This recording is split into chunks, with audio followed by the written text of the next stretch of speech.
All right. Let's see. In order. Kinda is, I guess.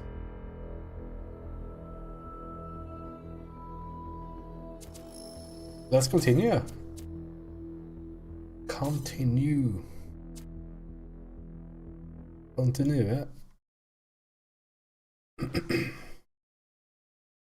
Basically, played through the first zone, I guess, and got to the second zone. Let's see what it has to offer. Seems to be the same setup with 8 puzzles and 2 optional ones, and then again a gate. Oh, it goes over there.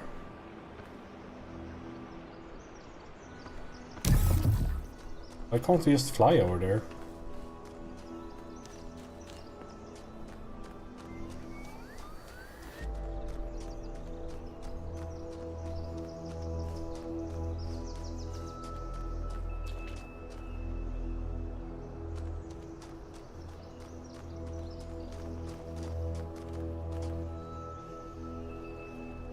Yes?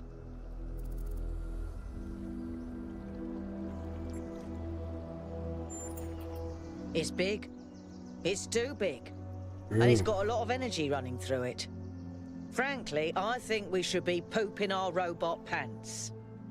We're not wearing See, pants. that's what I mean about the language libraries. Pooping our pants. Really? Yes, but I'm not liking the results.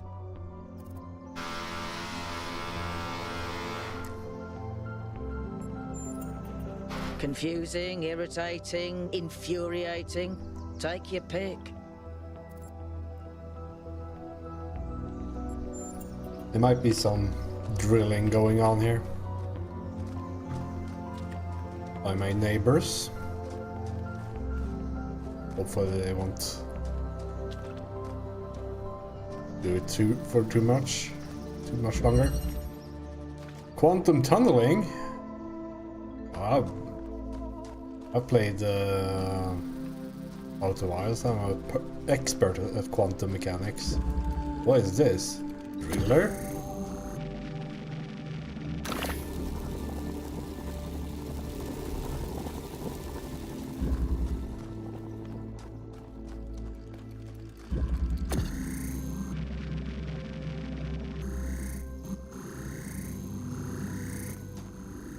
A new tool. Interesting. Seems to only go through one wall?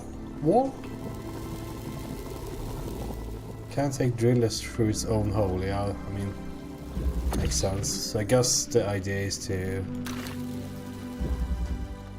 take this one through the other hole.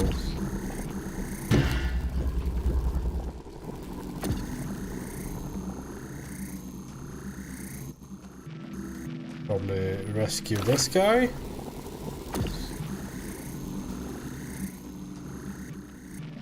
Oh, it's only special walls?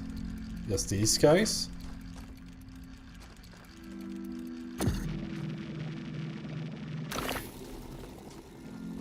So I guess we'll just leapfrog them.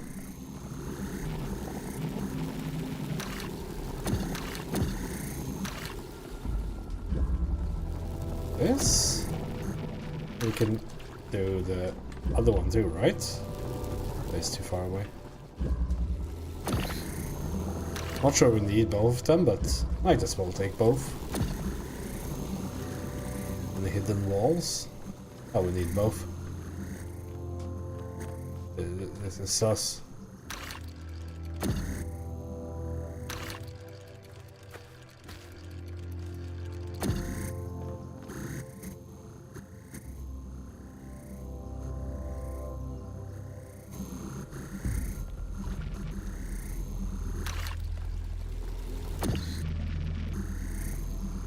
Sound changes. I'm wondering if there's something out there.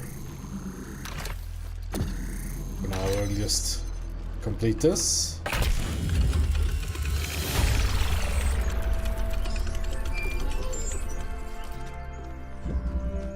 can't help but notice that many of these structures are not strictly functional. There's a sense of aesthetics, of beauty here.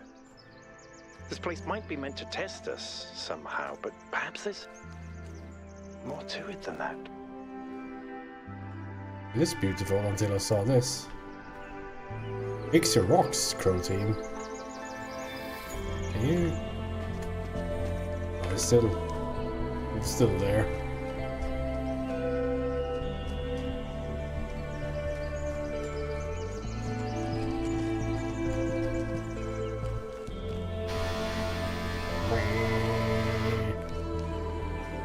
It's just above the level where my noise gate picks it up. Everything okay?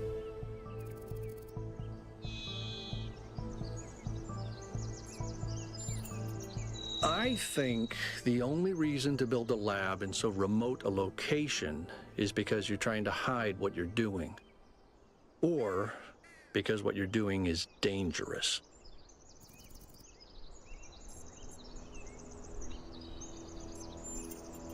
Whatever that being is, it told us that we stand before the fire. That can only be a warning, and I think we should take it seriously. We don't want another New Alexandria.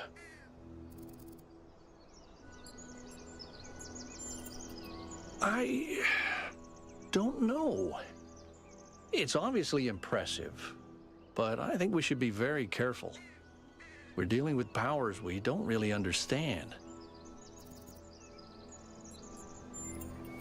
Well, puzzles, or trials, as Elohim calls them, were used as part of the process that created the Founder, and they're still part of how we're born.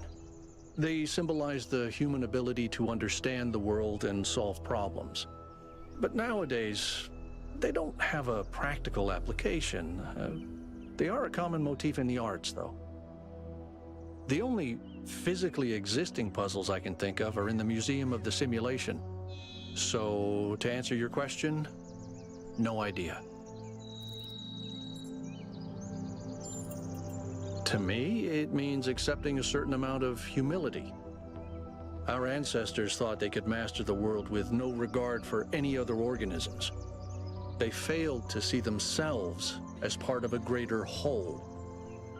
I think the Founder realized where they went wrong and tried to offer us a different path. A path where we have a place in this world, but the world is not ours.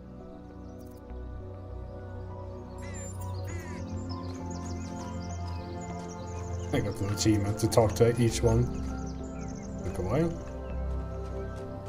But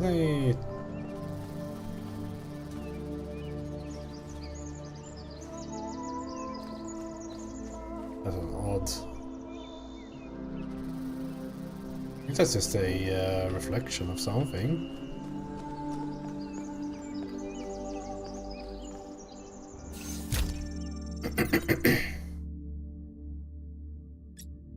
That's on my neighbor starting drilling as soon as I start reading. The world spirit. What is it that drives historical processes? It's easy to dismiss the idea of the great man, or the great woman for that matter, when clearly so much is determined by resource distribution, pre-existing political structures, and the randomness of the universe itself. But is there no space at all for the individual in all this? Are there not moments where, in Hegelian fashion, an individual may represent the world spirit itself? Was Napoleon history on horseback or not? Or is that itself another form of determinism? 53-58. That's a number. From Augustus to Napoleon, from Lincoln to Lenin, there are individuals whose actions seems to drive rather than merely be driven by history.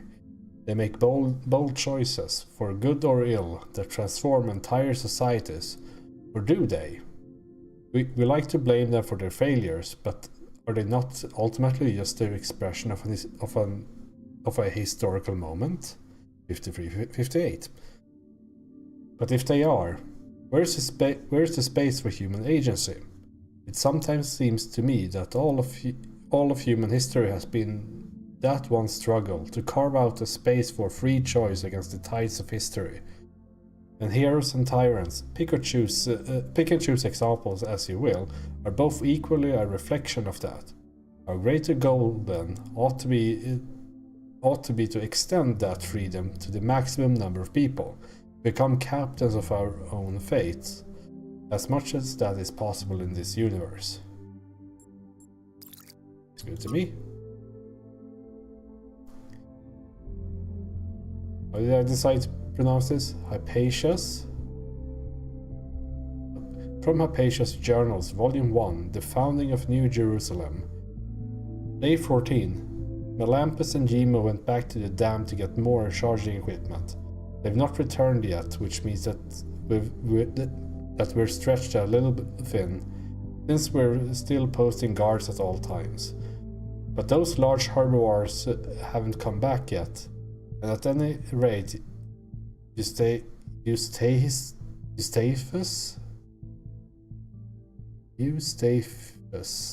I don't know, assures us that they're non-aggressive, but it's better not to take any chances, not when there's so few of us and so many of them. Athena and Cornelius and the Eustachius spends most of their time drawing up plans and arguing in a friendly manner, but arguing still. The rest of us are managing to tune them out pretty well. It's like background noise after a while. Hexadecimals. We started construction of the first habitat. It's going to be a temporary structure for now, but we'll all be glad to get out of the rain.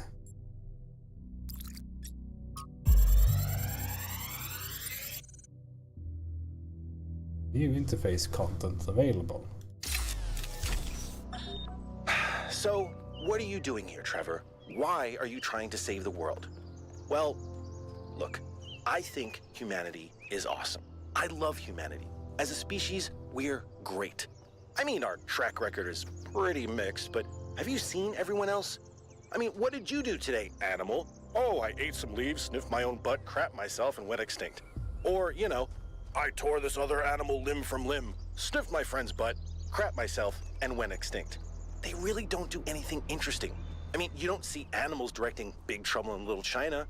Birds can go tweet, tweet, but it ain't exactly the White Album. I mean, they can't even make a good cheeseburger, for Christ's sakes. They have no art, no cuisine, no pleasure. Animals are nice to look at, but you wouldn't want to be one. Except maybe a cat. I could be a cat. It's one way of seeing it.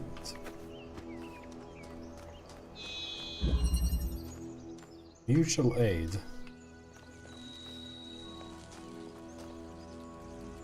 Jammer. Just it is create hole. Let's just take a look around.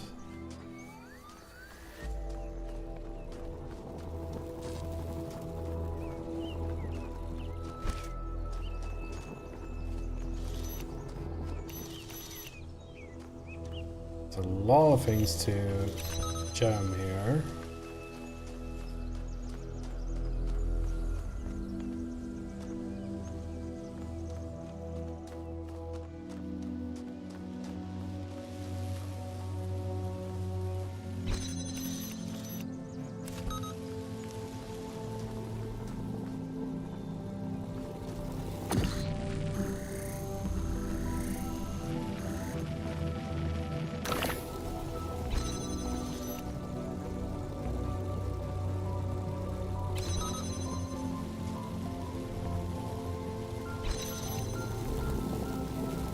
I don't know if I need this at a later date.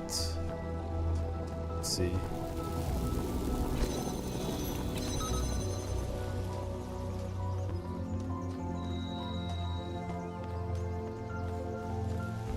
Oh yeah, now it's in between here, so we can probably just do that. Pick you up.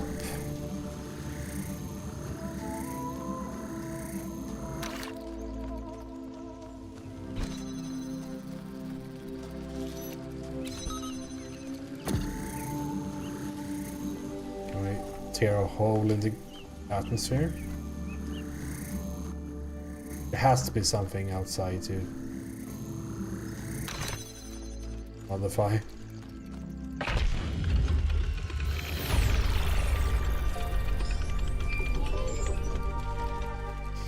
The environment's I keep thinking, why puzzles? Is it just their symbolic value because of our history? Because the thing about puzzles is they can be solved. But if this is about testing us, what are we being tested for?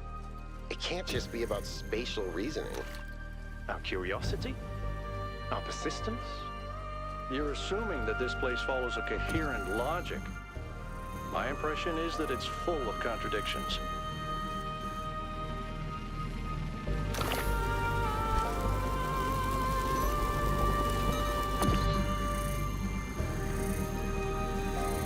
Oh, it shut them all down. I see.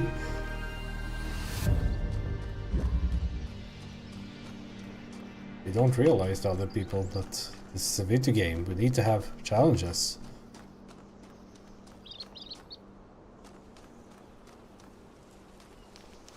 Also just kind of walking around doing nothing.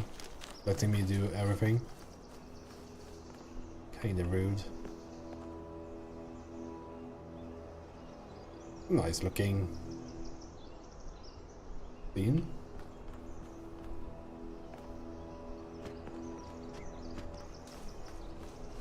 I think this is one of those things where, like, since you grew up with like PlayStation games and all that, I've always really liked long draw distances in games.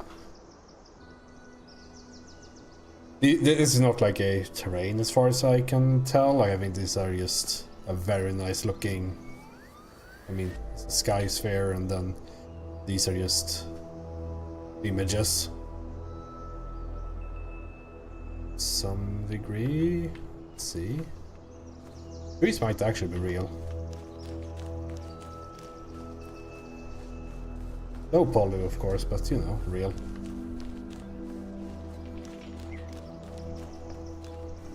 They had the scuffed Unreal transparency.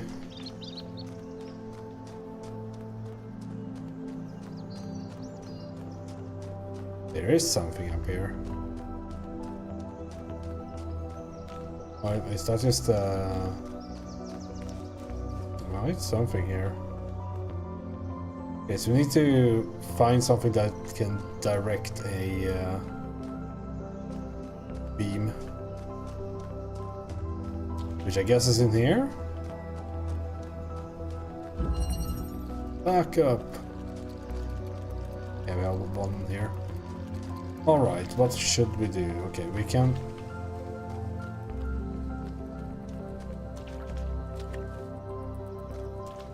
Blue... We need to create green. Which we can do... Like, we have the red here, blue there.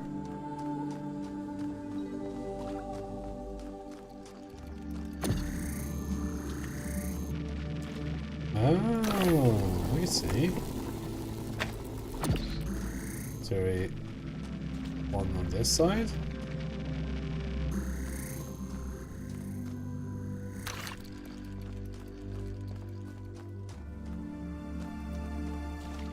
Okay, so I guess we have to free these guys by doing this.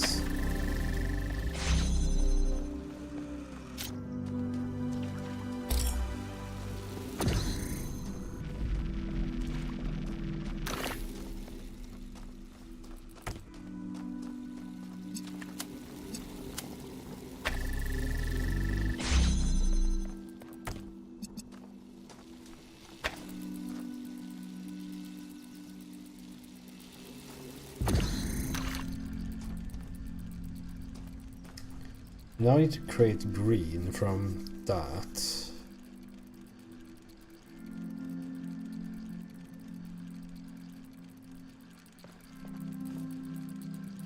Oh no. Of course.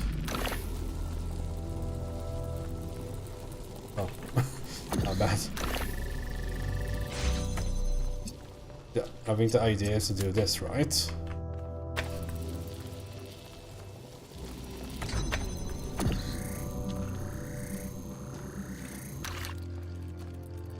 You can do this, right?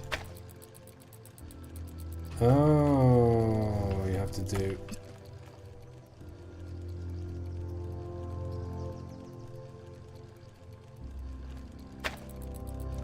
I see.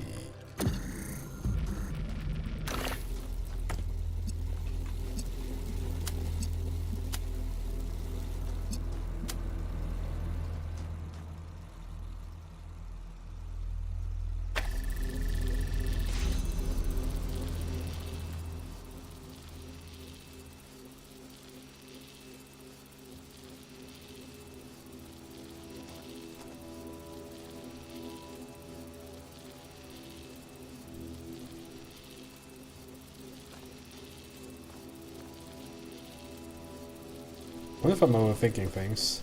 Because this means we can pick this up.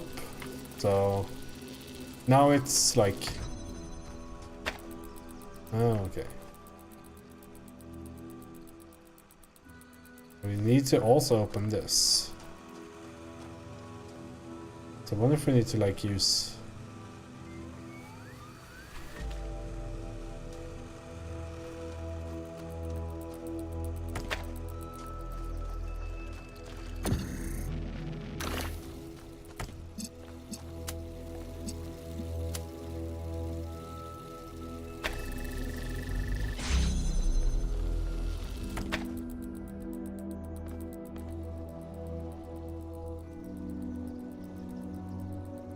Of course not. Yeah, I'm overthinking this.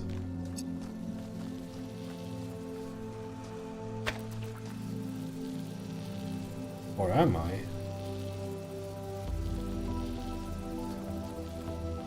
Can this one be kept? No, there's a...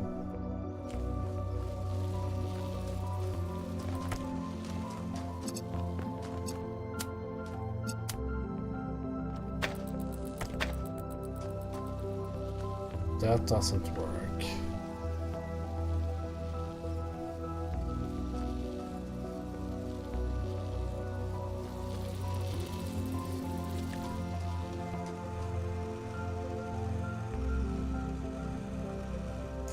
Because the only way we can do this is like we need to make a green from blue and red.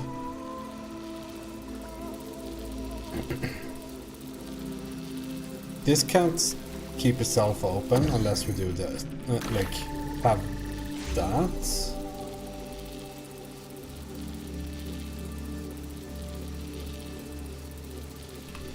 Can it? I think we need to keep one of these open by themselves, right?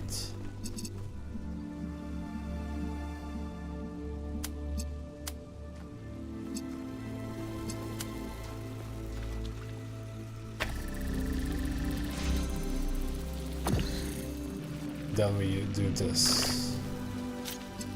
Like red there, green there, combine to that. We're through.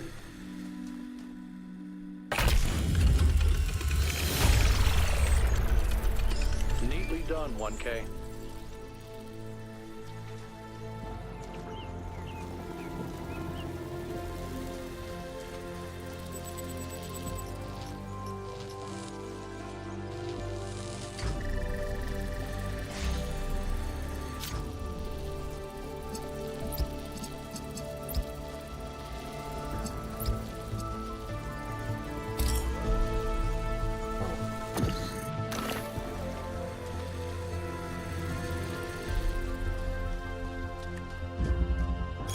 Private message. I've relayed your response to my friends, and they have reached certain conclusions regarding your character. Would you like to hear them? Sure.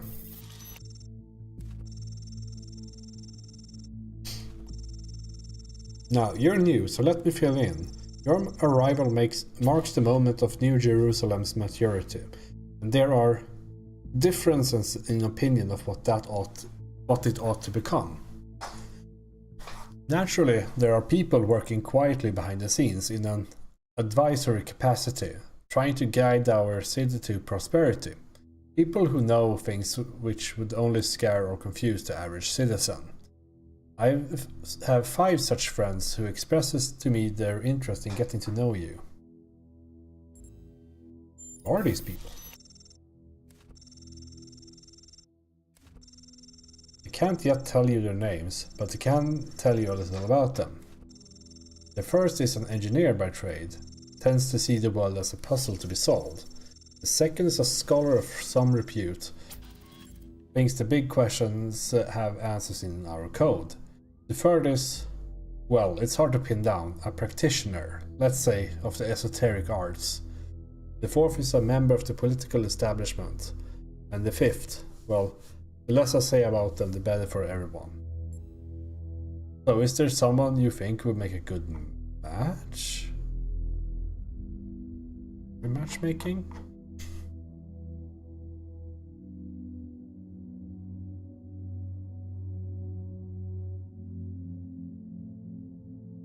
Or engineer. Or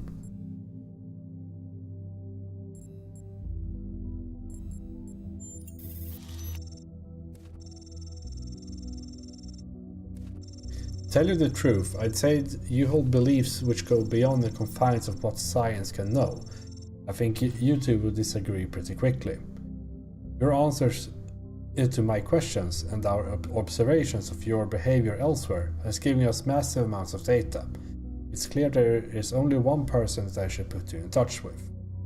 You're strongly attuned to the nature of good and evil and committed to doing what you believe is right. Your support would mean a great deal to my scholarly friend. He's dedicated his life to the understanding of ethics and is sure we can flourish under proper moral guidance. Are you happy for me to put you in touch? Sure. Why even ask me then?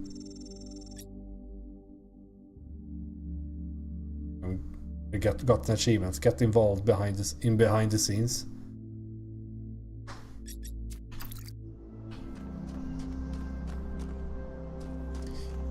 Let's see where this thing goes.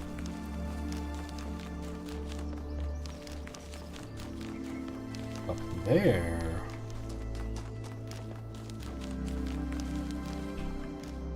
Over there.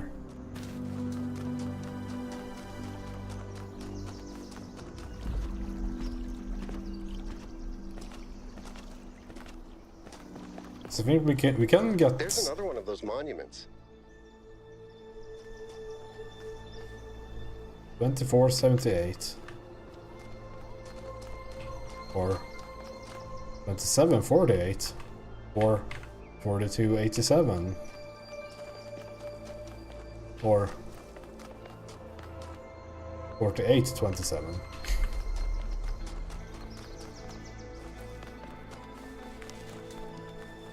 Okay, so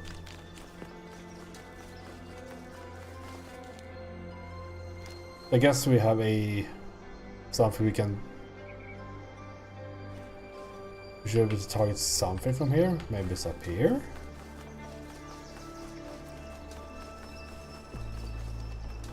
So these monuments represent each of the entities. Pandora, the Sphinx, and Prometheus. Makes sense, I guess. For a given value of sense. It's not up here. It's blocked. Let's just remember that that's there then. We'll go look at the puzzles in order. just so we don't skip over any like tutorial stuff. Like they probably have an order for a reason.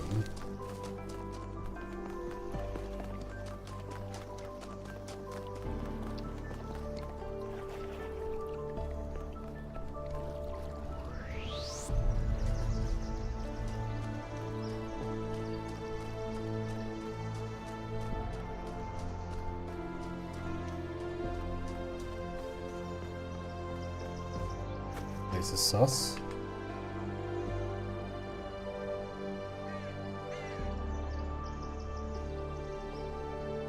Guess we're just seeing through the world a bit. Oh yeah, down there.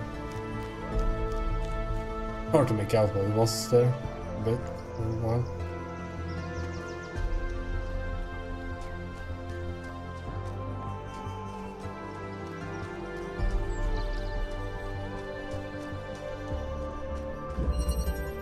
Basement.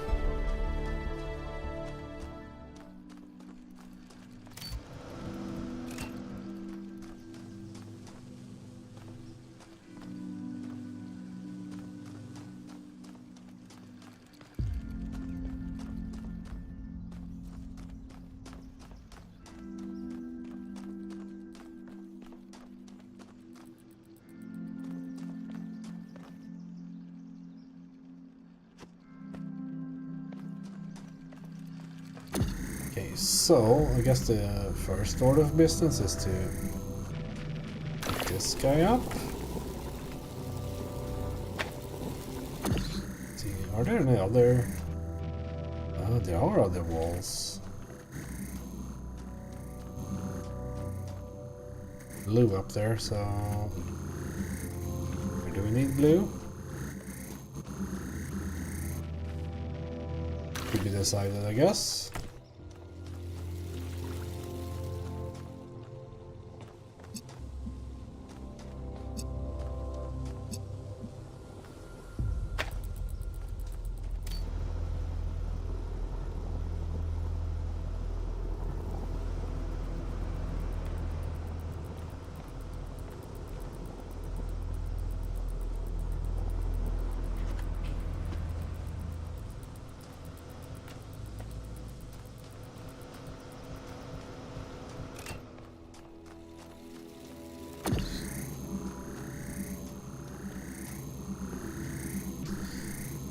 So, I think the goal is to get the box out, put it here, link the connector with that and that, open up and then send up the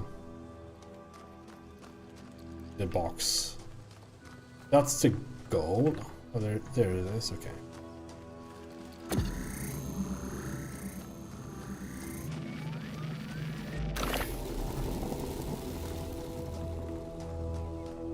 First we need to pick that up, okay. First we need to open up this so we can bring out the box. Box has been brought out.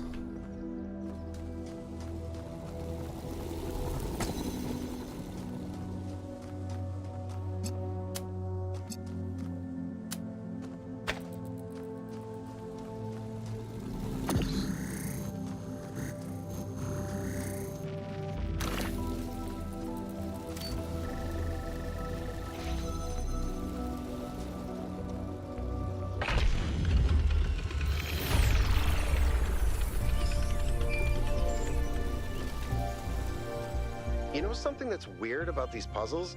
They're not replicas of the simulation puzzles, like the ones in the museum. Wasn't there an artist who did an exhibition a few years ago that involved new puzzles of some kind? That was Barzai. It was called Trials of an Imagined Past. I tried to get you to come along. You thought it would be boring. Were they similar? No, not at all. Was it boring? I thought it was interesting.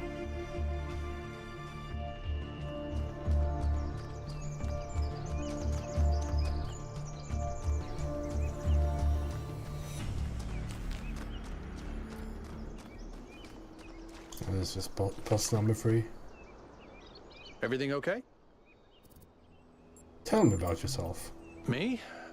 Well, I was born when New Jerusalem was a lot smaller than it is now. And there was a lot of work to do. I wasn't really interested in technical stuff, engineering and so on, but I was good at keeping things organized. So I got involved with the administration side of things. Making sure the scavenging teams focused on the right materials, keeping track of our energy usage, that sort of thing. I think we've accomplished what the founder wanted us to, and I'm proud that I helped make that happen. Byron doesn't see it that way, obviously, but I think sometimes he gets so lost in his dreams that he forgets to look at the real world. Of course. My best friend, in fact. And someone I've worked with hundreds of times over the centuries. A good person who cares about the world and the people in it. I just also think he's wrong about everything and extremely annoying.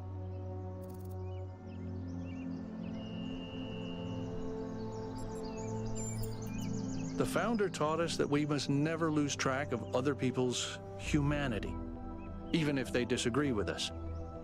We're all in this together, even if we can't always see eye to eye.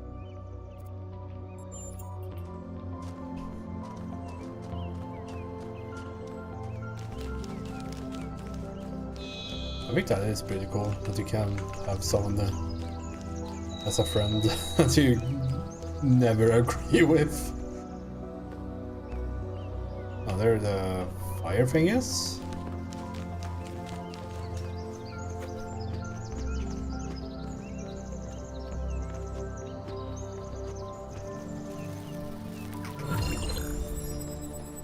I think you just picked up some kind of decryption key. Could try using it on those terminals inside the puzzles. Yes, those are the free, like if you can't succeed, you can just use one of those. I see. I mean, I generally don't want to use things like that in video games, so let's save those for Talos Principle 3. There's ought to be a hidden puzzle here somewhere. There's too many routes here. Also, how are there routes if there are no people here?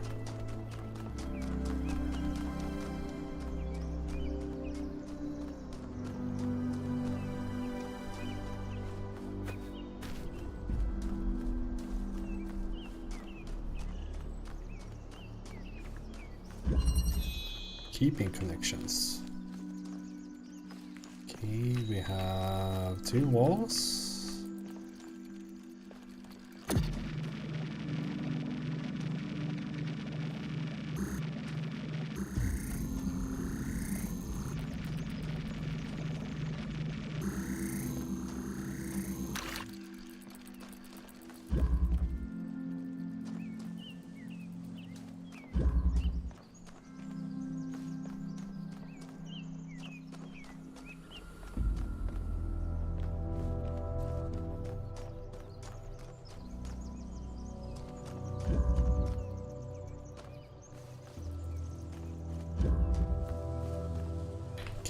So we need to use this to open up this one somehow, but we can't do that with just this. Crawl through the hole? We can't.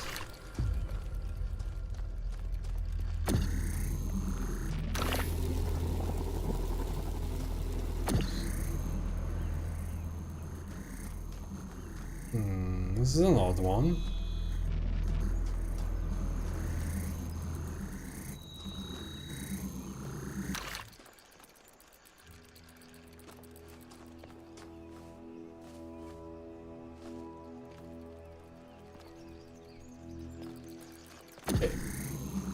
Okay, the way I see it is that we have no choice but than to use this.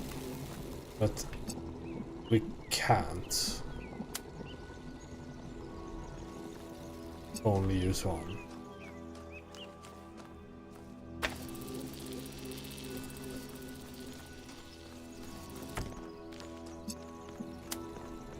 Can we... Even that?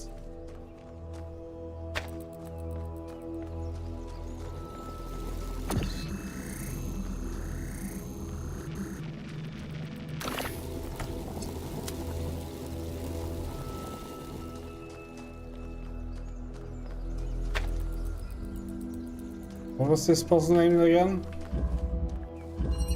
Keeping connections. Right click keeps connections.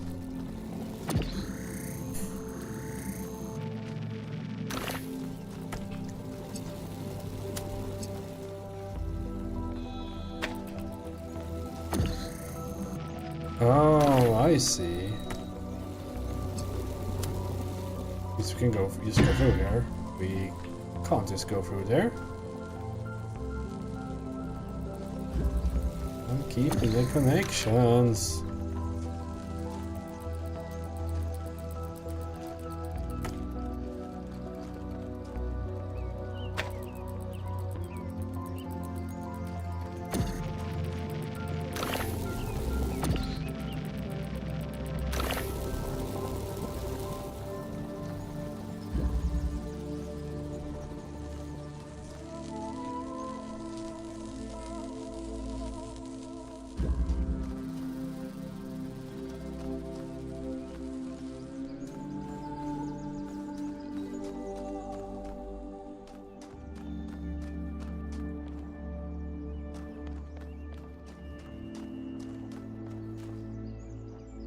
Even then, like if we get out here, hey, like this is unreachable either way, right? We have to be in view of this, so we can put it here, but we can't go through this, right?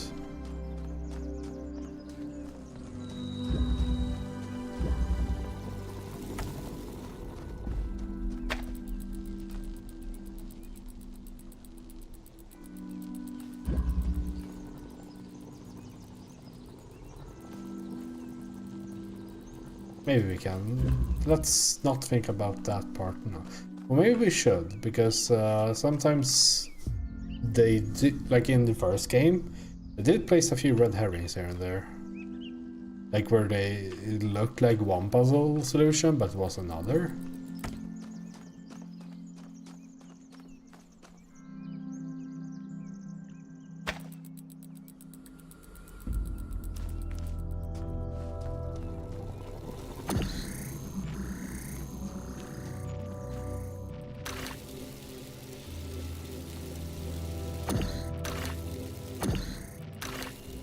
Not fast enough.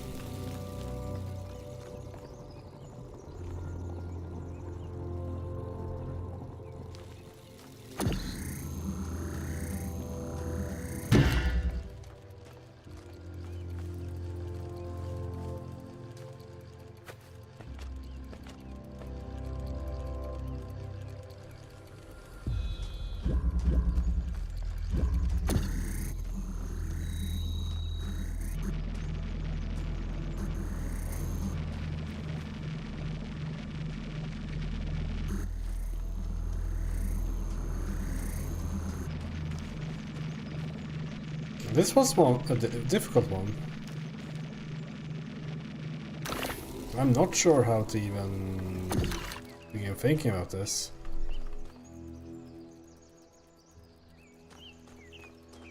Oh, of course. Keep connections.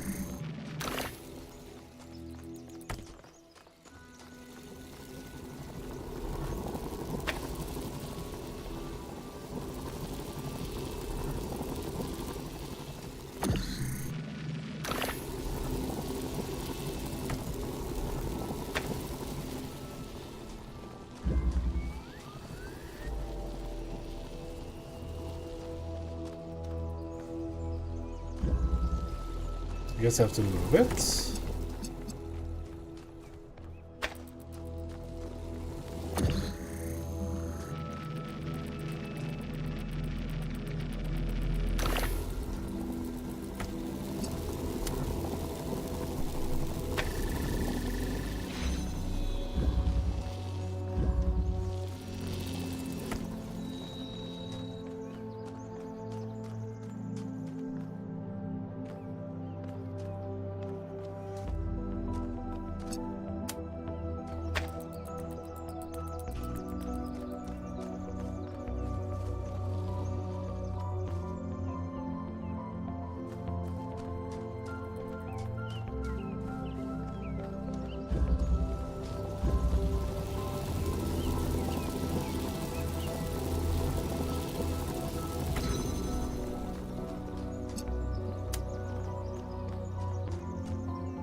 Like this, right?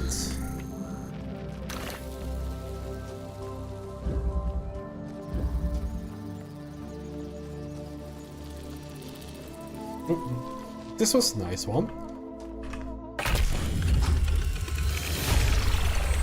I do enjoy these a bit, these harder, like the optional ones. Any progress on the particle clouds, Melville? It's pretty clear they're integral to how all of this functions. I've gathered a lot of data, but I still have a lot of numbers to crunch before I can give you an answer. And I can't guarantee that my answer won't be another question. I'm glad we don't get headaches.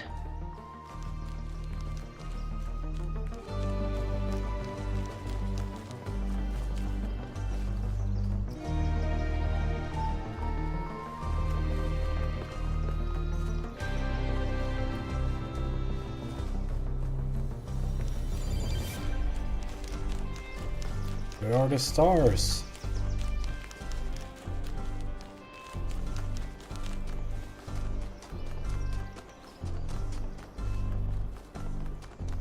It's a pretty interesting puzzle, that one. Like, normally, I mean, I say normally, we have just gotten a tool to go through walls. And normally you kind of try to bring things out of rooms, but this time we had to, like, put it back.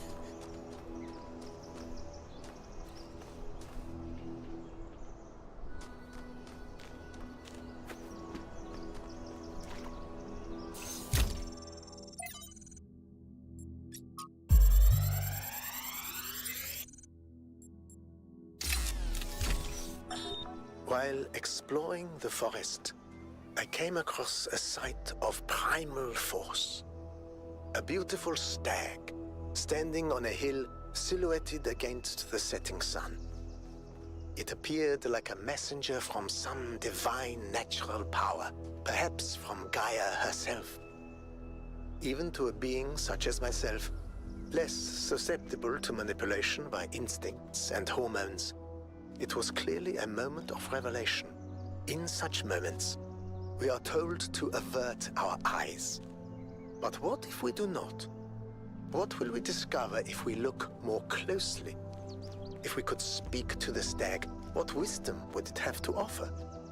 The answer is none. The stag is an animal of overwhelming stupidity, driven only by fear, hunger, and lust. There is no abyss for us to plunge into behind this revelation. Rather, the revelation is as flat and unreal as the plywood walls of a film set. Interesting. Also noticed that my frame rate is like 70 here. Hold on. This cannot continue.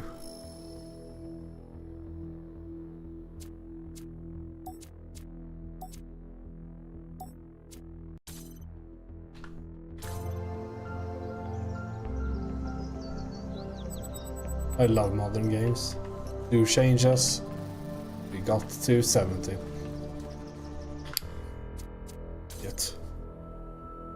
Let's just figure out how low this goes.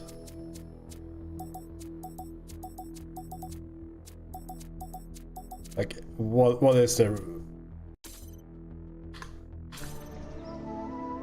Oh, this looks awful. 132, so like we can't even hit 144.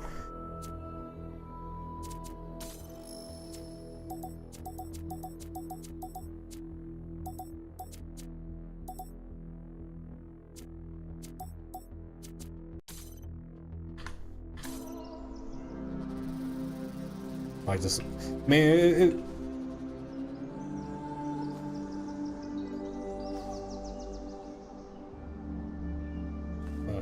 what are these guys doing?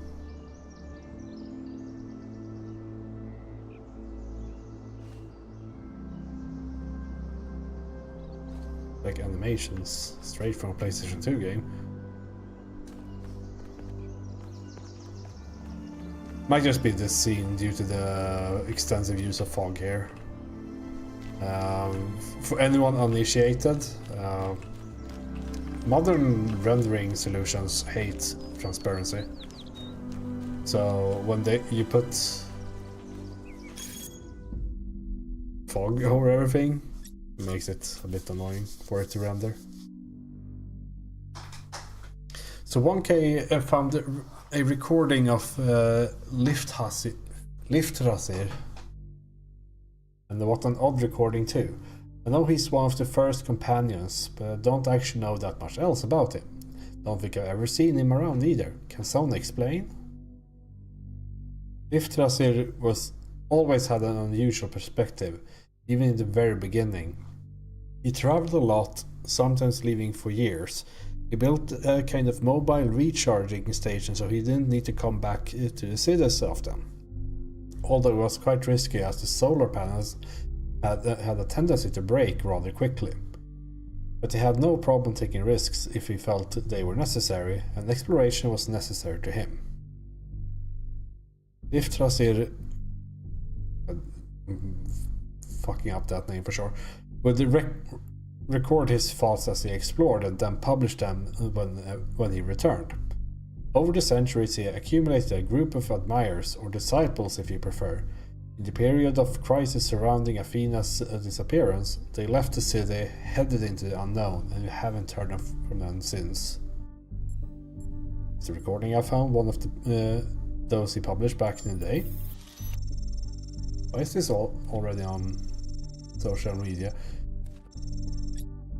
No, not as far as I can tell. Perhaps it's something that he decided to shelve, or something he only shared with close friends like Athena. Thank you, that was informative.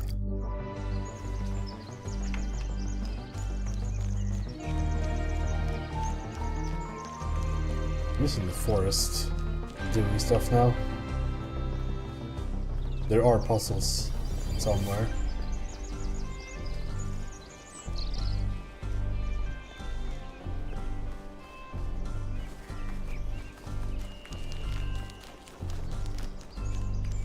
We're kind of interested to like zoom out and see like how this area actually looks from above or something, because normally these areas are like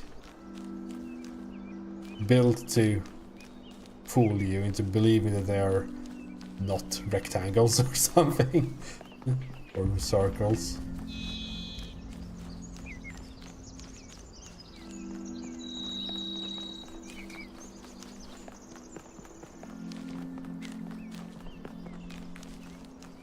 Big Daisy feeling running around like this though.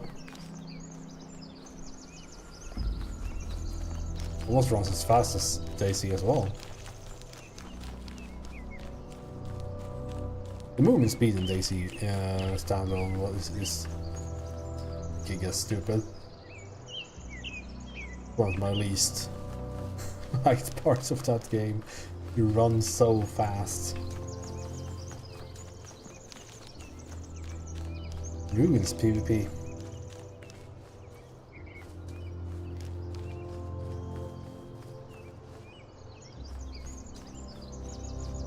Yes.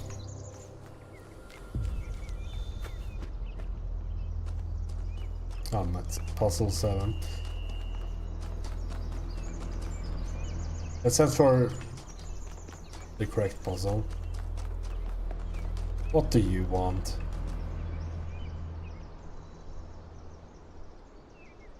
Hey 1K, how can I help you?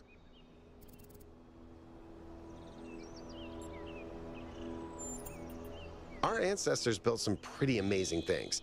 Huge cities, factories, mines, monuments to their history, but nothing quite like this, no. Maybe they're for powering up the megastructure?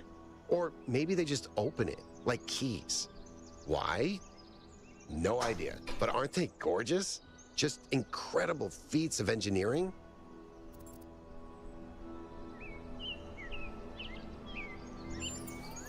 I don't know who built this place, but whoever they were, they must have had a purpose.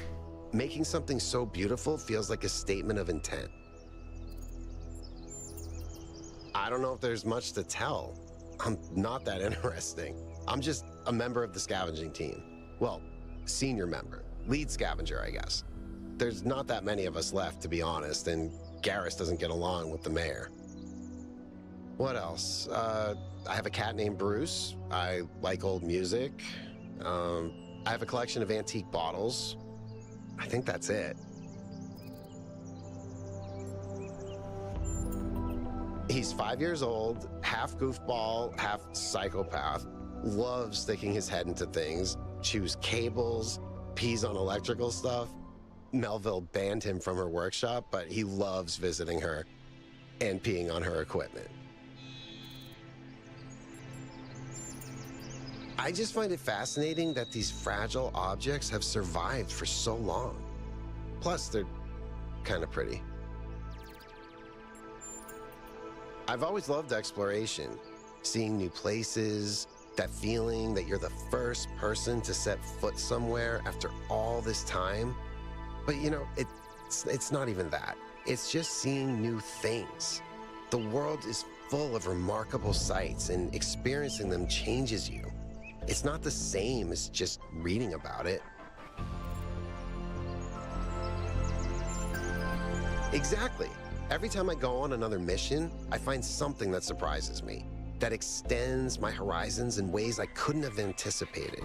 The world is so much bigger than we are. It contains things that we can't even imagine. And if we limit ourselves to our own minds, we'll never grow.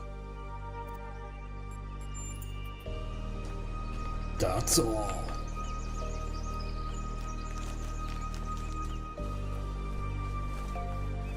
Huh, or more of these things. The New Theology. Of the New Theology by George Bernard Shaw. The object of the whole evolutionary process is to realize God, that is to say, instead of the old notion of that creation began with God, a personal being who, being perfect, created something lower than himself. The aim of the new theology is to turn that process the other way and to conceive of the force behind the universe as working up through imperfection and mistakes to a perfect, organized being, having the power to of fulfilling its highest purposes.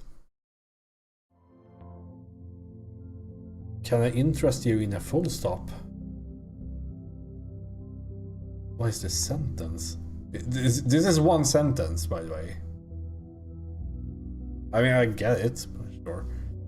In a sense, there is no God as yet achieved, but there is that force at work making God, struggling through us to become an actual organized existence, enjoying what to many of us is the greatest conceivable ecstasy, the ecstasy of a brain, an intelligence actually conscious of the whole and with executive force capable of guiding it to a perfectly benevolent and harmonious end. That is what we are working to.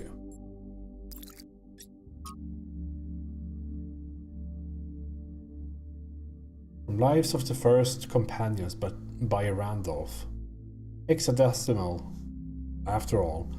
After these events, Niam decided to consult the writings of the ancients, but while philosophy and the religion interested her, it was art in all of its forms that came as a revelation. To her delight, she discovered that meaning was not something constructed purely out of logic or will, but that it could also be found in stories. That even when characters and events of a story were not factual, they had a validity and weight as if they somehow were real after all. She was astonished that such a profound experience was freely available to all humans, but concerned that too few took advantage of it. So she set out to enrich the inner lives of her fellow citizens by promoting the arts, starting with the legacy of Gehenna. Guess it's from social media? Niam sounds nice. I would love to meet her someday. She must know more about New Jerusalem art history than anyone. When we do, remind me to explain how to pronounce her name. The default setting in the language libraries are wrong. Niam? I don't know. Leviathan. From the introduction to Leviathan by Thomas Hobbes.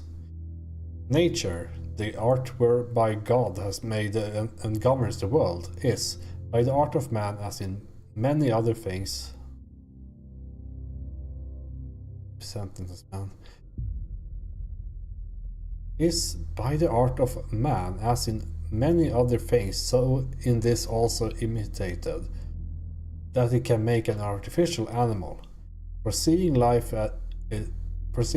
is but a motion of the limbs, the beginning of whereof is in some principal part within. Why may we not say that all automata, engines that move themselves by springs and wheels, as does a watch, have an artificial life? For what is the heart but a spring, and the nerves but so many strings, and the joints but so many wheels, giving motion to the whole body, such as was intended by the artificer? Art goes yet further, imitating that rational and most excellent work of nature, man. For by art is created that is great Leviathan, called a commonwealth or state in Latin civitas, which is but an artificial man, though of greater stature and strength than the natural, for whose protection and defense it was intended, and which the sovereignty of is an artificial soul, as giving life and motion to the whole 5358 percentage ampersand. 5358 again. I guess that's placed with something. These sentences are very hard to read. Like, it's, since there's so many commas, it's hard to know where to put the pronunciations and all that. Lastly, the pacts and covenants by which the parts of this body politic were at first made, set together and united, resemble that the fiat or the let us make man pronounced by God in the creation. It's obvious that Hobbes has read Stratton and is extrapolating the Talos principle to the level of the state. But unlike Stratton, all he wishes for at the end of the day is a powerful ruler to control this machine, to tell him what to do. I mean, I wouldn't say obvious, because I'm gonna be honest, I could not follow what's being said there.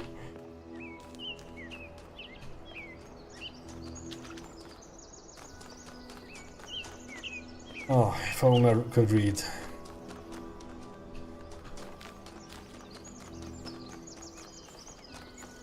Where are you going? 5. I know that much. Duet.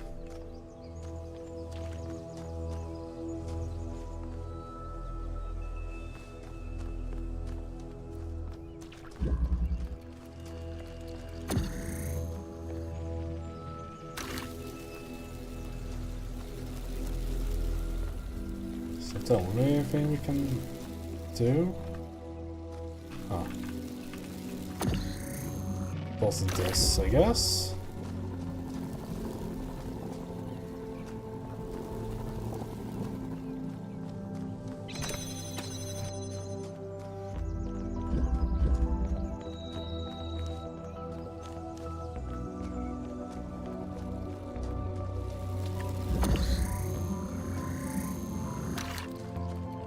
Guess you can't pick it up from outside.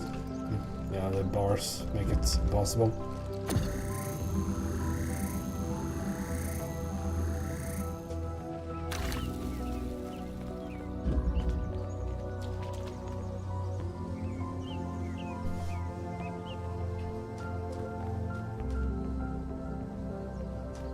How can I get anything to put here?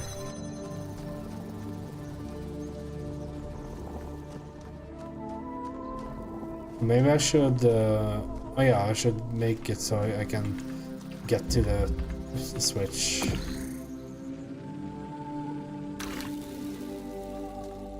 Because that will enable the fan, right?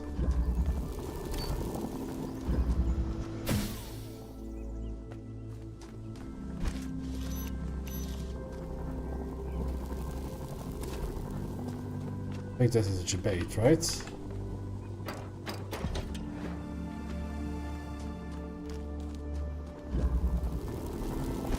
I don't think so.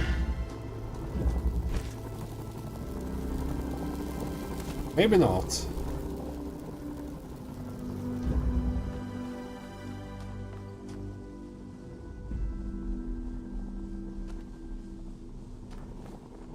I guess we jam from inside?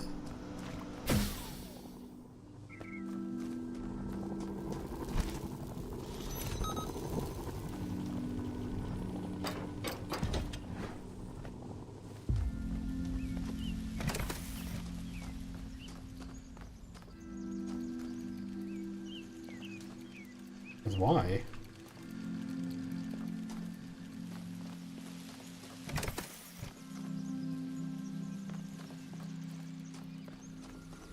Oh no. That's not it. This is it.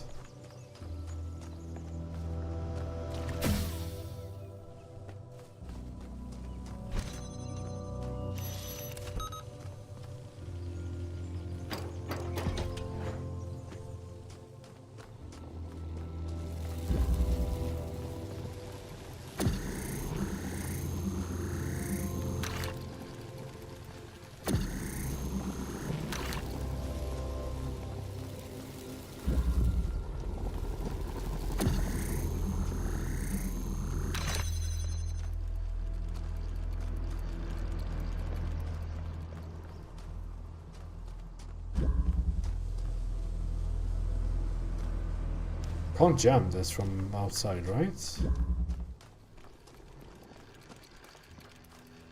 Oh, of course not. Can jam it from inside. Or outside.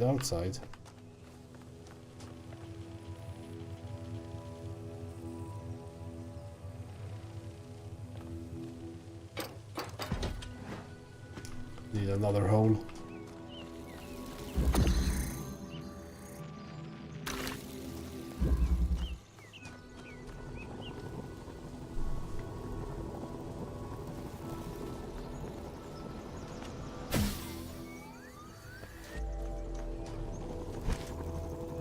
Ah, that's not enough. Huh.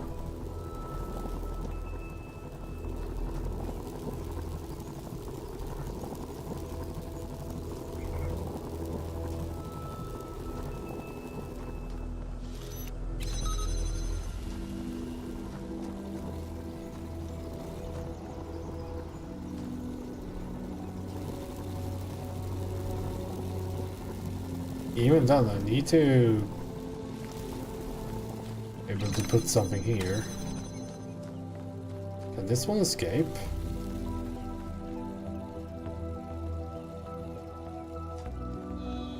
Can, right? Yeah.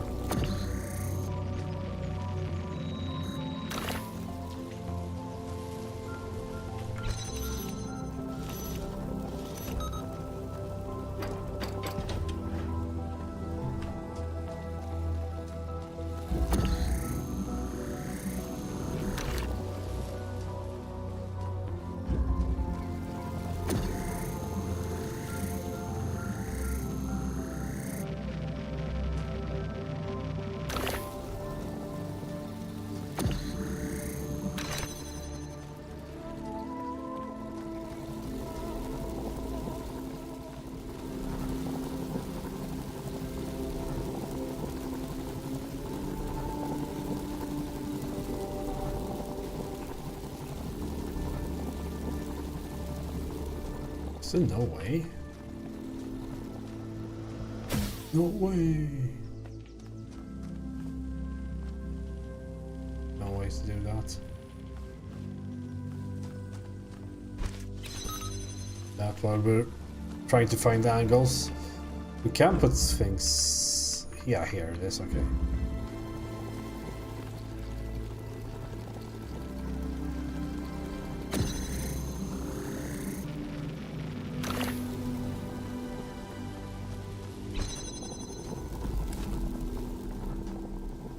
It's a bit Like this little area here was a bit weird to just have like that.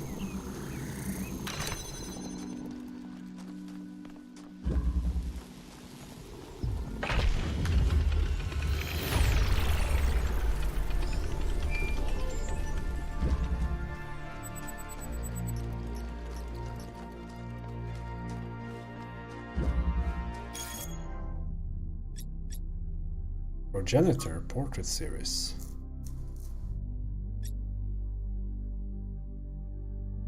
Hi everyone, this is the latest in my portrait series. I've always had a deep respect for the progenitor, Alexander Drennan. She didn't just create the founder to save humanity. She also tried to instill us with a sense of beauty and wonder.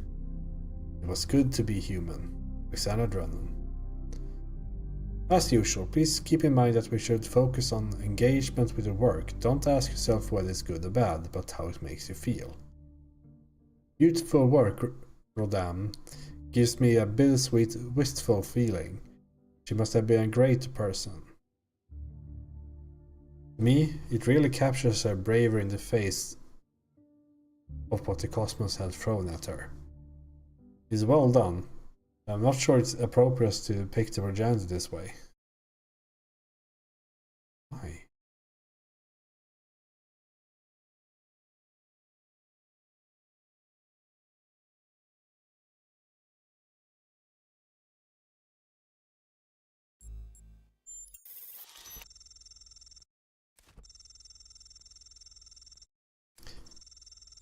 You're right, 1K.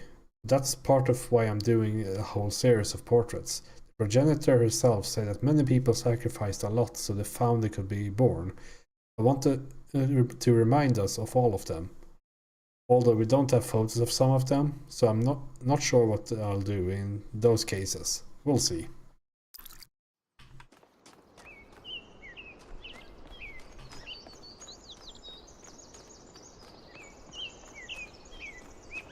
They need another feature for their social media thing. These reflections.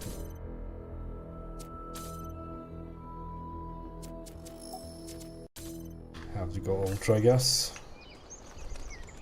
They need like another thing for their social media. Like you can just like, so I can do what I do in real life, click like and never talk to anyone ever. Very non-social social media.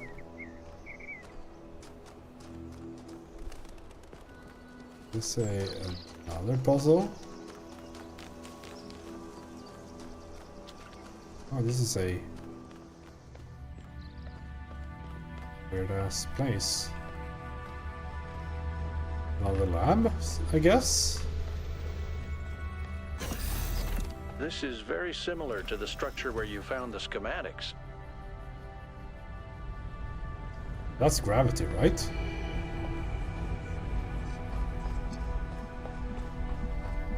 Wow, that's a lot bigger than I expected. What were they doing here? And who are they?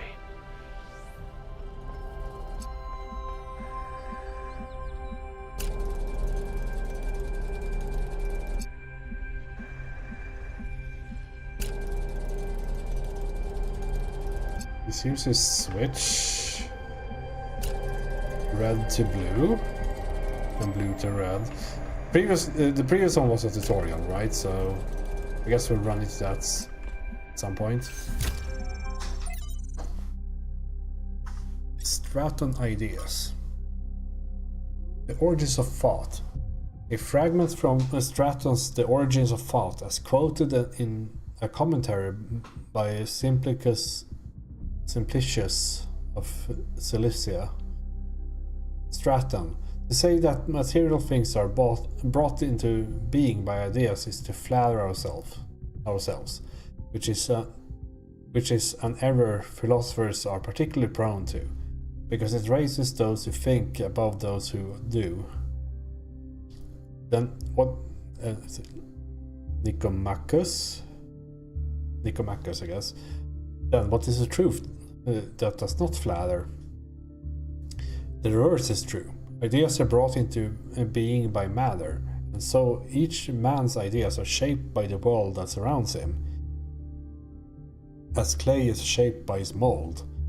Those who live in mountains fear cold. Those who live in deserts fear thirst. I think most people do. The Athenians are shaped by Athens, and Lacedaemonians by Sparta, and likewise it is for all peoples. Well, that's the footnote. But may ideas, if we take each man to be an idea, not by deliberate action alter the shape of the mold, as you put it. To discover a method for accomplishing this is the chief purpose of philosophy, my friend.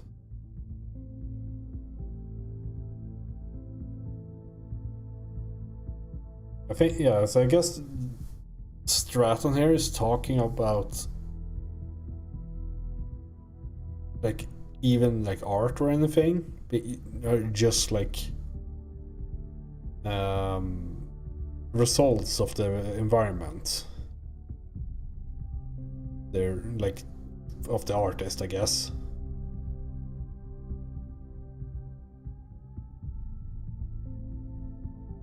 Say the material things are brought into being by ideas. Yeah, okay, let's see. Footnote. The newly discovered Heraclean manuscript, likely a lost part of the Baroque collection, contains an additional passage that differentiates between pneuma, the individual mind or spirit, described as an energy arising from matter, and ideas, which are produced by the pneuma as it interacts with the immaterial world. Philosophy is useless if it offers no way of changing things. At least Stratton tried and didn't lie to himself. But how can we change the shape of the mold? Stratton never says. Perhaps by demonstrating the fact that other shapes are possible, we can't change it all ourselves, but perhaps we could, like Alexander Drennan, create the conditions for change.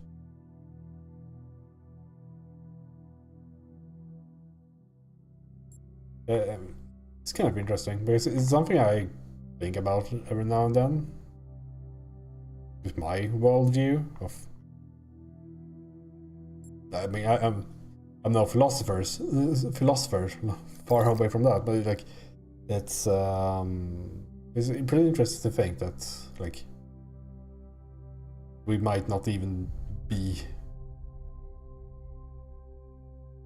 thinking, so to say, like, and only react on our surroundings. I don't know, it's interesting. Nuima project. Okay. It's a lot of, like... No, this is just notes, so let's see. Reversion to previous settings, but what's there? Cooling systems improved this. Version 06. New lab space carved out. Easy to destroy, harder to create.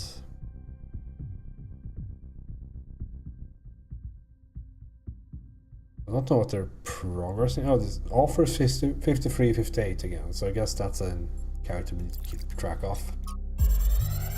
How about this schematic? Oh, that's a lot of schematics.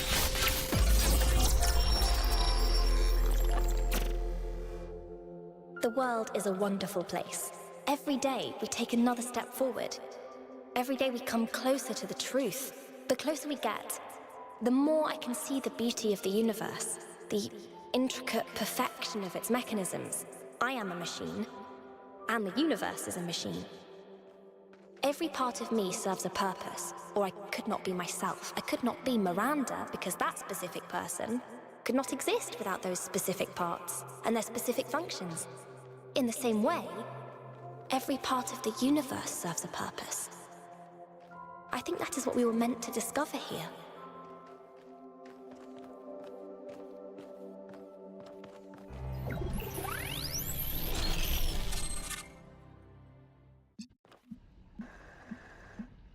Experience a data stream overload. 1K. You just connected to an extremely powerful data stream. Are you all right? How did they know? Yes, you were streaming. We all saw something. You're lucky it didn't fry your motherboard. Please, everyone, let's be careful with these terminals from now on. Yes, let's all try not to die. More importantly, who the hell is Miranda? There's no one by that name in New Jerusalem. I just searched the database.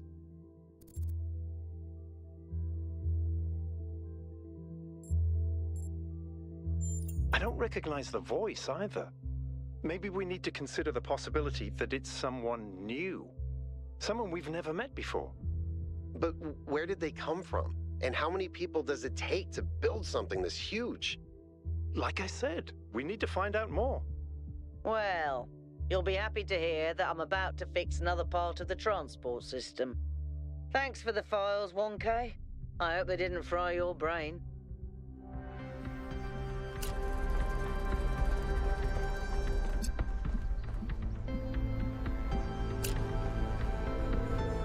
Anything else in here?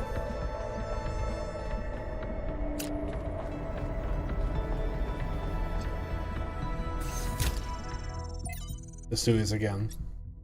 Untitled draft.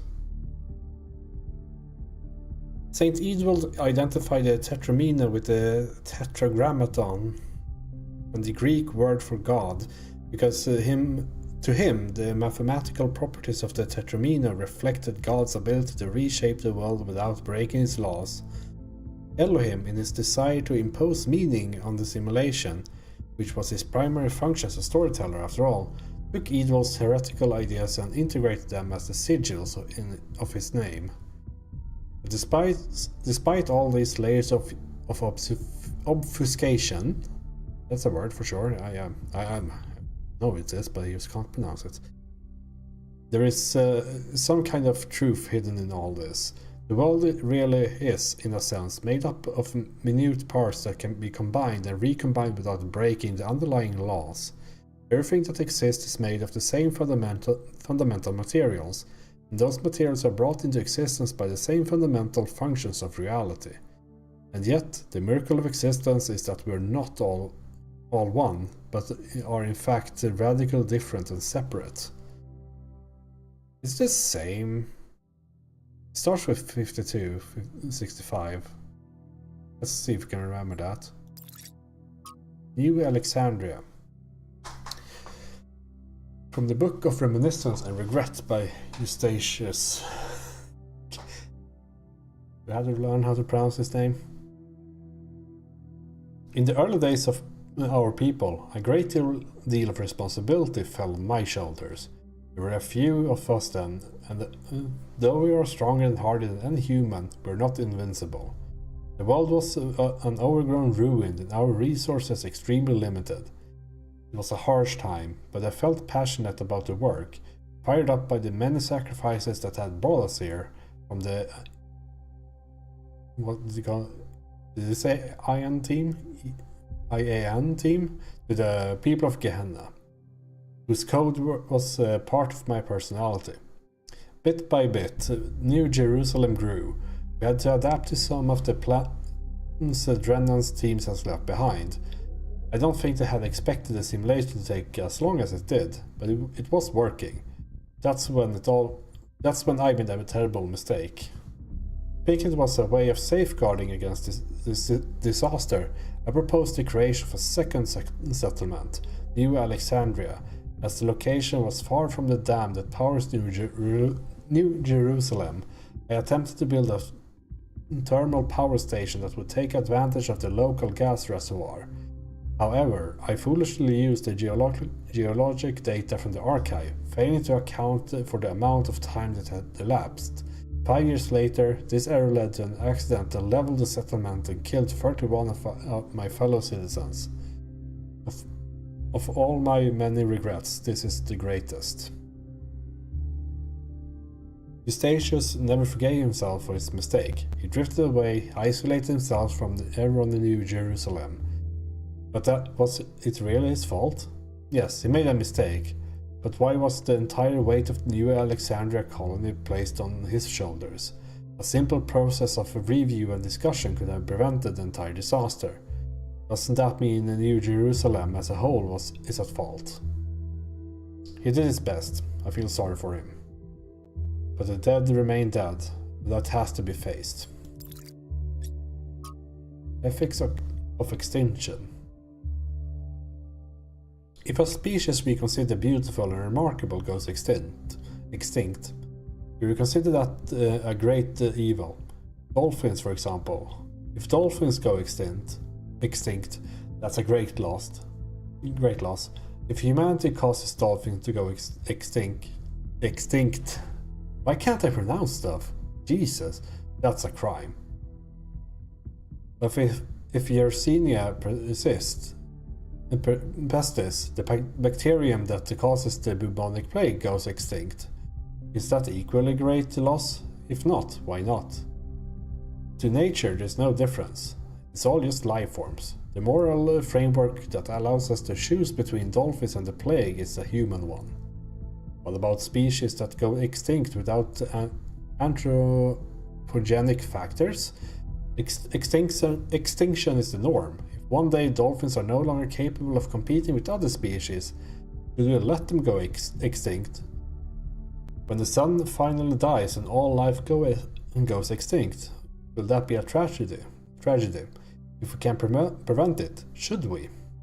If you believe that extinction is acceptable when nature does it, but not when we do it, then you don't actually oppose extinction.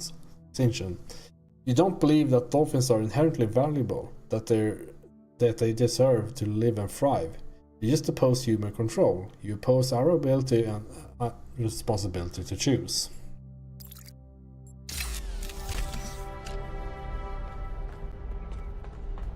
Moral of the story is to not kill dolphins. Gotcha.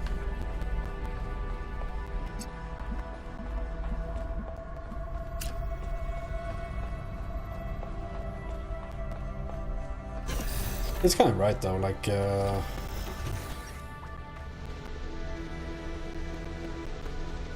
if something that bothers us goes extinct, it's like we're fine with it, of course.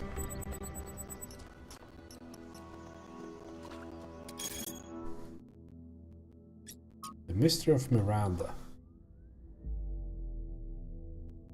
For anyone who missed it, Byron's expedition has recovered evidence of the existence of another person. Someone not from New Jerusalem. Who could this be? What does this mean? Maybe there's another city out there. Who says there was only one simulation? Maybe there are thousands of people that we've never met. I really hope so. There's only one founder. I hate to agree with Tekla, but all the historical evidence we have points to that conclusion. There were some other attempts, but as far as we know, they all went wrong or failed. There's more that we don't know than there is that we know. That sentence is going to make my brain crash. Why do we think Miranda is from Earth? There's no evidence to support that idea. True.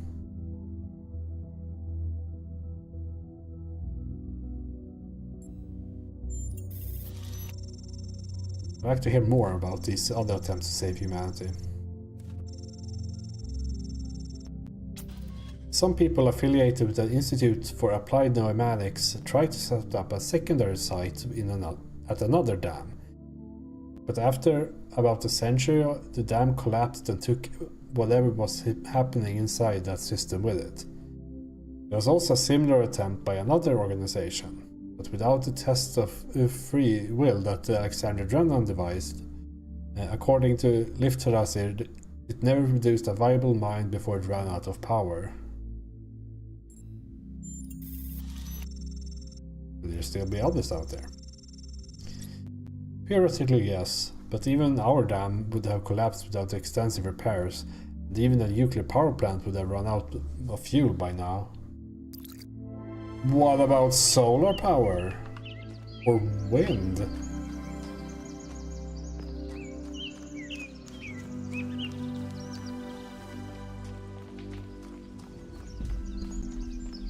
I mean, I think, considering this exists, maybe there's something else. I guess we don't know how old this is, but newer than a few centuries. I don't know how long it takes for concrete to break.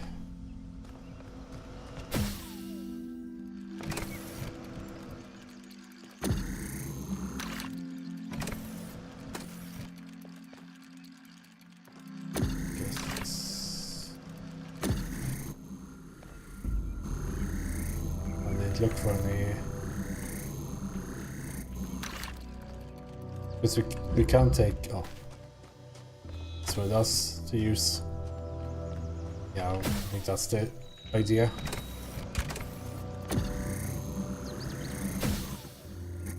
This.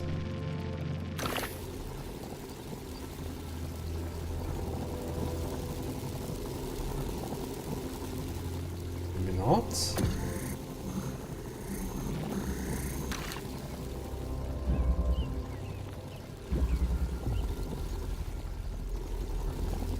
A bit too noisy, all of these things.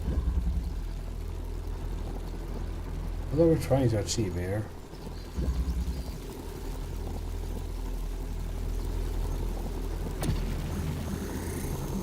Oh, you can drop it.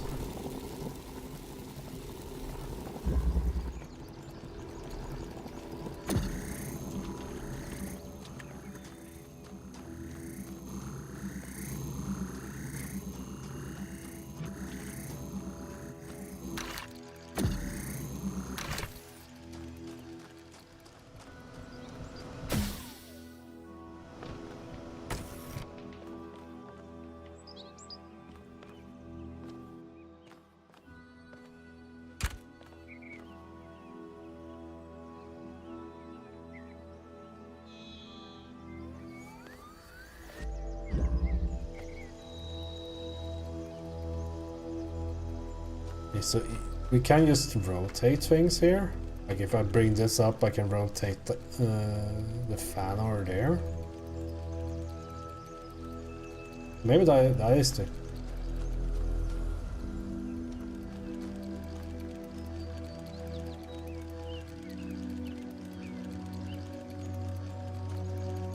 Yeah, that is what we need to do. I think the idea is to like get to the point where we have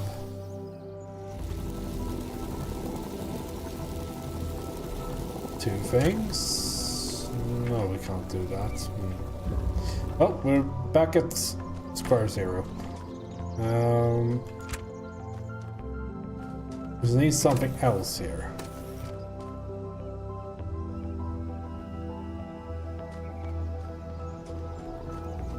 There are no other walls here, right? This one is stuck, right? Yeah. There's a... Oh, there's a... Okay.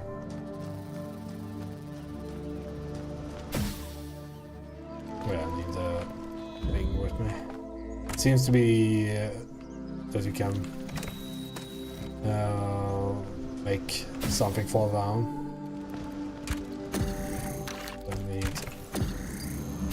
This with me.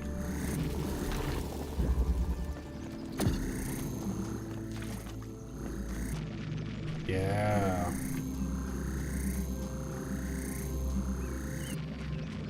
Both of them.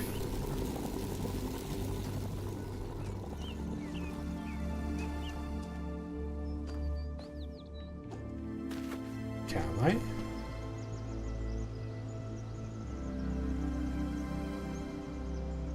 Because I need one up there to get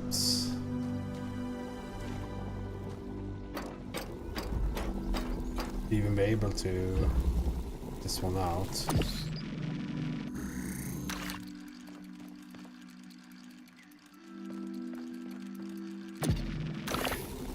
So one of these is stuck in here at all times unless there's something else to target.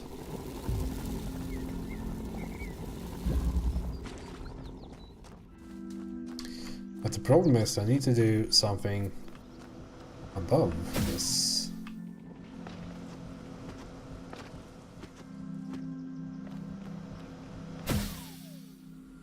Because there is the like the floor this is standing on is of the thing that you can like this is the same material here.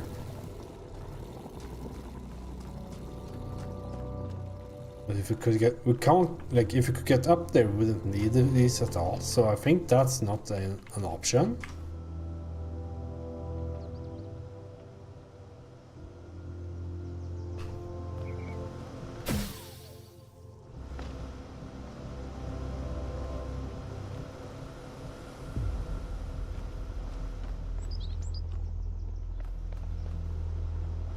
Maybe we can reach it.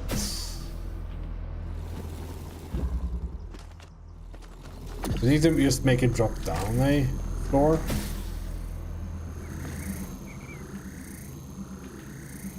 I had it wrong. Can't do it from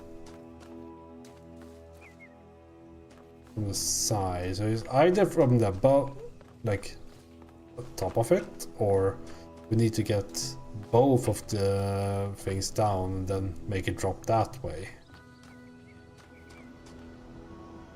But that's an impossibility, right? Because we can't get this one out by holding it.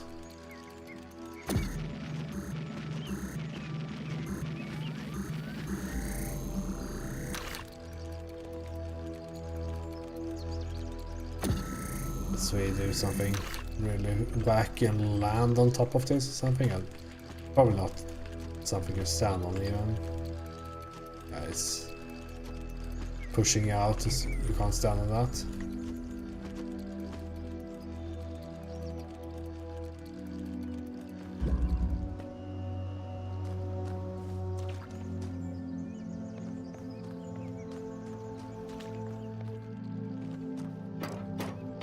Nope, not something like that, like the floor can be used.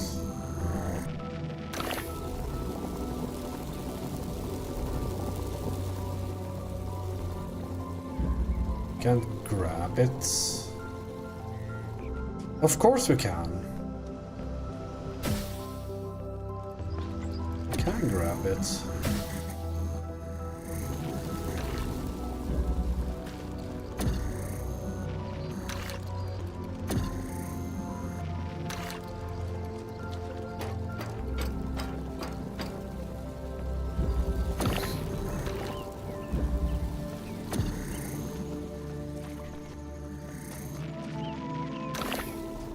Sometimes you just need to think.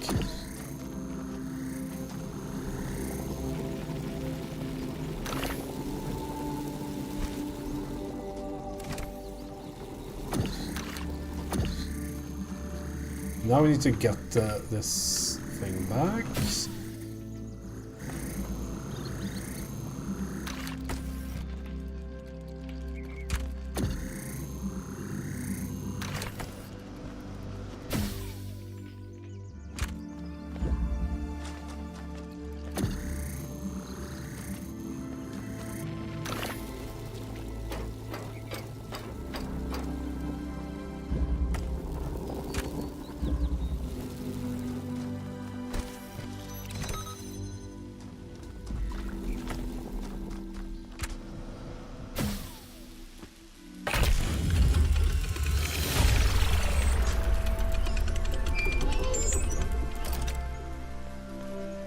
I've managed to extract an audio file from 1K's data stream incident.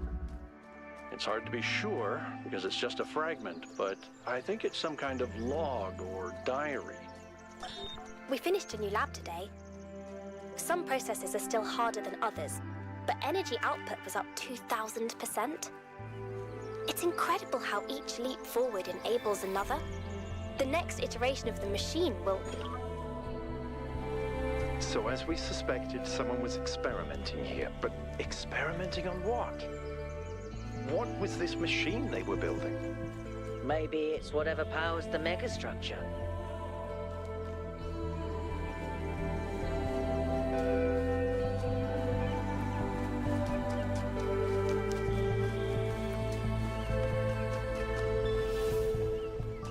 Number 7. Eye of the Needle. I guess we have to like fire something through a hole that's very narrow.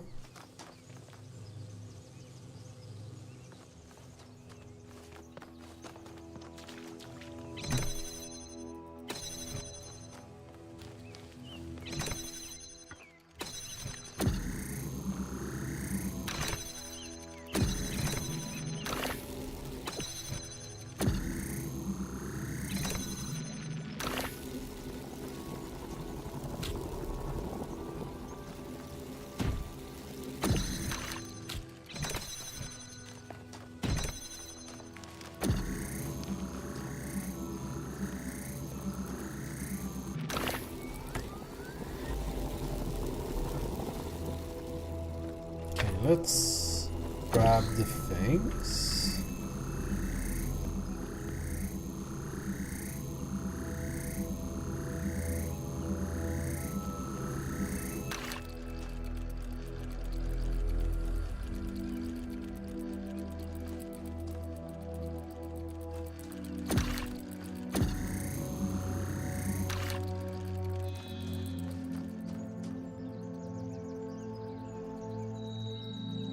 Why are you here?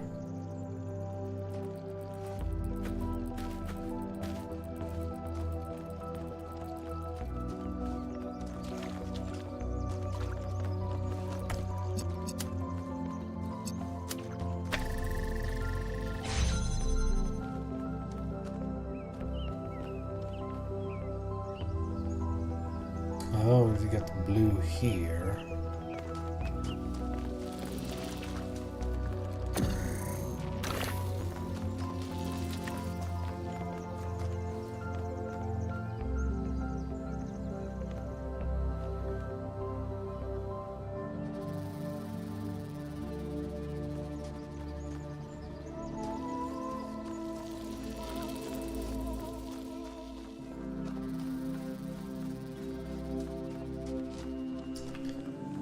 Okay, so we do need this jammer, right?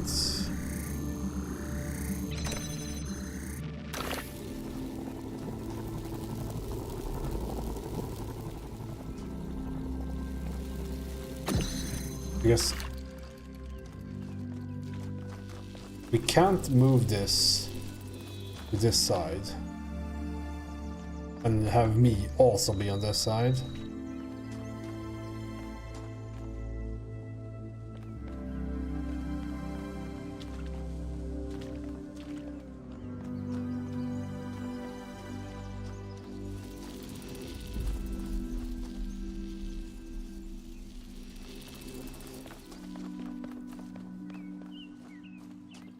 I think the final solution is that thing should be here. Targeting there. But to do that, I need to get the jammer to keep this door open.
Oh, it's the idea to jump over using the box. Yes. Okay.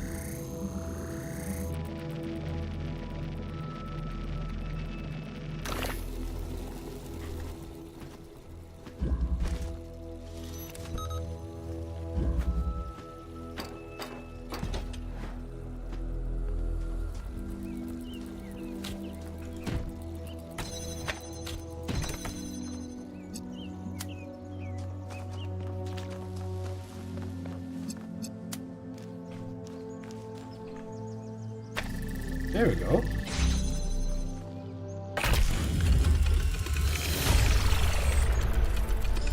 Wow, that one was a mind bender.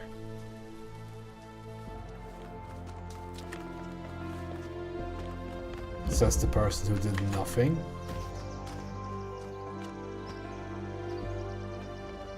I think that's my biggest issue with having all of these people here. Why am I doing all this and they just walk around?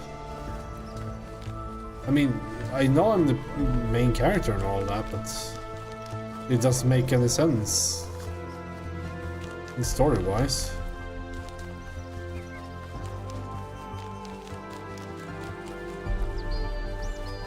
Okay, there's one optional puzzle remaining.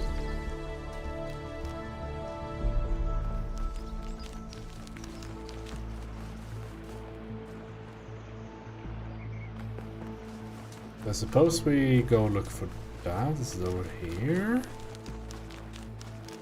This looks like an optional puzzle. Yes.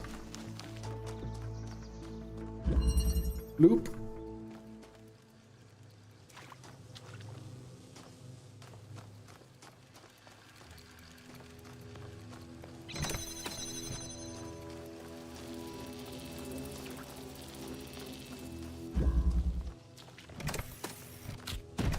So that is the 2.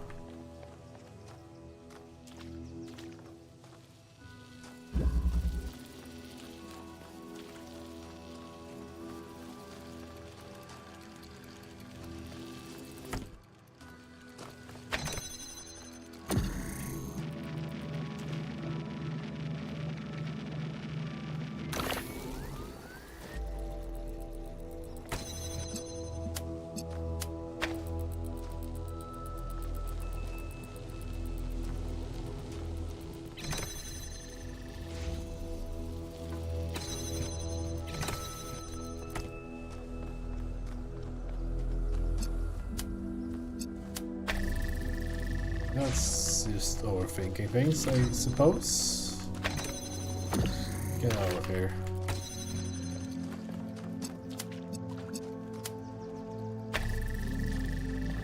What's in here? This starts that.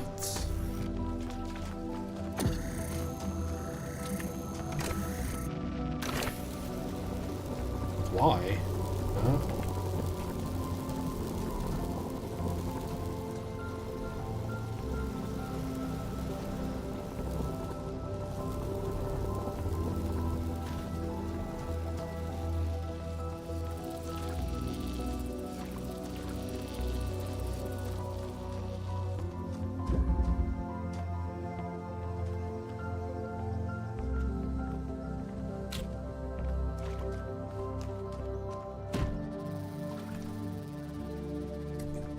So the goal is to get something in here.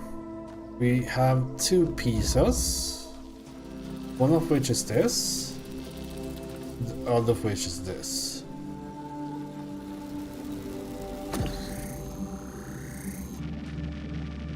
Putting the, like, let's see.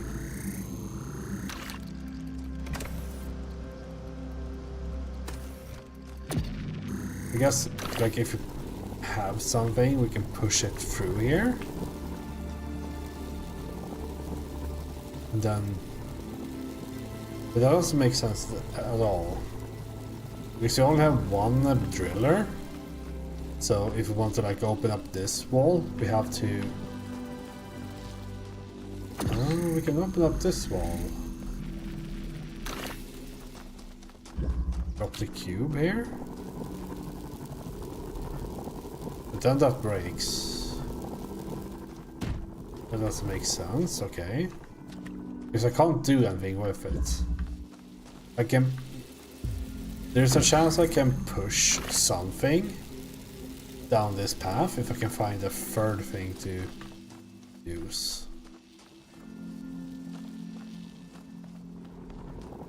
But this seems very difficult to actually use in some way. I guess I could drop the cube through this. Like, if I get a cube out here, is that useful for anything?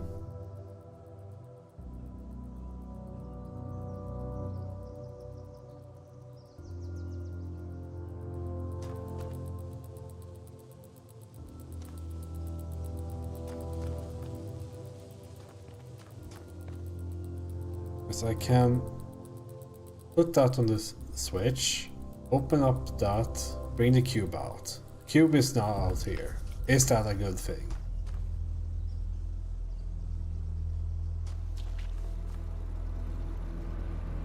Because if I start like doing stuff...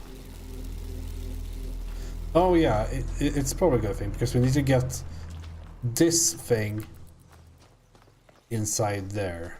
Because this has the same use inside as it does outside.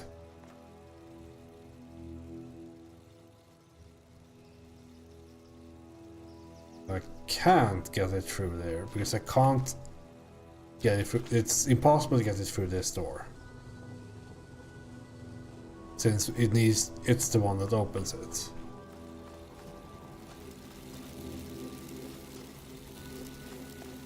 And it can't, like, if you put anything in here, it doesn't make a difference.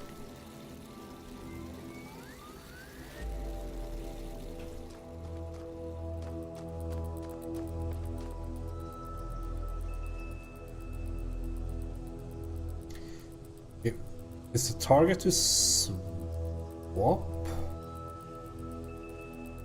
the cube and the connector? Let's try it. I mean, what do we have to lose?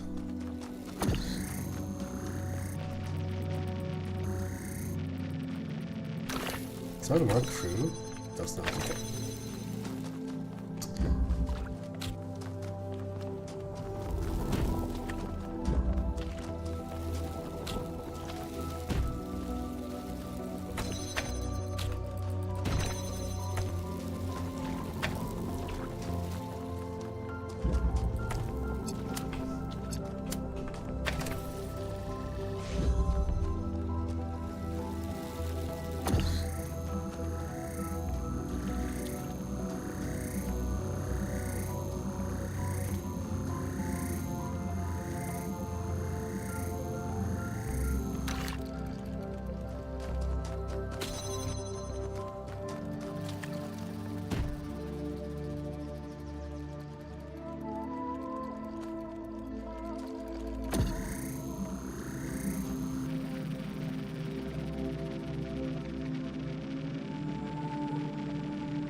That doesn't make sense either, right?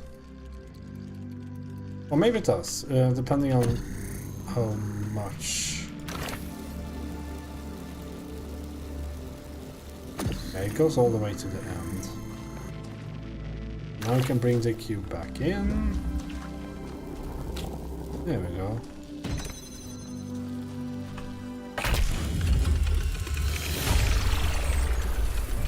Solve loop without doing multiple circles. What? What do you mean circles? I mean, I got an achievement, so I'm the winner here.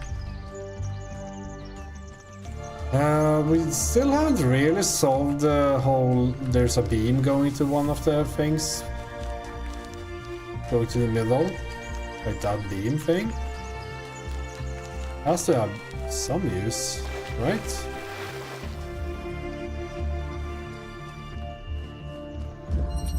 Seesaw. What is this? Oh, number 8.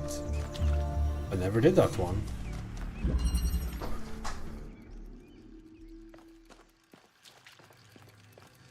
So this can target, like use the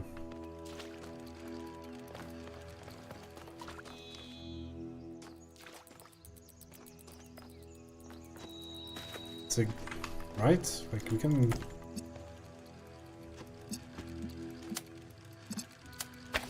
probably says green.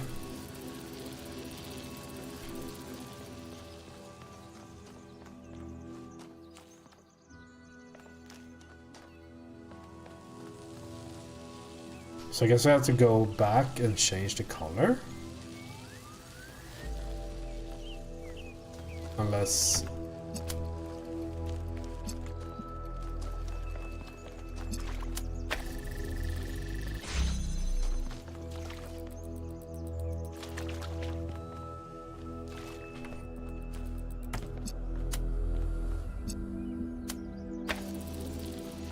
Let's see if we can do this.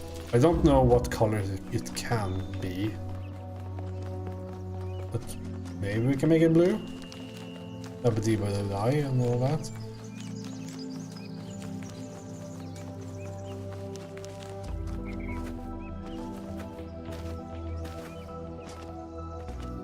It feels like can we do that puzzle?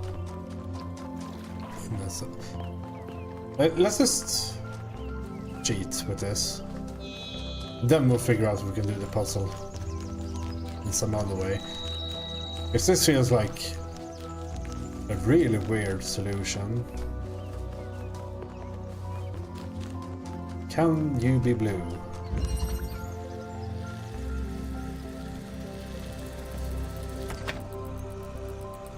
Sure can.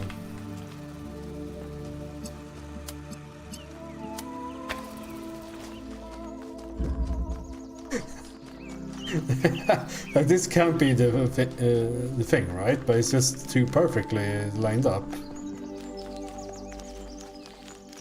It has to be something else.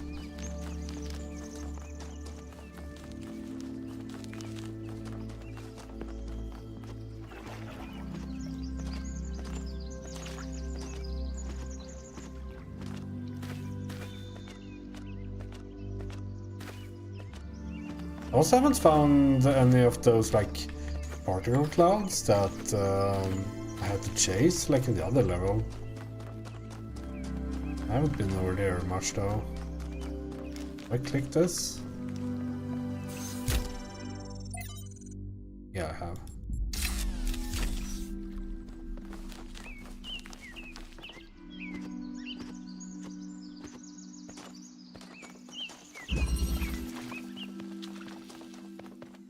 Get wrecked, shit kid.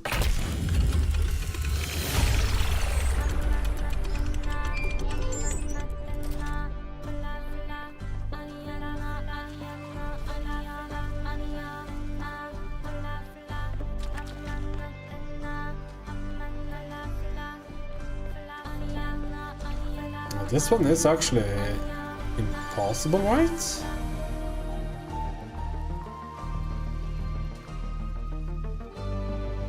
You would need to get the blue inside this.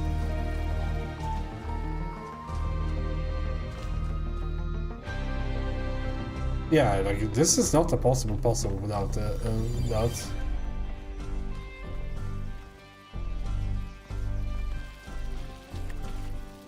Because blue is like locked out of this. There's no height difference we can use.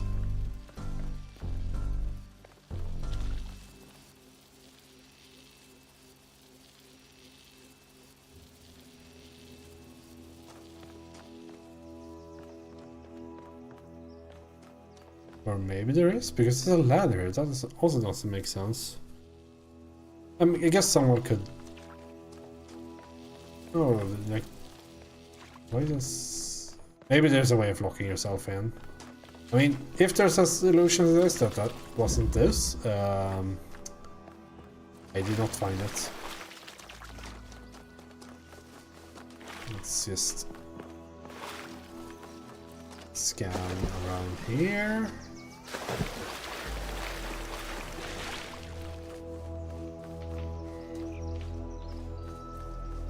If we notice something, we find. I mean, this looks pretty sus. Or is that just one of the first puzzles? Oh, that's the... This one. I guess these are... Yeah, these are counting the optional puzzles.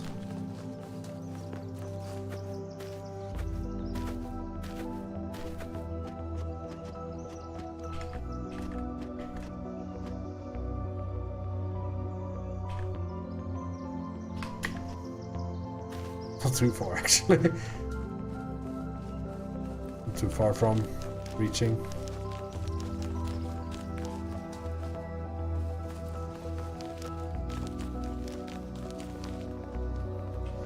Unfortunately, it's pretty difficult to like wall climb in real games. The good physics processor, the physics engine.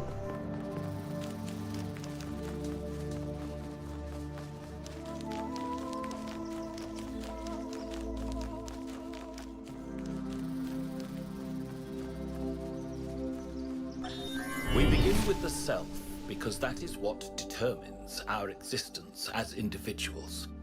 But the self cannot exist without that which surrounds it. The citizen lives within the city, and the city lives within the cosmos.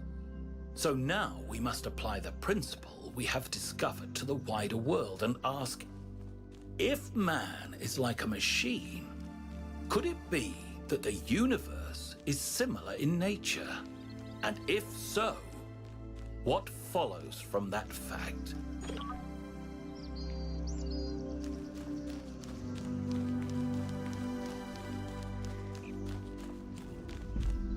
What does follow?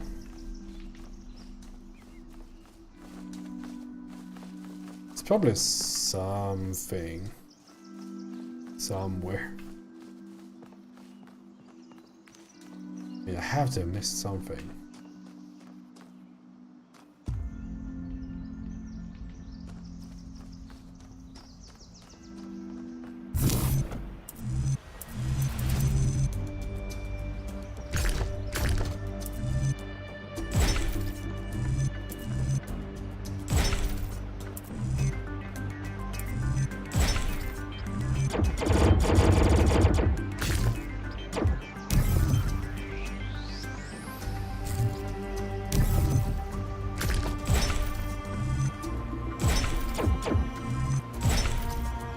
I think I liked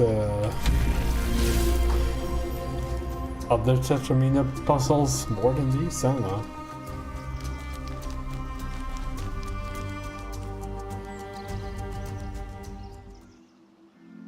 Beautiful.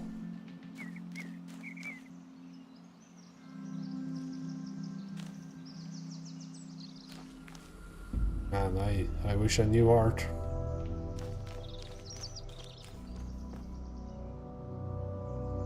Painting, I guess. Art is such a wide concept, so describing painting as art is doing it a disservice. So detailed. Let's say tea coal.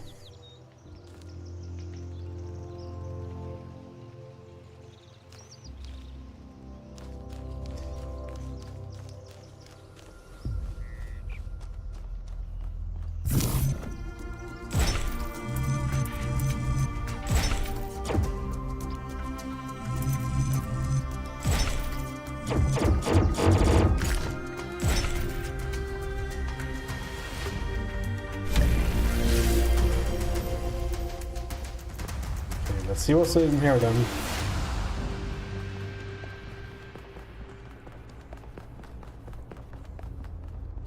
Please no more sphinxes.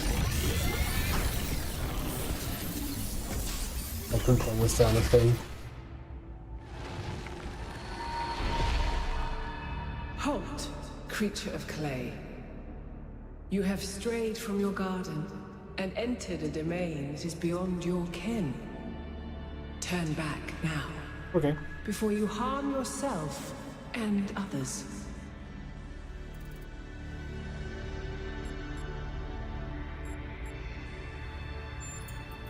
Prometheus had no authority to summon you. He is rash and foolish and given to trickery, but his schemes lead only to ruin. Therefore heed my warning. The flame is not for you.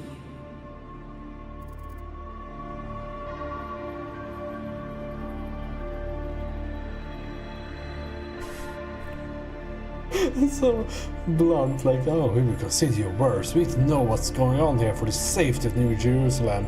We're not going to leave just because you had a bad experience with the magic box. What?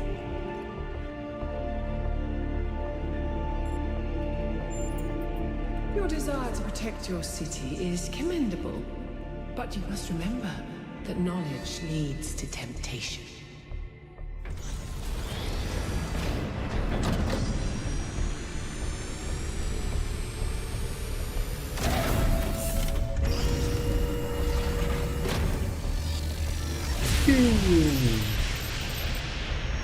How many of those bloody things are there?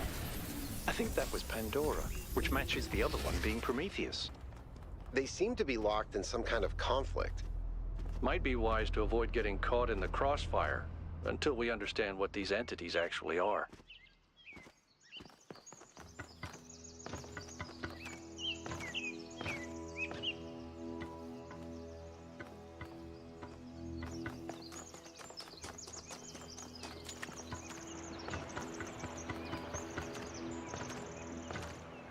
Okay.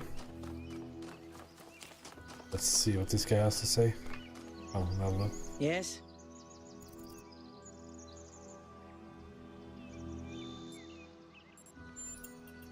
I did. It's interesting. The tech is a bit older, but it's been heavily modified to be more efficient. And it's not the kind of hack job you'd expect either. Whoever did this knew what they were doing. We could probably learn something from them.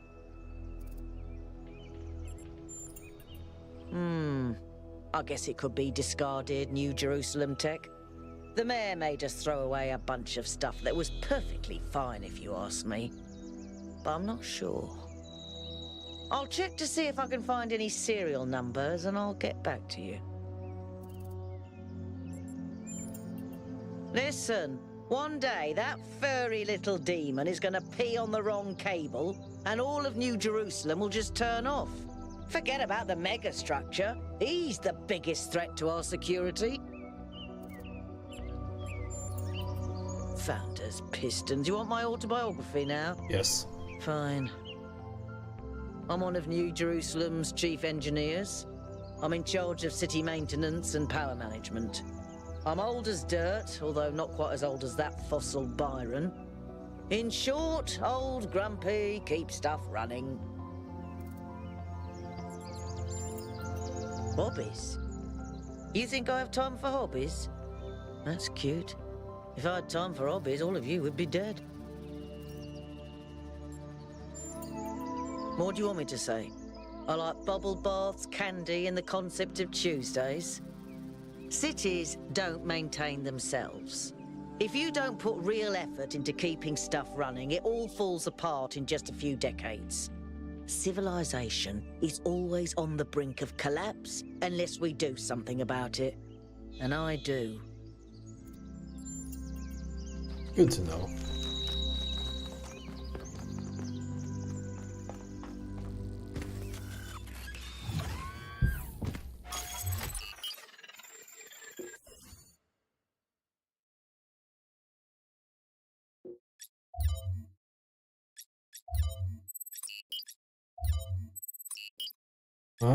Let's see. Gold puzzles? Yeah, 2 stars are missing. 1 star is missing. Lost labs.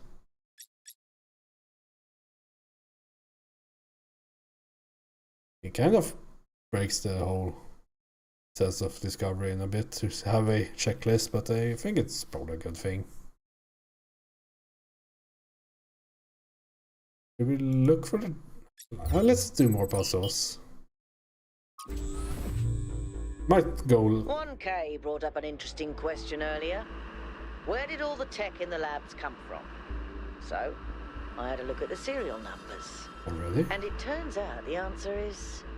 New Alexandria. Oh. Wow, I guess that makes sense. After the explosion, the colony was abandoned. Nobody ever went back for all that stuff. We had enough to deal with. So many dead. So that's one question answered. But how did they go from scavenged Alexandria tech to all this? How did we go from nothing to where we are now? Through the application of reason and the right tools.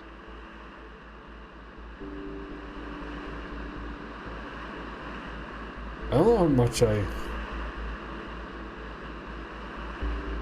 will try to like 100% this, but I try to find all the things would be pretty interesting, I think. It's a man.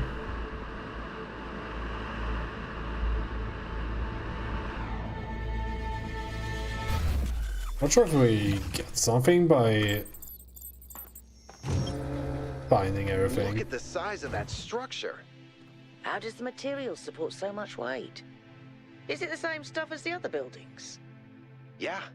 I know it looks like some type of concrete, but the molecular structure is completely different. Whatever it is, it's a lot stronger and less brittle. Are the labs made out of the same material?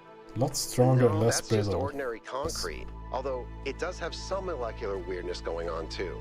Too little variation in the grain.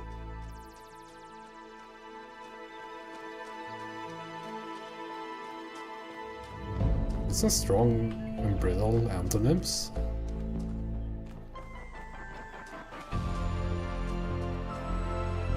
These have metal things in the concrete holes.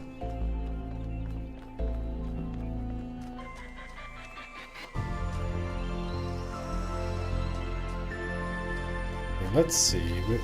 We most likely run into a new mechanic here. Yeah, that's one. Inversion. Take inverter. So I guess this does that? Yeah. As we saw. And I mean, the name inverter kind of isn't... There isn't layer subtlety, I guess.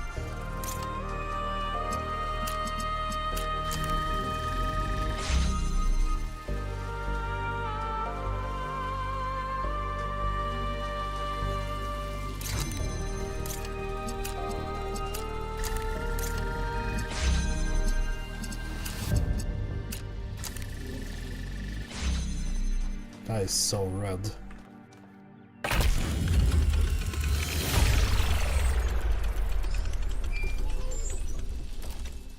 These colors are like so I think blown about out. New Alexandria all the time.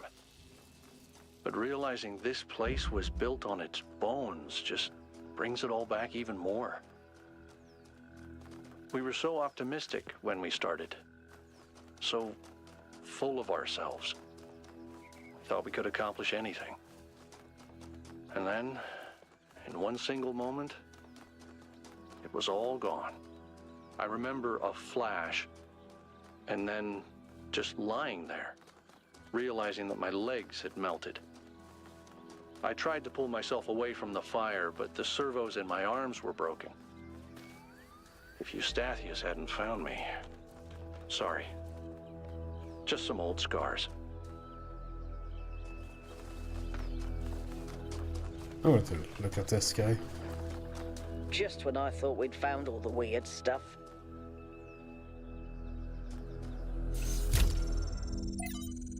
Success. From 5 456 E657 2267792. All for Miranda. It worked. I made a statue. Well, it half worked. The design wasn't balanced, so it fell over and broke. It was very dramatic. But the good news is that it all works in principle. Imagine we could do using stone part of the environment, Miranda.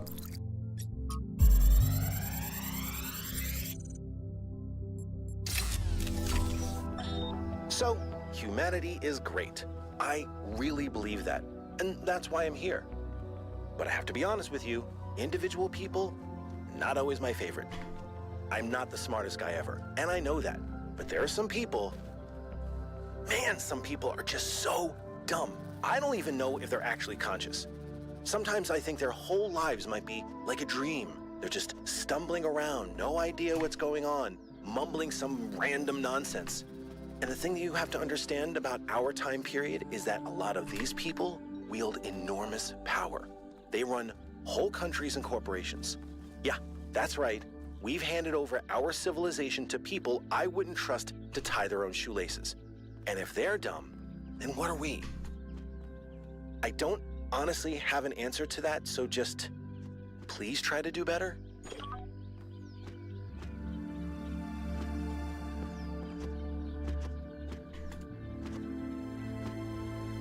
Like Attack on Titan.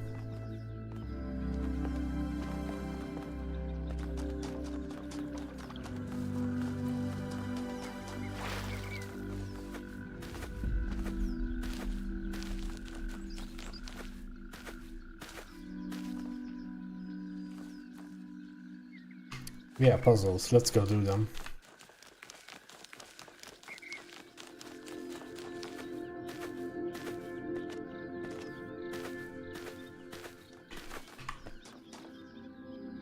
How can I help you?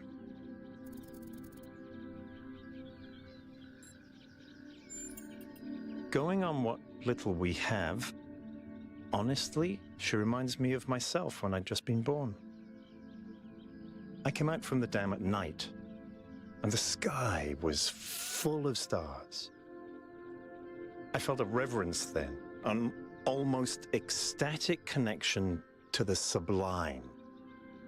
The universe seemed like a miracle, and to exist within it was the greatest possible honor. That view was tempered in time, but I've always tried to hold on to as much of it as I could.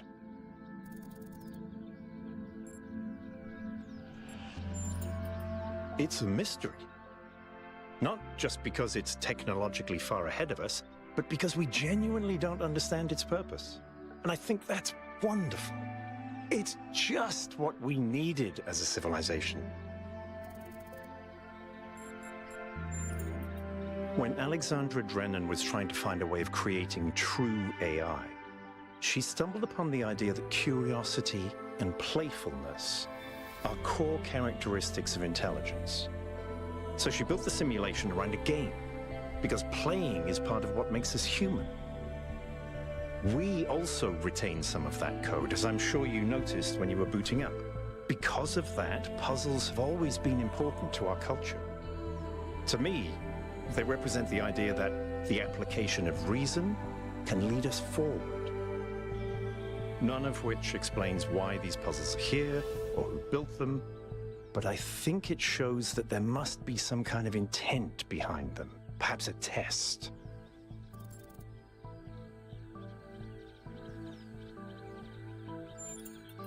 We made two fatal mistakes in New Alexandria.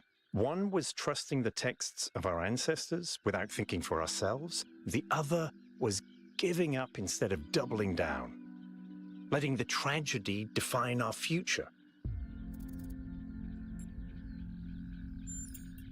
Because we disagree on just about everything, you mean? Well, here's the secret. Al is honest. He believes what he believes because it seems right to him, not because it gives him power over others. I respect that. In fact, I prefer that to someone who agrees with me just because I'm one of the first companions. It's clear that there's some kind of antagonistic force in this place, something that doesn't want us to discover the purpose of the megastructure. Perhaps that's part of the testing. Or perhaps it's what's responsible for this state of decay. I'm someone who was born a long time ago, when we couldn't afford to romanticize the past and demonize progress, when the value of human civilization was evident because it was so close to being gone. I'm someone who believes that human beings are important. Terribly, desperately important, because intelligent life is rare and precious. I suppose you could say I'm old-fashioned. Gotcha.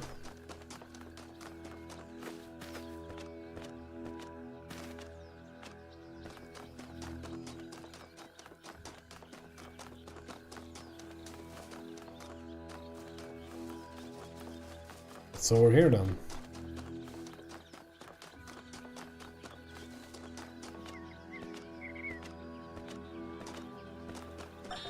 Let us consider the city. What is a city? It is not a gift from the gods, nor the product of nature. Unlike a mountain or a river, it is something that must be built through the deliberate arrangements of material by a mind imposing order on the world. And it is built to serve a purpose. To that end, it has roads and fountains and walls. And to the same end, it has laws and leaders. And though each city is built according to a different plan, all cities must serve their purpose, or they will fall and become ruins. Therefore, we may conclude that a city is also a kind of machine, constructed to improve the life of its citizens.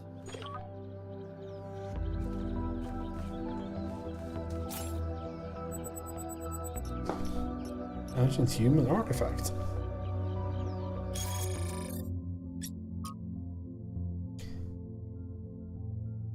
Unknown machine.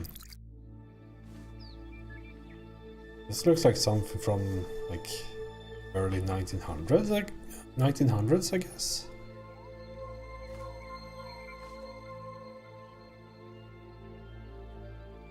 Some sort of like pump or cylinder here. Also noticed the dotted line in the sky. So there's... We need to figure out that part as well. It goes far.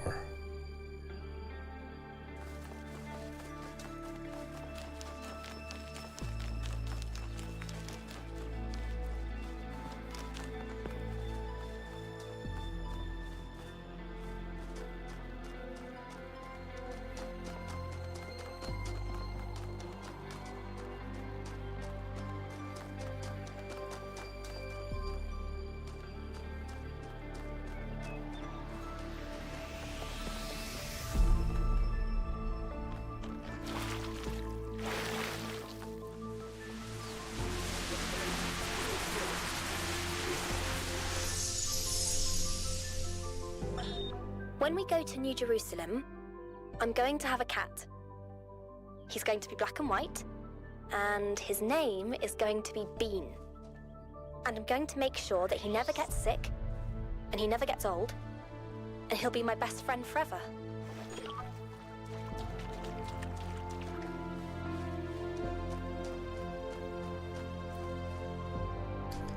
Maybe I need to run into the other...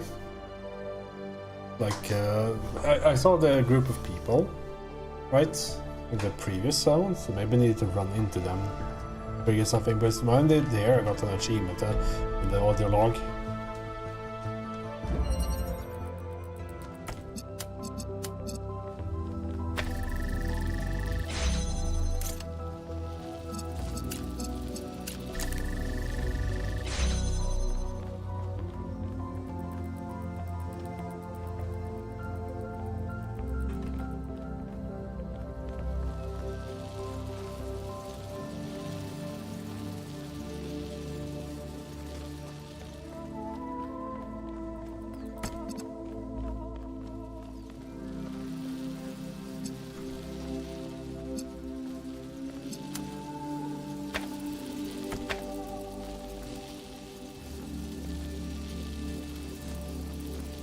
Do we only have a blue source here?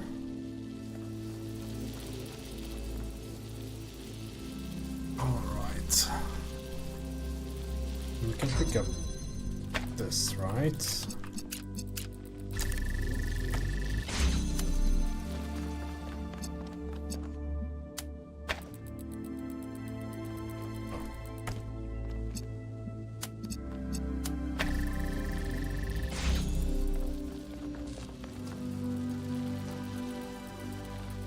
Oh, we need to...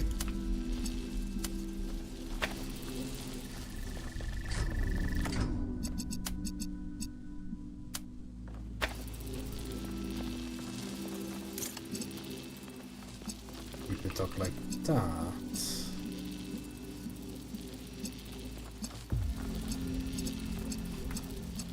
The guy fucked up. Let's see.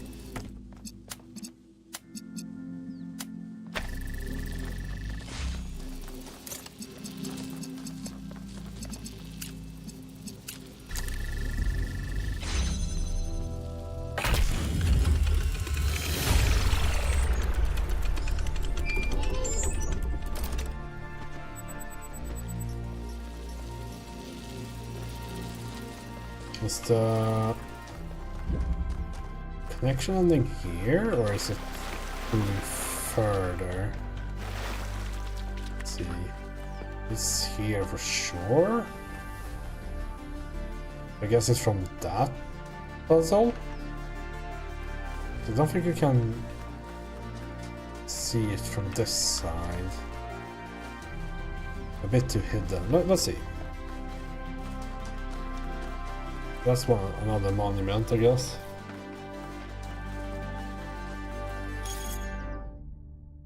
Cat sitting advice. So I'm cat sitting Yakut's cat Bruce, and he keeps peeing on my charging pod. Is there anything I can do to prevent this? Cleans very thoroughly, so not a single trace of smell remains. I know it's hard without the ability to smell, but we do have some cleaning agents that should do the trick. Contact me on private if you need a list. Oh, and make sure Bruce isn't distressed by something. Cats don't like being moved from their territory. Maybe it would be easier if you just moved him back to Yakut's place and fed him there. No, Bruce is the bastard. He loves peeing on anything electrical, chewing on cables, and generally just breaking stuff. This is normal, and I warned you, Pellegrino. I could have given him to Neef. She's used to him. He's so fuzzy, and I love him. Ah, cats.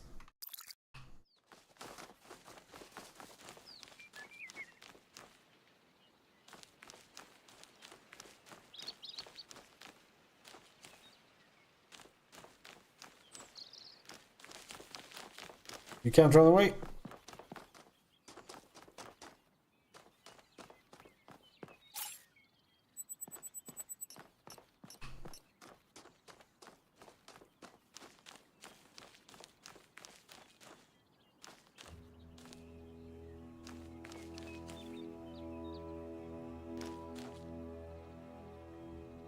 I guess this one didn't trigger a...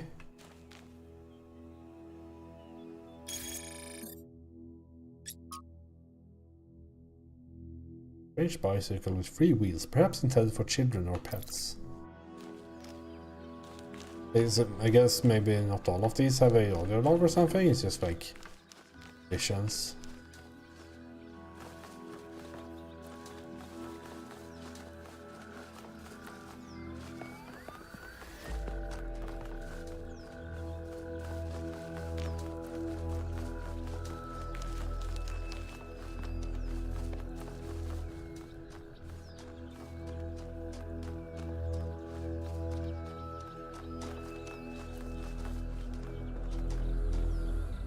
I've been meaning to talk to you. This, vision you had, the data stream overload. How did it feel?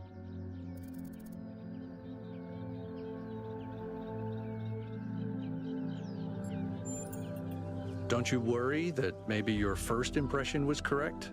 And after that, your mind was basically being hijacked?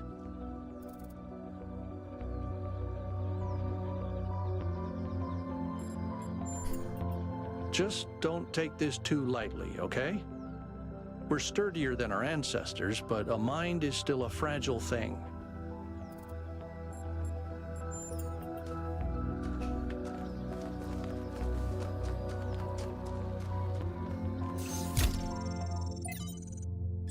Founding _3, final _2. Capacious Journal number 3. Day 42. We broke ground on the first permanent structures today. A large hall that will eventually be converted into a performance and exhibition space, my idea, although for now we'll use it as a workshop. It's strange, this place. There's a lot of open space, and I didn't think that I would find it so unusual. But I suppose we all spent more time at the dam than was originally planned, and now it's difficult to get used to not having that low ceiling over our heads. It's probably just me. Byron loves being outside and is always volunteering for scavenging missions. Iftra series usually tags along, although he seems more fascinated with observing nature and various weird creatures. At night, I sometimes catch myself standing by the door, not because I have guard duty, just watching the stars. It's oddly comforting to think that they've always been there, that they watched our ancestors standing where I now stand. Message fragment from Miranda to 5358. We finished setting up the external site at the lake. The area is so stunning, we forgot about the experiment for a while and went for a long walk. The ways in which all the different aspects of nature interact with each other are endlessly fascinating to me. And the sheer variety of living things, even on a simple green meadow. Sadly, we then stumbled onto the carcass of a deer that had been torn apart by wolves. Must have suffered enormously, and thinking about it made me feel truly terrible. There's so much pain in nature. Ecosystem Engineers by Anthony Castor. I don't think I've seen that name before. Cutting down swaths of trees for their building projects, faultlessly causing radical change to large environments and forcing local species to adapt to their artificial habitats. These are the traits of a species of intelligent, industrious, and extremely impactful ecosystem engineers. Humans? No. I'm talking about beavers. Bobber. Like us, beavers transform their environments via building, and their actions have real consequences, creating vast wetlands that some species thrive in, while others die. Human activity is very similar. We too are ecosystem engineers, and we too benefit some species while harming others. Everything about this is completely natural, including the damage to other species. After all, that's what competition and evolution is all about. Those species that adapt to the ecosystem we create will, over the coming millennia, become the core of a new biodiversity. And so evolution runs its course. If we don't like the result, if we think some species should be preserved despite being competed, well, that's anything but natural. It is, however, very human. It's fascinating how much of what we do is common in animals, but furthered enormously by our intelligence and our ability to remember. Through us, the universe strives to a greater level of complexity. But does the universe have the capacity to strive for anything? We must be careful to avoid projecting human values onto the cosmos.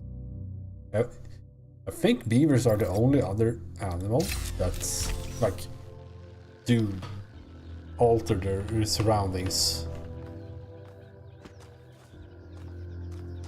It's humans and beavers that do those things. I guess some species build nests and all that, like birds, but not to the same degree as humans and beavers. There might be some other creature, some other animal I'm not remembering. Alright, can we see the... Yes, up there, right? Yes. Okay. So I only have red. Do I have something here?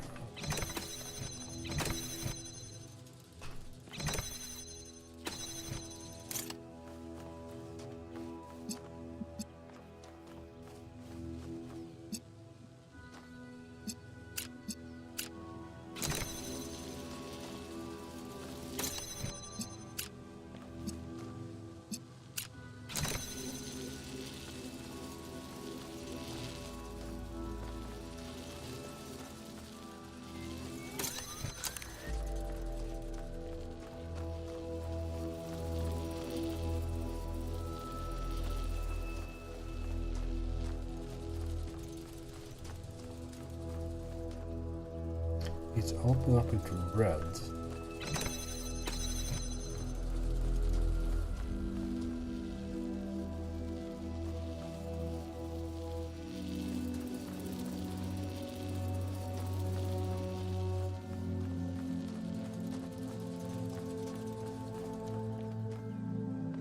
This right? Yeah, it is.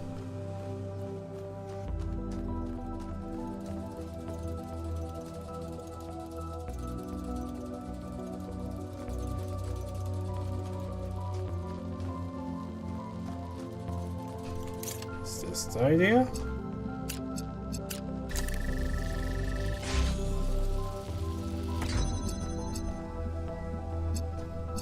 Oh, of course.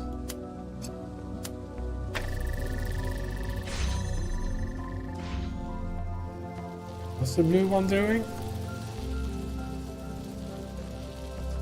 I thought it would keep the... Or maybe it does if I am not stupid.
We can create green justice.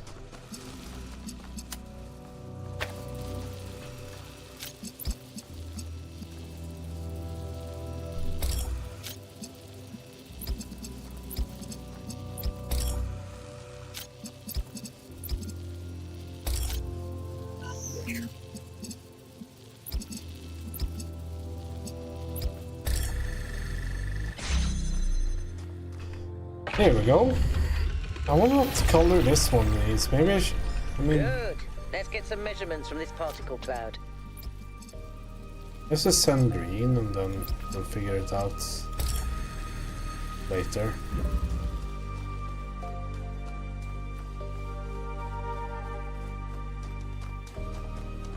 Did I touch this? Yeah, I did.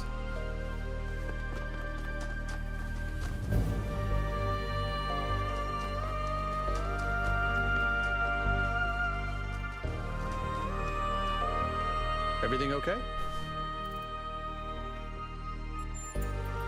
It's pretty clear to me that she doesn't want us to proceed with what we're doing. I find that deeply concerning.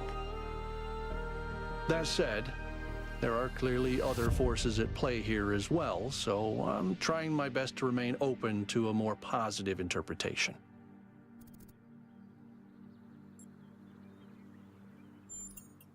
Exactly. But we don't really understand anything yet, and this Prometheus is suspiciously absent, so I remain cautious.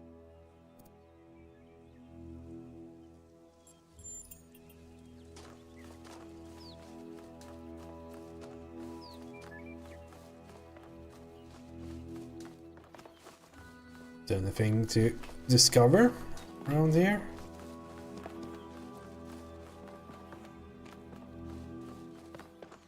I guess there's a secret lab here as well.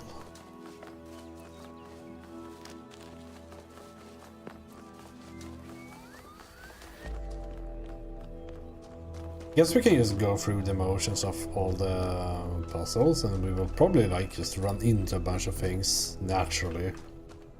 And then we can scour the places we haven't been later.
This seems fairly impossible. Unless I get a... I need a red into this area. But there's nothing on this level unless...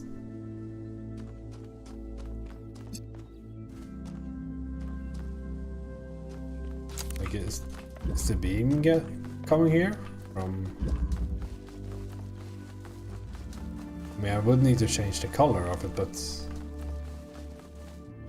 over there right now. Okay. I don't think we can see that from in here, right?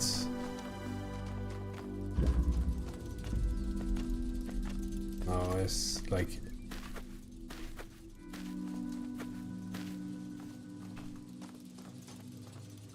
I don't think that's the solution. Okay. Okay.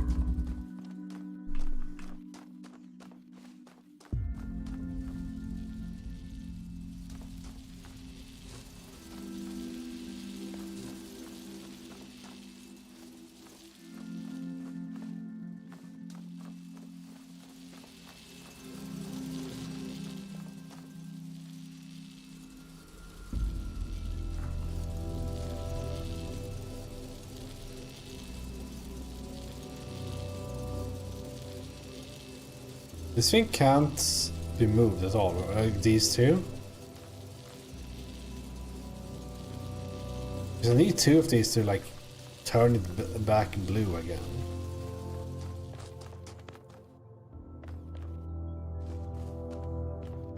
It's called refraction? Why?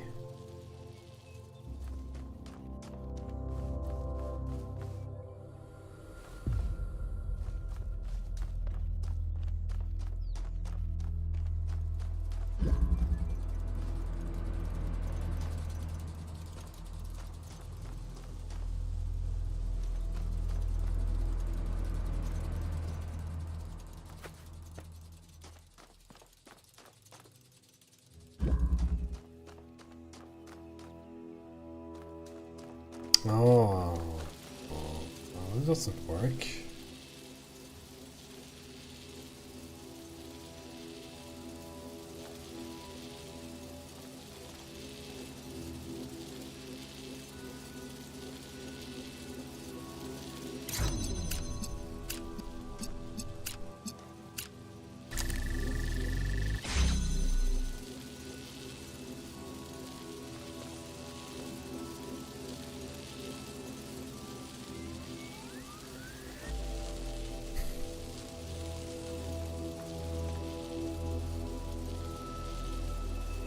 This is good news, because this can now be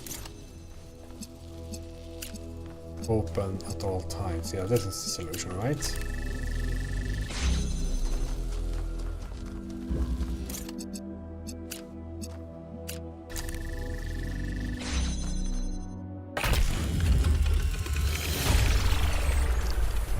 I created a red herring for myself with a huge beam.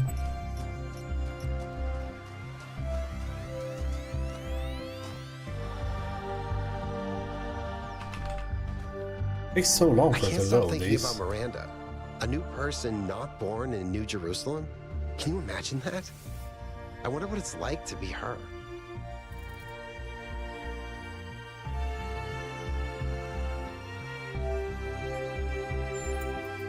That's true. Just look at our team. Imagine getting your worldview from Byron versus, say, Melville. The outcome couldn't be more different. Which brings us back to the question of who built this place. Guess we'll have to wait and see.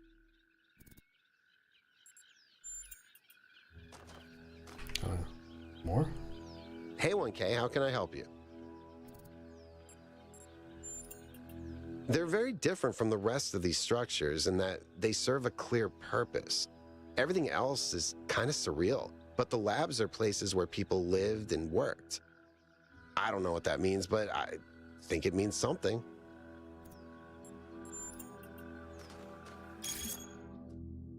Places of longing. Paris.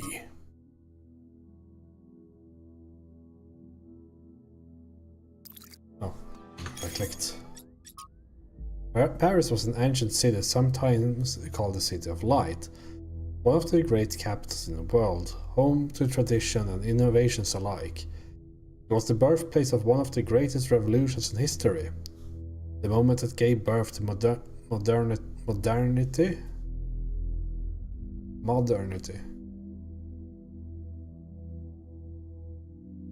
How do I pronounce this? Modernity? It sounds so wrong. In all of its glories and horrors alike. Hold on. I guess this one. You won't hear this. Just have modernity. Okay. Modernity. The spirit of freedom that was born here, although it was suppressed by enemies and traitors, never entirely faded, and it lived on in the minds of artists for many generations. Maybe something of that spirit still remains in us.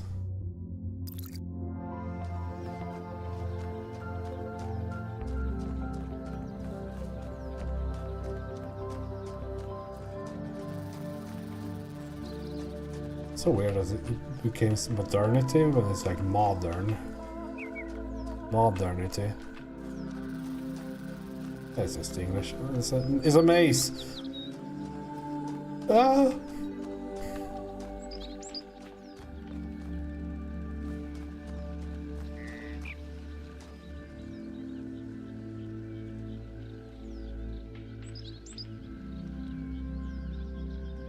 Okay. That should be fairly simple to find. Go to the right of the man statue and look at some place. Like sparks the spot.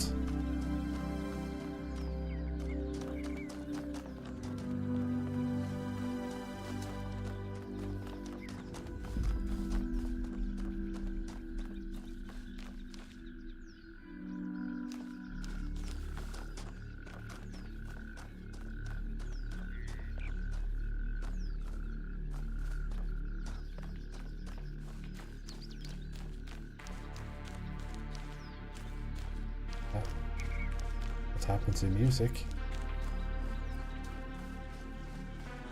Did I get close to something?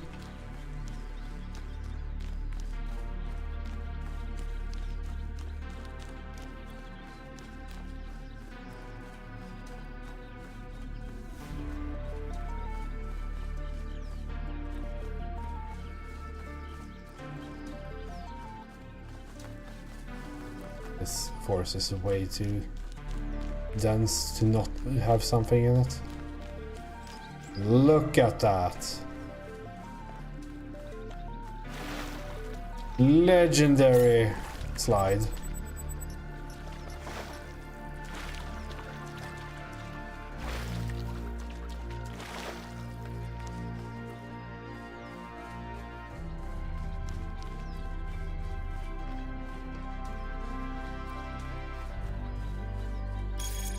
Did it say?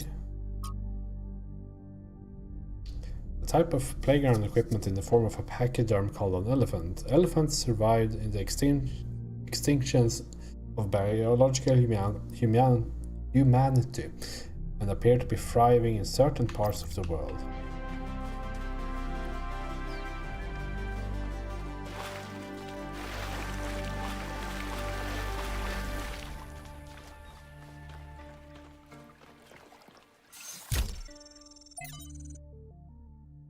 I don't have to read.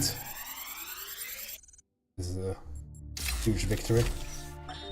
The rotting remains of the old world should fill me with melancholy. Even here on this remote island, our ancestors could not escape their fate. And yet, I find there is something pathetic about these ruins that evokes anger and even contempt. I feel it is a mistake to accept this catastrophe with equanimity. What we see here should offend us. When witnessing this triumph of entropy, we should aspire to a warrior spirit, even a kind of hate of the past and its failures that will never allow such a thing to happen again.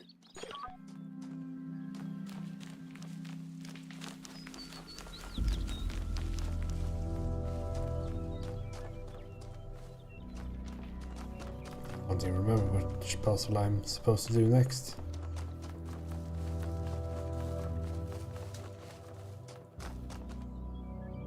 Let's go for 5 first. This. Ooh, there's something over here. Ooh, a piece of candy. Ooh, a piece of candy. Ooh, a piece of candy.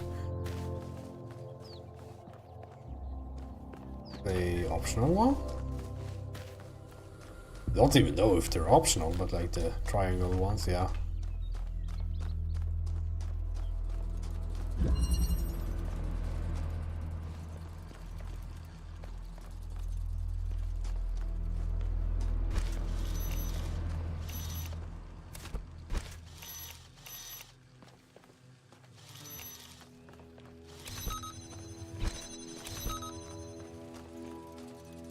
There hasn't really been a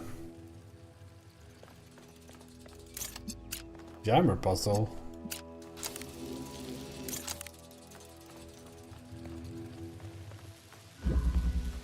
They were way more common the first game. I guess they want to do the new stuff.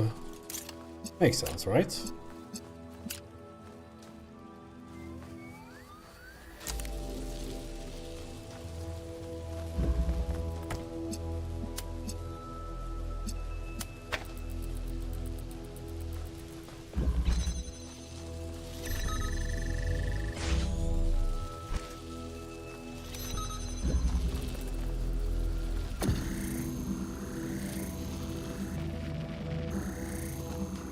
The only door or only wall I can do things with.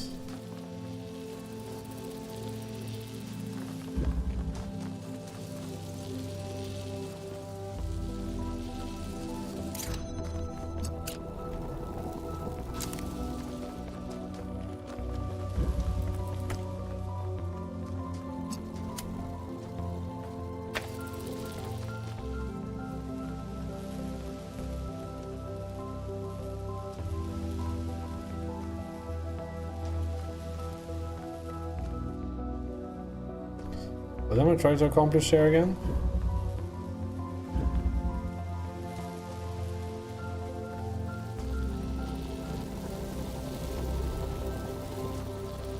I think this should be on the other side, right?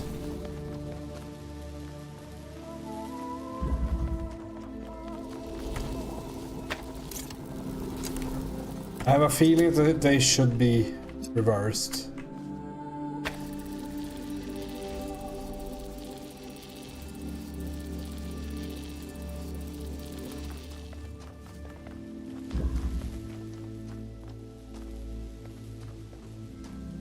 Oh yeah.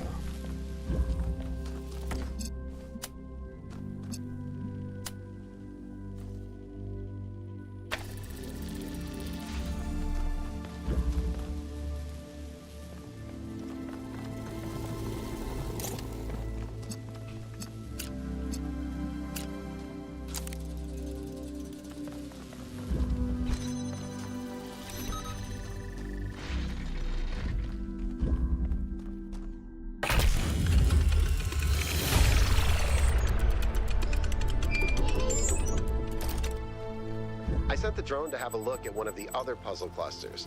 It seems they remain inert until they're connected. I uploaded the pictures to the log. Should we check them out with the VTOL? Let's conserve fuel as much as we can. There's no point in going there if it's all dead. This is the labyrinth, right? Yeah, same.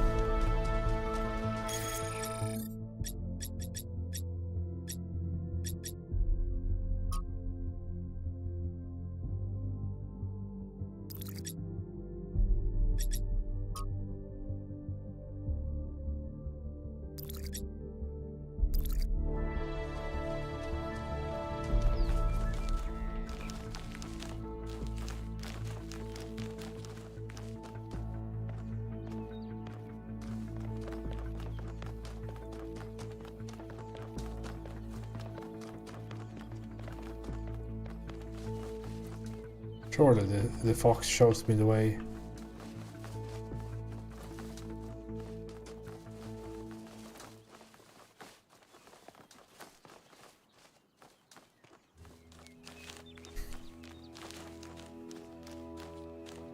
Ignore that I ran into a tree, that's just a bug. It will show me the way. It's just showing nothing.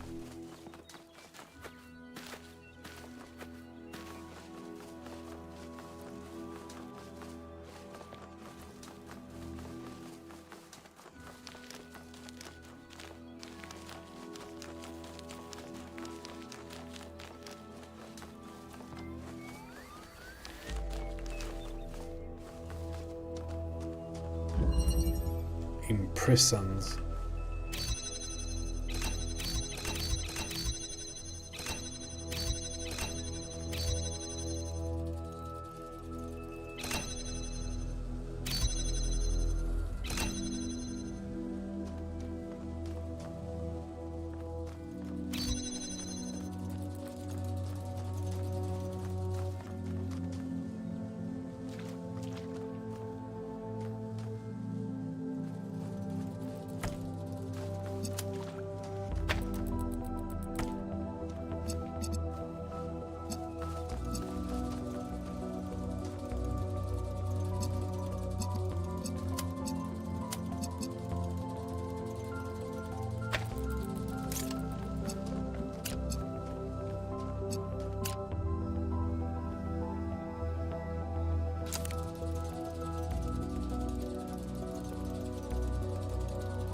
This doesn't work.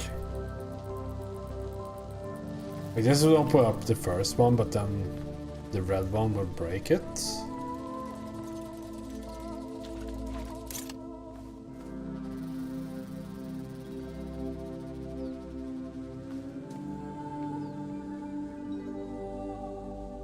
Oh, of course. No, not of course. Oh, of course.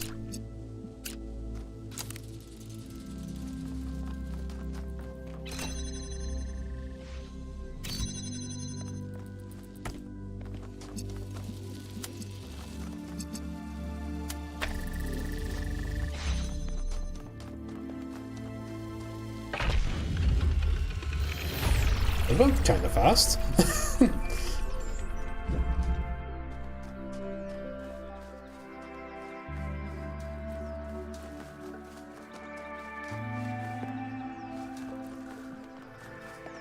this puzzle has to be the one that connects to that.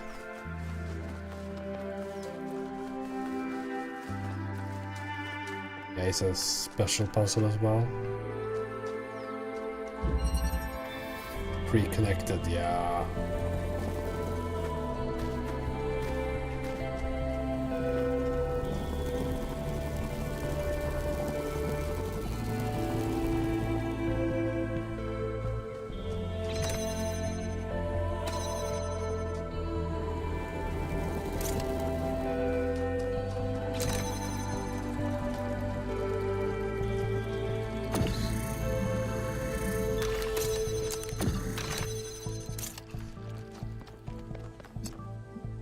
So we need blue.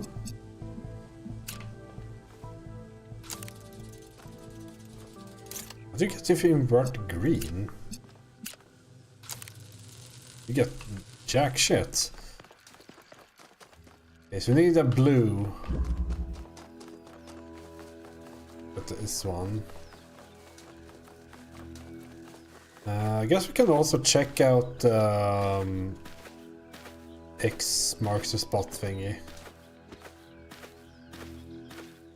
Is that also a bump it? No, it's just this thing, I guess.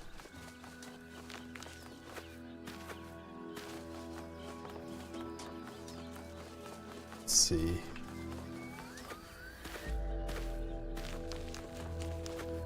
So it was kind of... Wasn't it just showing that thing? Like the structure up here? Pretty sure in here?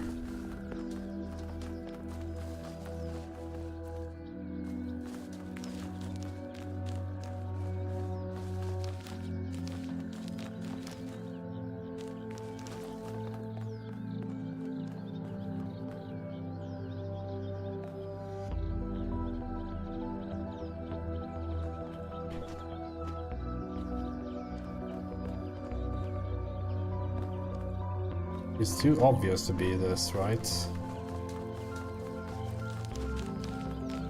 Or not obvious, like it's not obvious at all. I needed blue, right?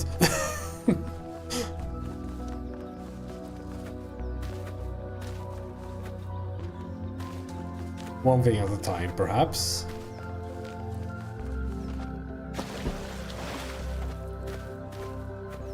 I'm pretty sure I could have basically made this any color.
I don't know why I'm jumping all the time.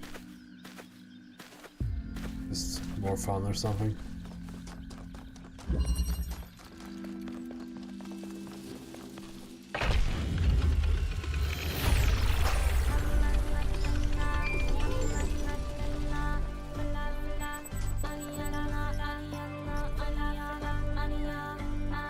Was there another solution to this? Let's see.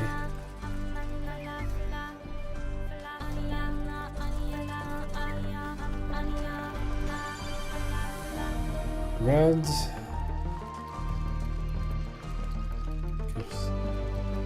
This is just like... I don't know if this It's open. I think they opened it now, but I guess this is also a solution, right?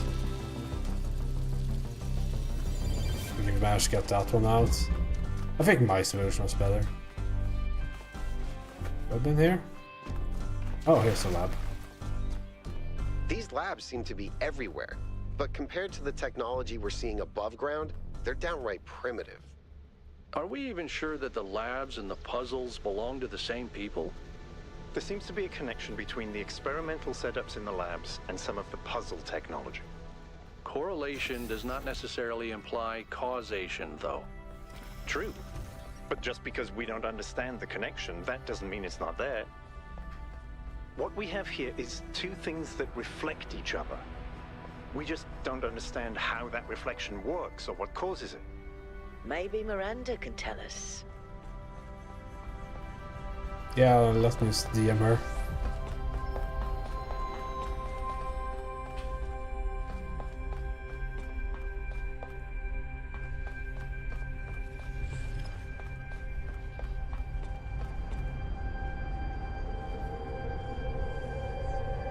This is an atom, right?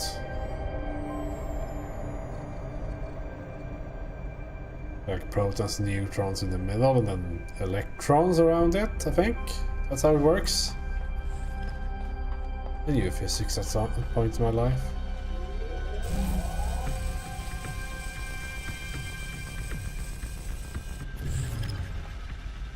Gravity.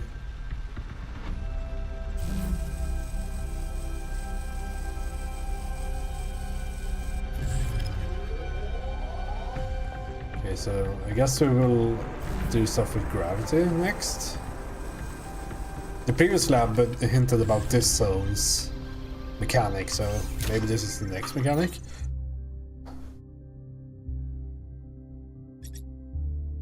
The End _ Draft by Olufemi Canada. Weren't they a character in the first game? Can't remember. After a lifetime dedicated to the written word, I'm faced with a task I could never have expected. Writing an epitaph not only for myself, but for my species. In the unlikely event that Alexandra Drennan is successful and one day someone reads this, what meaningful insights can I share into this strange phenomenon that is humanity? I've spent days thinking about it, but now I'm running out of time. I'll set down the one thought that I simply can't shake. It didn't have to be this way. With more time, we could have found a cure. With very few political victories, we could have been prepared. Change any factor, even by a little, and we could have made it. This isn't divine punishment, it's just dumb luck. And a bunch of hexadecimals? I'm reaching for something here. I don't know what it is. Forgiveness? Grace? Acceptance? No. I hate the idea of accepting this. Hope, maybe. Feel like this story is unfinished. Maybe it should be. No epitaphs for humanity. I pray Drennan is right. Miranda then. It didn't have to be this way. And yet it was. Failed to load comment. Charon. From 51 Tales by Lord Dunsany. Charon leaned forward and rode. All things were one in his awareness. With his awareness. It was not him, with him a matter of years or centuries, or of centuries, but of wide floods of time and old heaviness and pain in the arms that had become for him part of the scheme that the gods had made and was a piece with eternity. If the gods had even sent him a contrary wind, it would have divided all time in his memory into two equal slabs. What's a contrary wind? No. So grey were all things always were he was that if any radiance lingered a moment among the dead. I can't get these sentences. Like they're so weirdly written compared to my dog water English that it's so hard to like make them out. Maybe I should read them first and then read them out aloud. On the face of such a queen, perhaps as a Cleopatra, his eyes could not have perceived it. I don't know if this is an older way of writing English or a more poetic way or something, or that doesn't work well when you read it out aloud, or maybe I'm just dumb, who knows. It was strange that the dead nowadays were coming in such numbers. They were coming in thousands where they used to come in 50s. It was neither Charon's duty nor his want to ponder in his grey soul why these things might be. Charon leaned forward and rode. Then no one came for a while. It was not unusual for the gods to send no one down from Earth for such a space, but the gods knew best. Then one man came alone, and the little shade sat shivering on a lonely bench, and the great boat pushed off. Only one passenger, the gods knew best. And great and weary Charon rode on and on beside the little silent shivering ghost. And the sound of the river was like a mighty sigh that grief in the beginning had sighed among her sisters. They just read. And that could not die like the echoes of human sorrow failing on earthly hills, but was as old as time and the pain in Charon's arms. Then the boat from the slow, grey river loomed up to the coast of these, and the little silent shade, still shivering, stepped ashore, and Charon turned the boat to go wearily back to the world. Then the little shadow spoke, that had been a man. "I am the last," he said. No one had ever made Charon smile before. No one before him had ever made him weep. There's an obvious and perhaps intended interpretation that this is the end of humanity, and the last shadow is the last human to live. But another interpretation is equally possible, that humanity has achieved immortality, and the last shadow is the last human to die. I prefer the latter. Why am I project 4? These are so hard to like read out aloud since they're just notes, right? So just see if there's anything. I like was like Noema project, which was, I mean, that was the whole thing, right, with the simulation.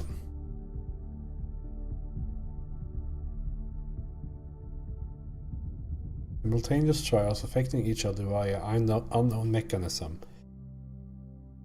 What is going on here?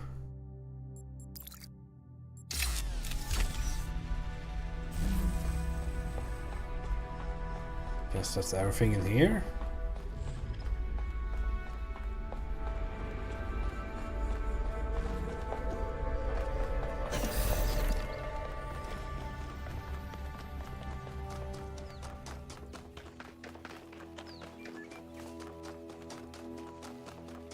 Can I see the stats of this area without... Yeah, I can. It's still 2 stars around here somewhere.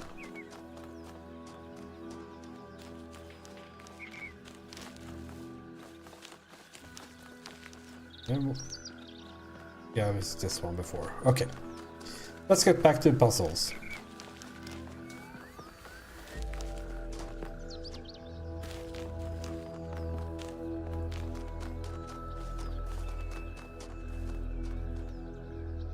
Six first.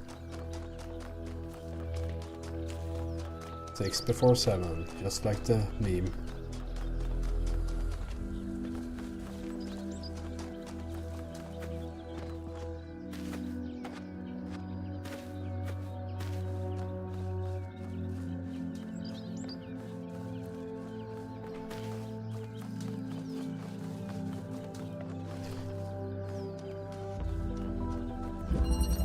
hidden.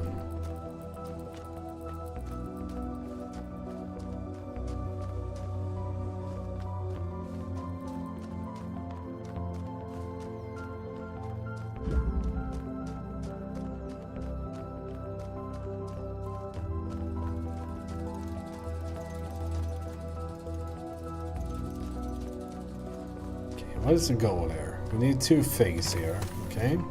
But 1 thing here.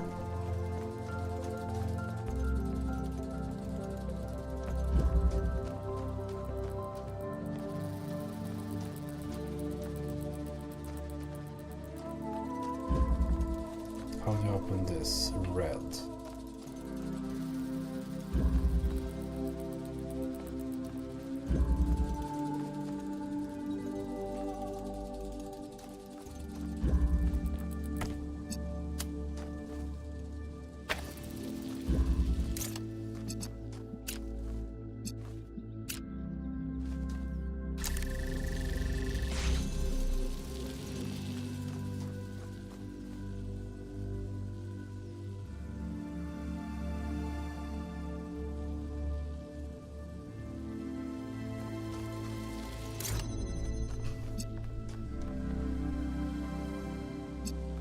I get this is this like solution I have to end on.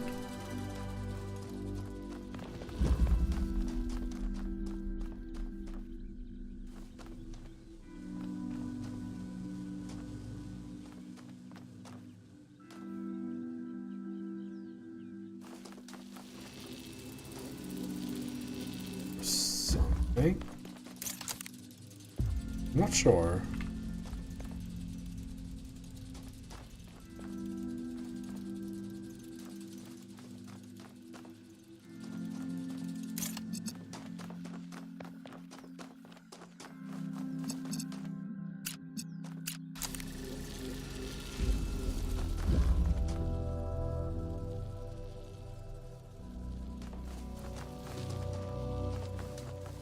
This is one of these.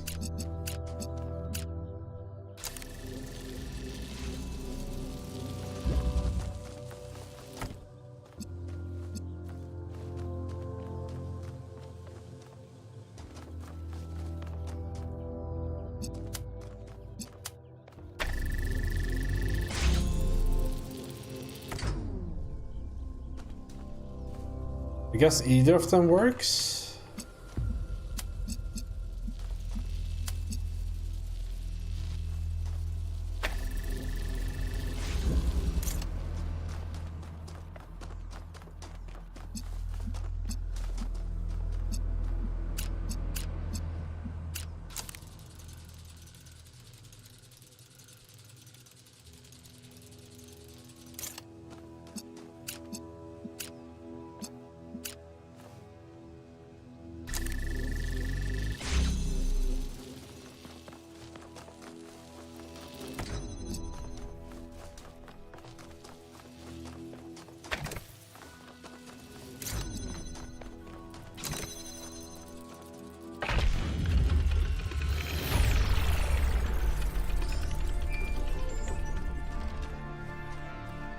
Okay.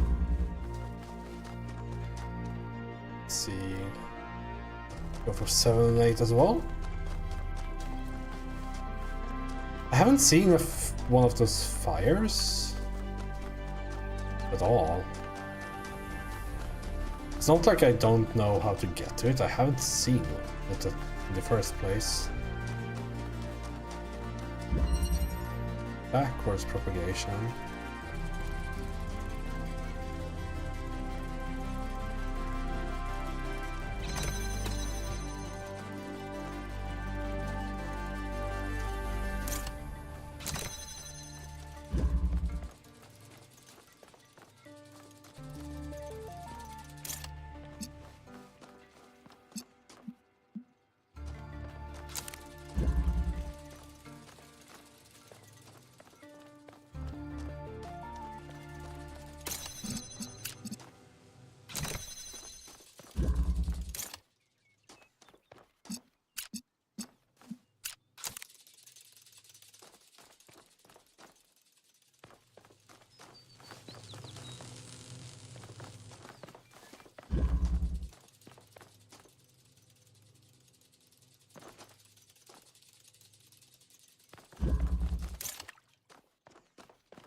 can't. Want to have this red one power this. I guess we have to...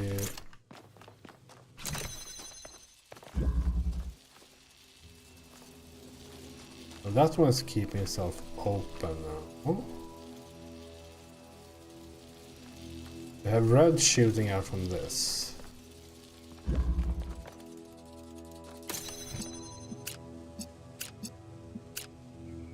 What's this? It'll be too easy.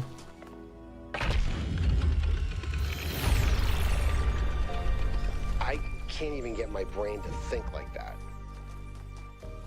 Same.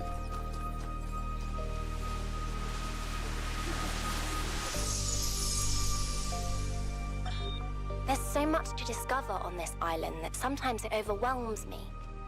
Every lake, every forest contains an incredible, interconnected, permanently changing network of organisms. And every one of those organisms is almost infinitely complex and contains other organisms within itself. It seems impossible to ever really grasp. But then, step by step, I do understand. It takes time and effort, but it's not impossible. And there's a lot of joy to be found in simply taking the time to truly study something. I spent 5 years studying a single flower, and it never got boring.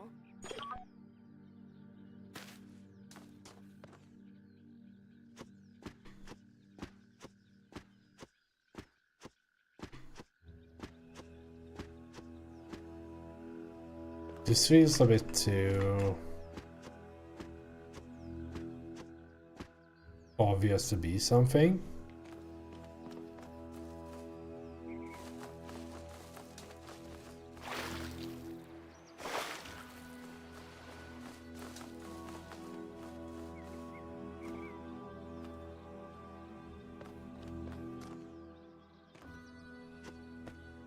It's Knight's Tour time.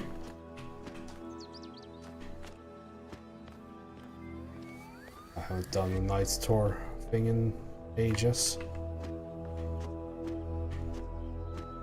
And the one that I made back in university took ages to run.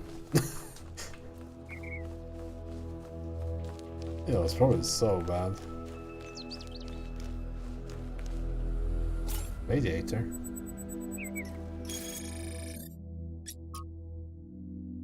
Unlike ourselves, our ancestors could only survive in a limited spectrum of temperatures. Devices such as this one allow them to artificially create the conditions that allow them to thrive.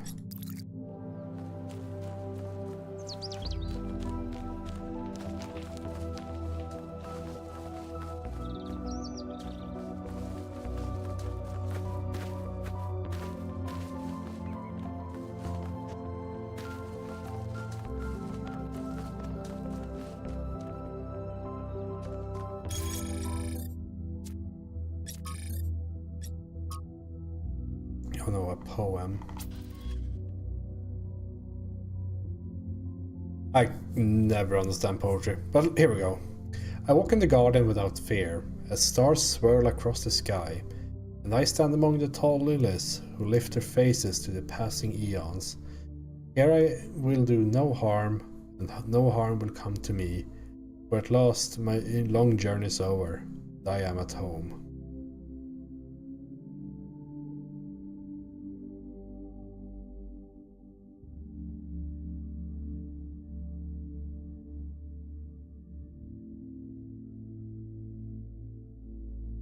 Okay, beautiful, makes me feel calm and happy.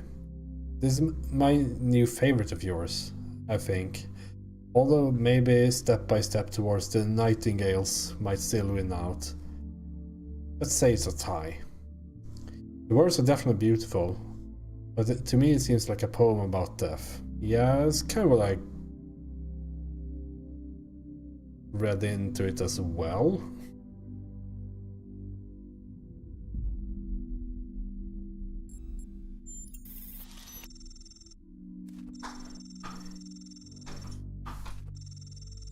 Interesting that both you and Aurinia had the same response. I never thought of the poem as being about death. To me it was about New Jerusalem. But What you're saying makes sense. By limiting our growth, we accept that one day our story will be over. But it's not so bad if it was a good story. Acceptance of death is wisdom, even for us, or we should rage against death, not accept it.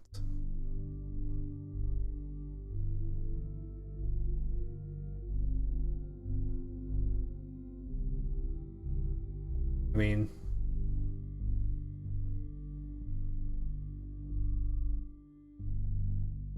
you can also just keep living on forever. Oh, not so bad.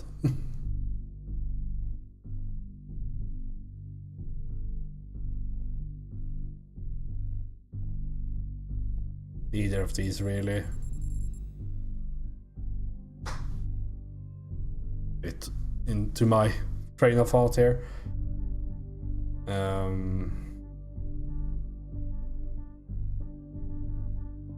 It feels like they're also working towards some sort of like, oh, you have to make a revolution versus accepting the current state and not upset. Like, I don't know. Like, I don't know how much, like, how important these things are. They're just like random stuff here. I don't know.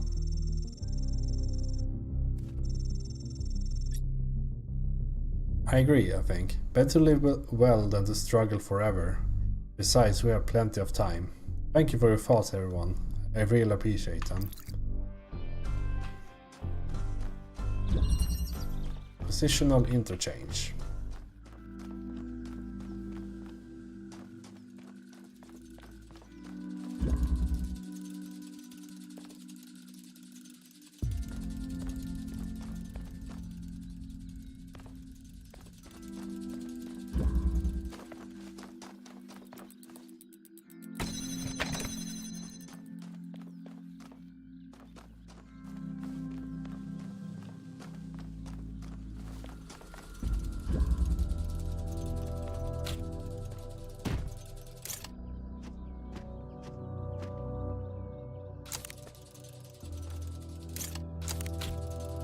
It was an attempt.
But why?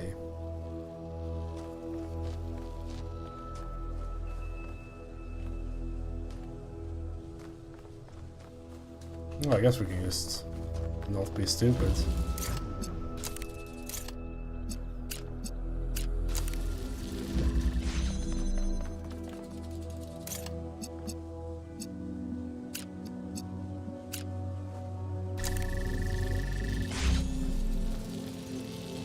Oh, we did both here.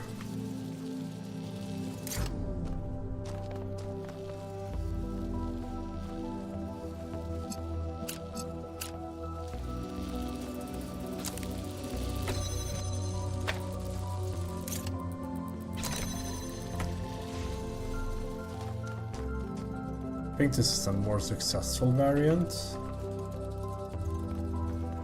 Oh, hold on. Also,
need to learn to pick up with right click.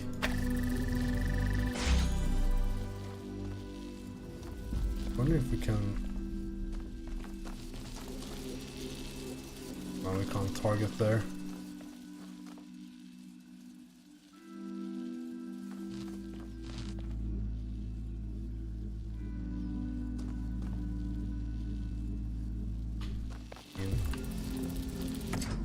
It's probably just this, right?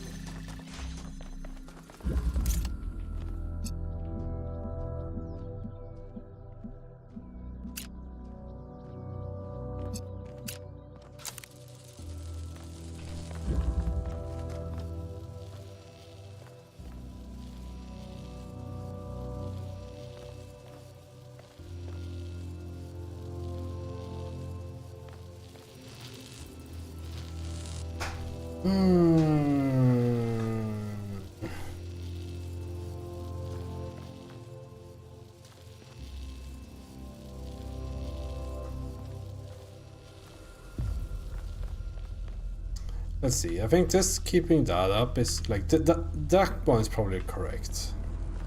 Because it means we can lift, we can make this one blue.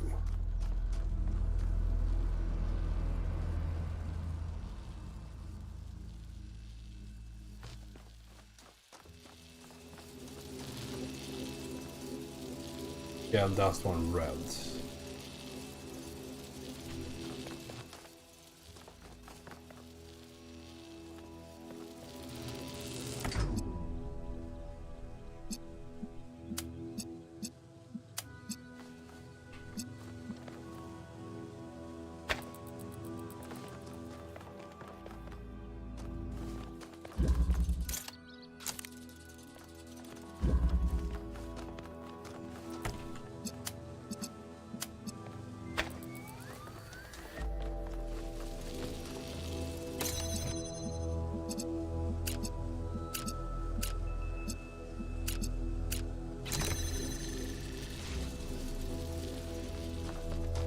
There we go. It almost feels like was unintentional. What is it?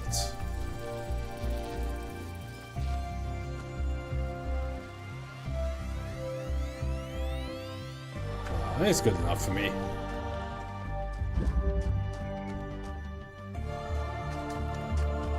Okay, where are those fires? Can we climb up here?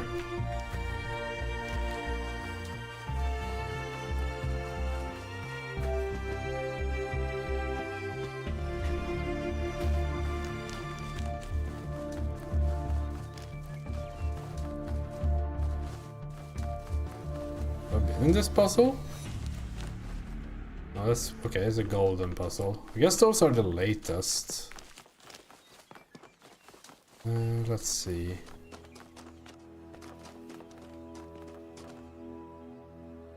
Yes? New Alexandria. What a mess. It was an attempt to start a new city, but it went about as sideways as it goes. Gas explosion, more than 30 dead, unrecoverable. Al was there for the whole thing. Because the whole place was abandoned. Byron insisted that we had to rebuild, but for the survivors, it was just too traumatic to deal with. So I guess that stuff was just lying around for someone to pick up.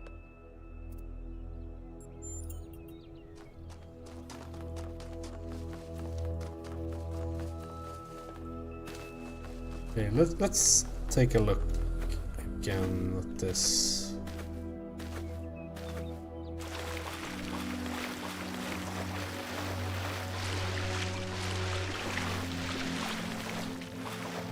It's like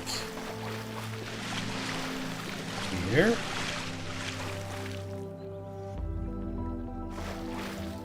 It's just that.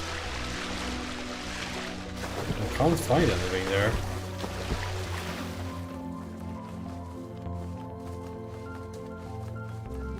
Or is that just showing where the...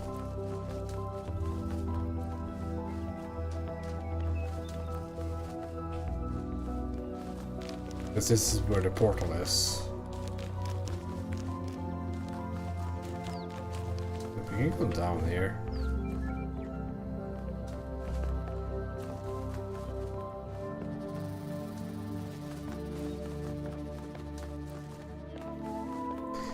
I wonder if the like fight. I mean, of course it's optional. I was like going to ask, if the fires are optional, because they're just like giving you the ability to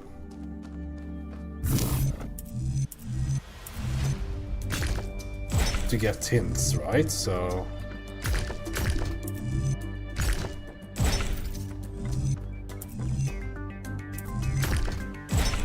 surely they're just completely optional.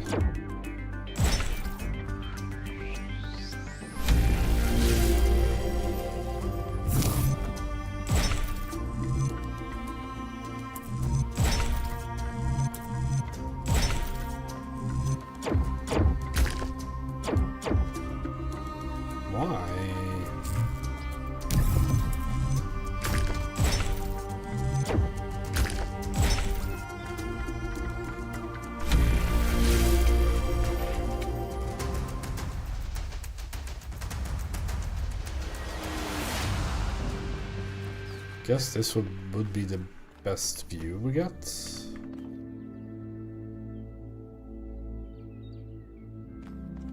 And the lowest frame rate. I love Unreal Engine. I guess it's 60 here.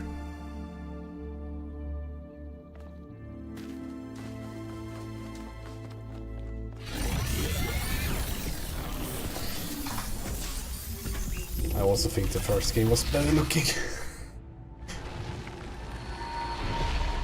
Oh no, not you. When the craftsman Daedalus was imprisoned in the very labyrinth he had created, his only solace was his son, Icarus. To escape their plight, he fashioned wings of feathers and wax. He warned his son to fly neither too high nor too low, but his son, enraptured by the freedom of flight, flew too close to the sun. Thus the wax in his wings melted, and he fell to his death. What was the sun's error?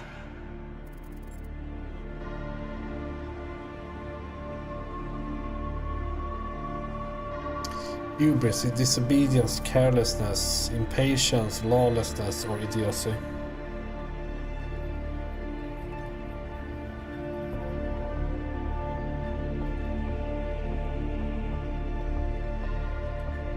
Carelessness, I would say. Or was it Daedalus who was careless, giving the wings to Icarus, knowing that all young men are rash? After the death of his son, Daedalus withdrew in sorrow to a foreign land. King Minos came looking for the craftsman to exact his revenge. The answer to a riddle revealed where Daedalus dwelled, but for Minos, That answer was his ruin. Consider King Minos, burned in his bath, as you seek your own answer. Who?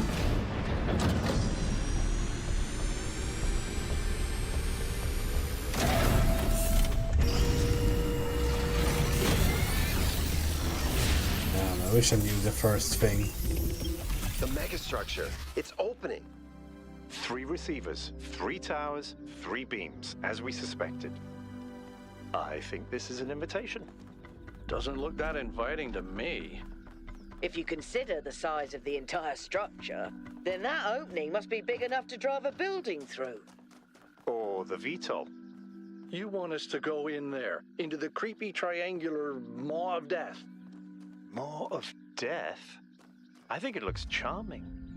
Byron's right. We're here to explore, and this is a mystery worth investigating.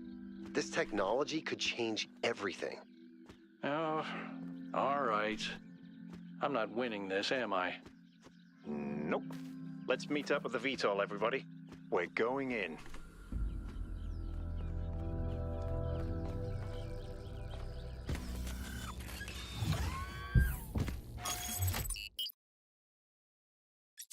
Traveling to megastructure. Or do we look for lab first? Let's just do a sweep, see if we can find the lab.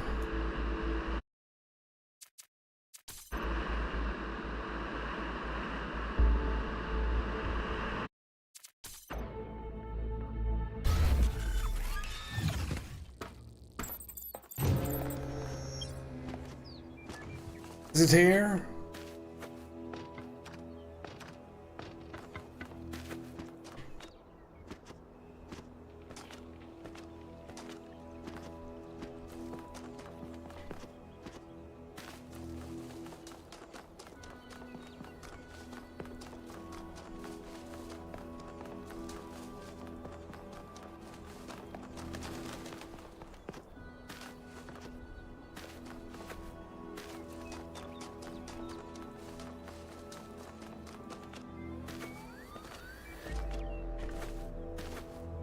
I guess it wouldn't be just at the start.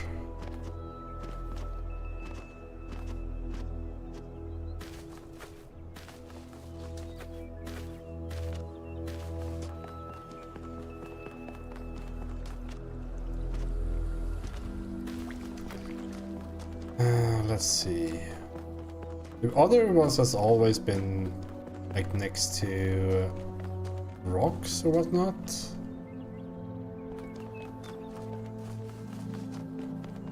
Guess we can look for like rock formations more so than the concrete stuff.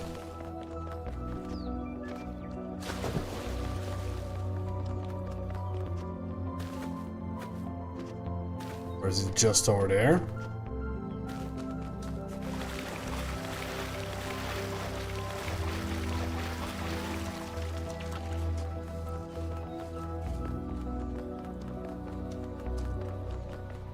Found it.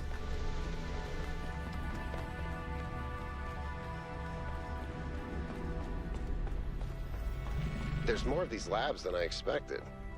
If you find another terminal, please be careful when you connect.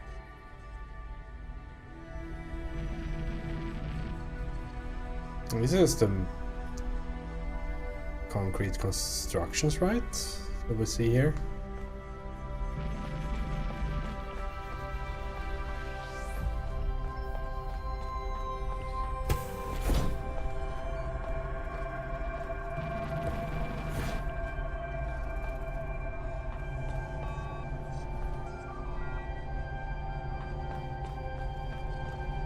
Nice cable management.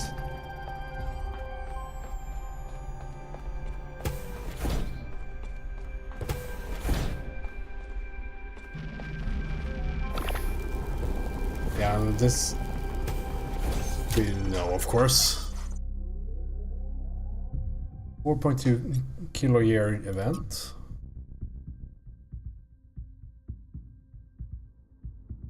From BT Odiambos, Anthropocene Dilemmas.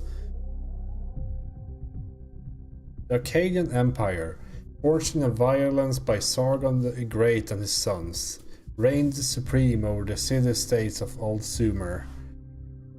Enriched by trade with distant lands, fed by the plentiful wheat fields of Mesopotamia, the empire bestrode the world with confidence and pride. Who could oppose the chosen of the Anu and Enlil, the masters of the four corners of the world? Then the weather changed. Oh no, it started raining. The crops stopped growing, trade collapsed, the empire fell, its capital forgotten. Most likely culprit at the time of writing is the 4.2 kiloyear aridification event, the beginning of the Meghalayan Age, a non-anthropogenic drought that may have lasted almost 2 centuries, causing many of the earliest civilizations around the planet to collapse. This is where our ordinary understanding of time, measured on the small scales of human history, collides with the reality of deep time and our existence within a much bigger picture. We live on a changing planet in a changing universe.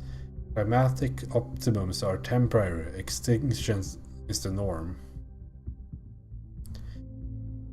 5-4, yeah, there's another.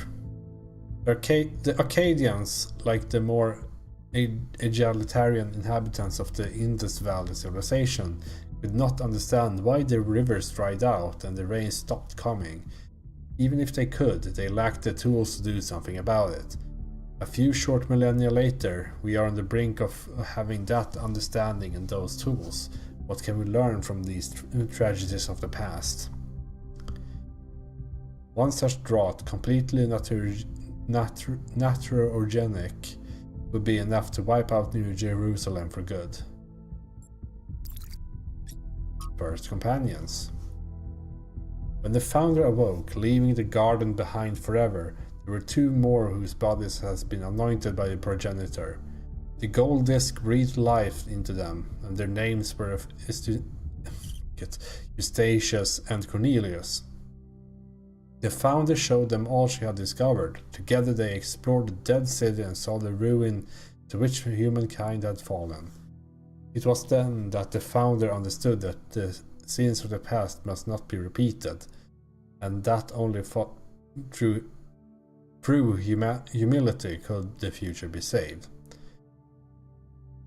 Aside from Cornelius and Eustachius, there were 10 whose bodies the progenitor had not anointed in due time.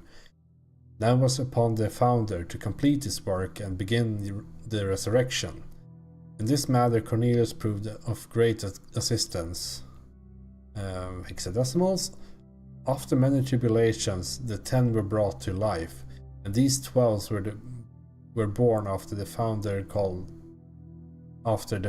are called the first companions. These are their names: Eustachius, Cornelius, Aurora, Sun, Sarabhai, Byron, Melampus, Yimo, Hypatia, Niam, Benaroya, Liftrasir.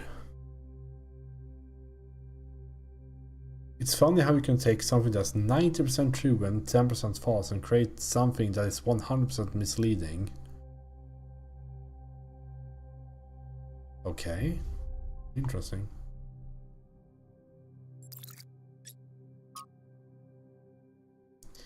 And I guess this is a bit earlier on in this. Let's see. Base camp, this blah blah. Better cooling system. Push me there. Okay.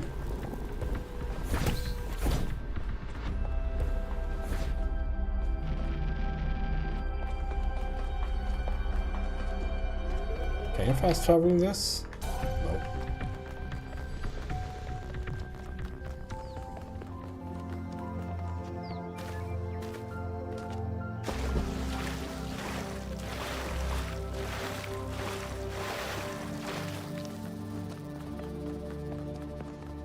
Okay, I guess we'll see what happens now, because it's getting closer to midnight, so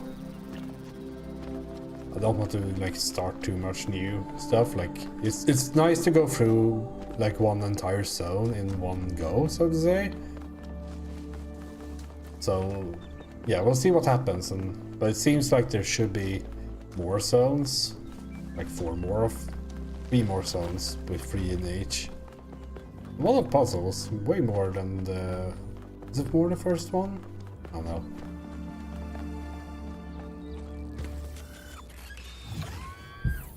Can't remember how many there were. Travel to mega structure.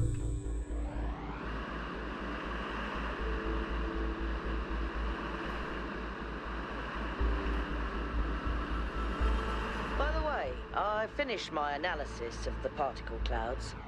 At first I thought they might be some kind of nanotechnology, but I was wrong. It's a lot worse than that. What we're looking at is a completely unknown type and state of matter. Completely inexplicable within our understanding of physics. Created and manipulated by... someone. Fascinating.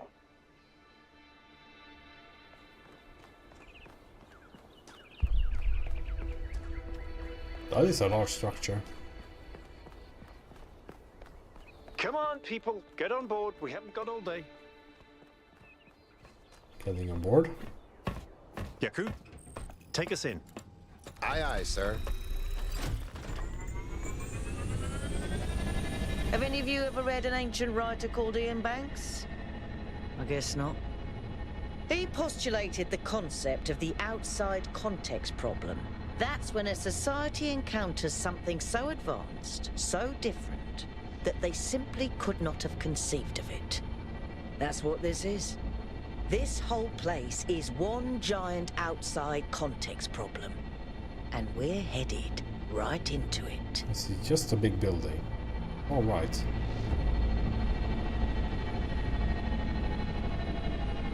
I think I can set down over there. Should I? Please do. I can't wait to get a closer look.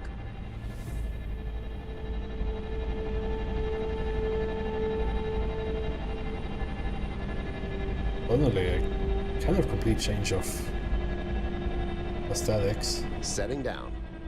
Okay, everyone. We need to explore as much as we can, separately if need be, but stay in touch. Record anything interesting you find, and pay special attention to any clues as to who built this place and why. The schematics we found in that lab were extremely incomplete. So if you can find any more of those, that would be great. I think someone should stay at the VTOL just in case. I volunteer you. See you later, Al.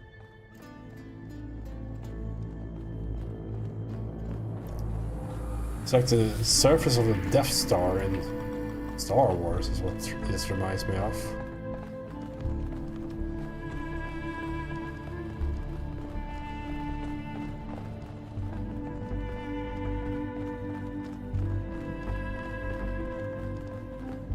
Yeah, I mean, such a hurry. I mean, maybe stop and take in the sights.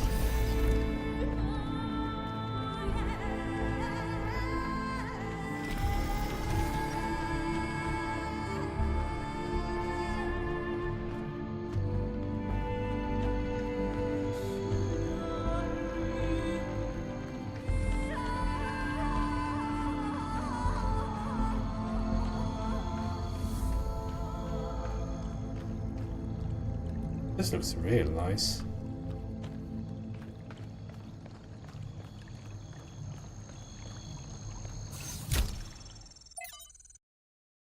Chernyshevsky. From Arkady Chernyshevsky's In Our Likeness, Essays on Humankind Reaching Adulthood. What I propose then is that we are not born as entirely free agents, responsible only for ourselves. The very core of what we are, our sentience, separates us from and elevates us above the animal kingdom. As I have argued, this is not a matter of arrogance, but of responsibility. However, this blessing also demands something else from us, something more personal than responsibility, and that is loyalty. Our ancestors, less atomized than we are, experienced a crude version of this loyalty, swearing allegiances to tribes, races, nations, and other such semi-fictional concepts. This fragmented understanding was easily exploited and led to many conflicts, We can condemn them for that, or we can choose to believe that these were necessary historical steps for towards our growth. But above all, we must stop indulging in such childlike behavior. Our species can no longer afford to believe in Mother Russia, Uncle Sam. Neither, however, can we indulge in the adolescent rebels' misanthropy, rejecting the many gifts we have been lucky enough to receive, not from above, but from the history of our species. To put it simply, each of us owes a burden of loyalty to humanity itself, to the human project across time and space. This is not a minor matter or some abstract issue for philosophers. This is a profound and significant part of every human life. It is a universal source of meaning and insight that can bind us together and set us on a path for a brighter future. And it is also a division, a line that must be held against those who preach the gospel of self-annihilation. We ignore it to our peril. Chernyshevsky, like Drennan, stood by this belief to the bitter end. Without him, the archive would not exist. As we owe humanity our loyalty, so we owe a more personal debt to those individuals who gave everything for our story to continue.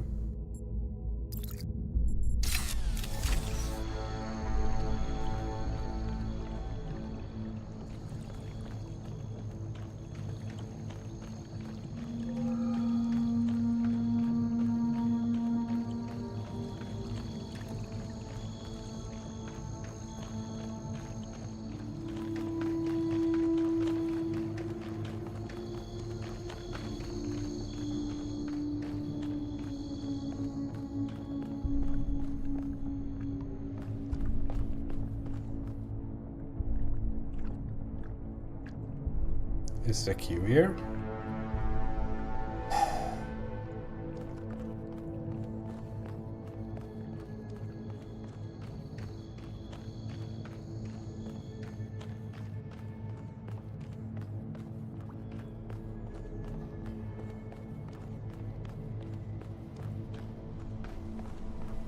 Isn't this an incredible space? Look at it all, it's beautiful.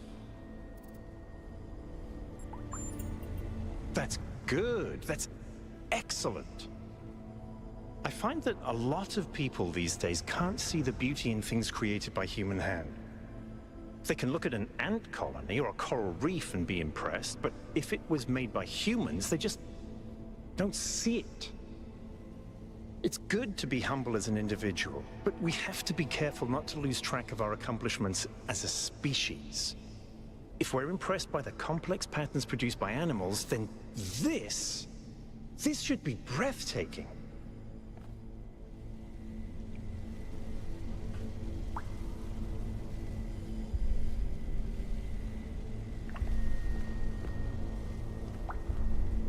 Why is he using binoculars? I think it is supposed to look that way, right? I'm not sure if I bugged them by going into a terminal when they were moving or something. Because,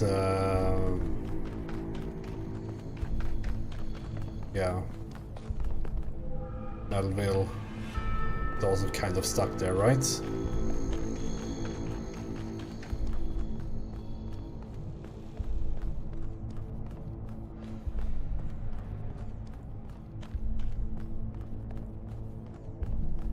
Hold on a second, 1K. I think I can find an override for that door. Maybe after that, you can help me with this elevator? One problem at a time. What's going on with these fast structures? The Unix system. Okay, door should be opening. Now, about the elevator. Actually, the elevator's fine. Are you sure? Yeah, I'm pretty sure. No idea where I am, but it's working. Don't go too far. Try to circle back. On it.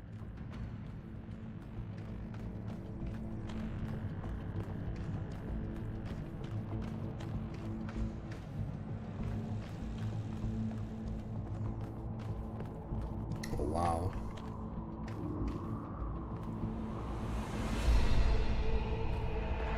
So cool.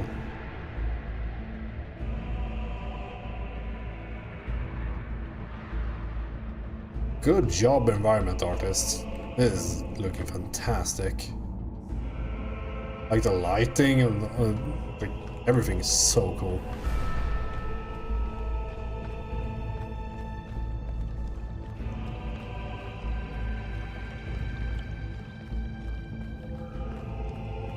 Good-looking environments are so much more important to me than like good-looking characters.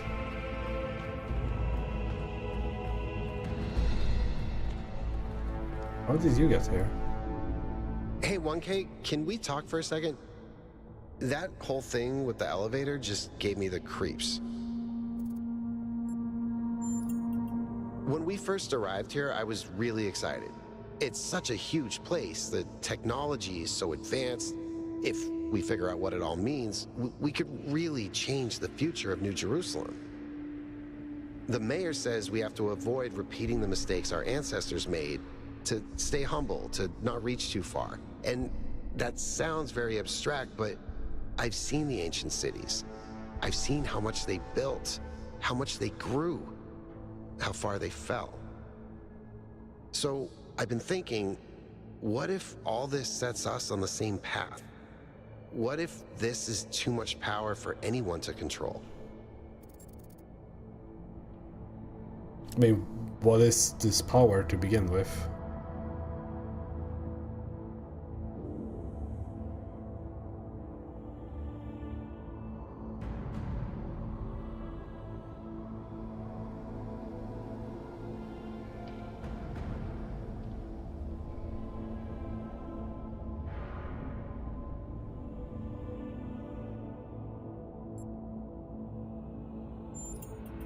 So what do you think it was? What made our ancestors destroy themselves? I mean, I don't know. From what I heard, it was a plague. Was that man-made?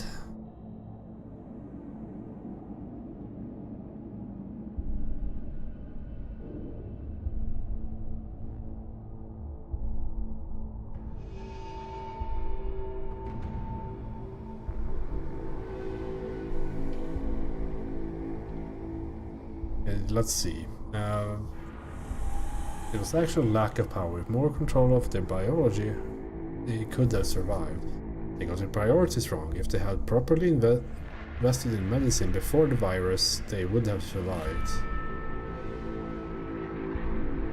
They weren't careful about the side effects of their growth. Otherwise, the virus would never have been released. Released? Have we actually, like, read somewhere like some details about this? Because I don't remember that. It was just in the first game, I remember it just as being the thing that was the motivator, more or less. Like it was just a thing that happened in the world. Well, let's see. Most of them wanted to do things differently, but their political systems wouldn't let them. It was just bad luck, a confluence of things happening all at once. They almost made it. It doesn't matter what it was. Not them.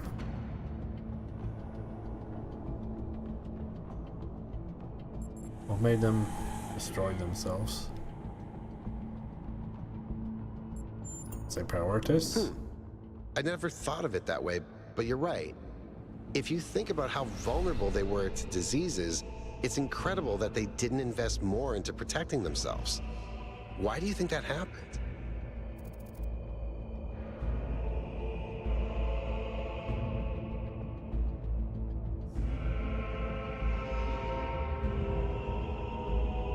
They had a phobia of dealing with their own physicality. They couldn't face the truth of the Talos principle. Their society wasn't growing anymore. It had become stagnant. They had a general problem with allocating resources correctly. Some kind of political problem we can't understand anymore. I have no idea, but whatever it was, there was no reason we have to fail the same way. It's not destiny. I mean, I guess this is what I think. That's definitely true. I suppose we've avoided that pretty well so far. I guess I need to think about this some more. Thanks for talking to me, 1K. I know we're in the middle of something, but I kind of needed that.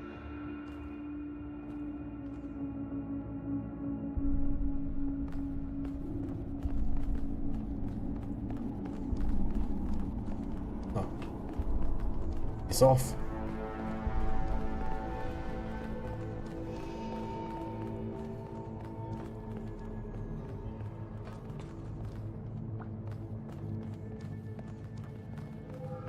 Oh, this one of the gravity things. Like it. They absorb the gravity power.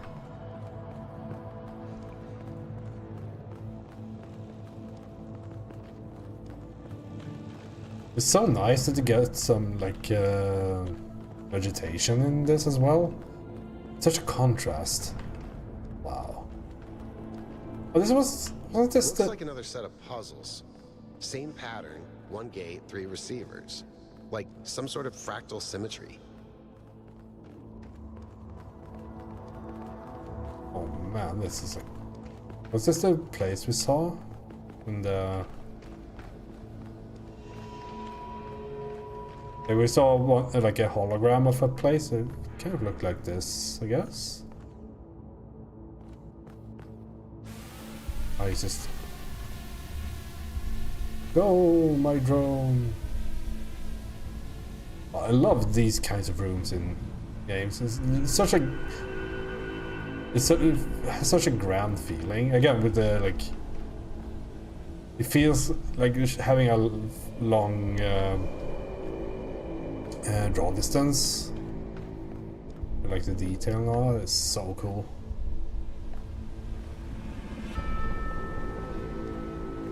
I guess we can't do anything here right now. Why do I have puzzle pieces?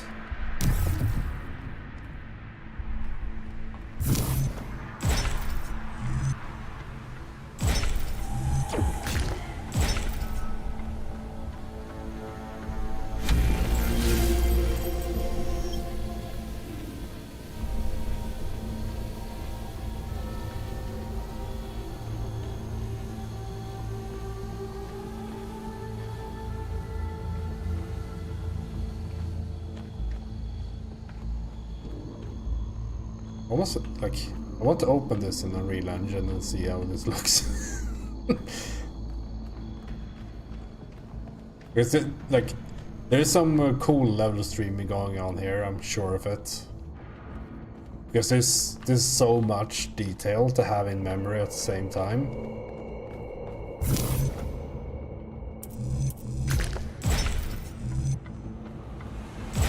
It's possible, of course, but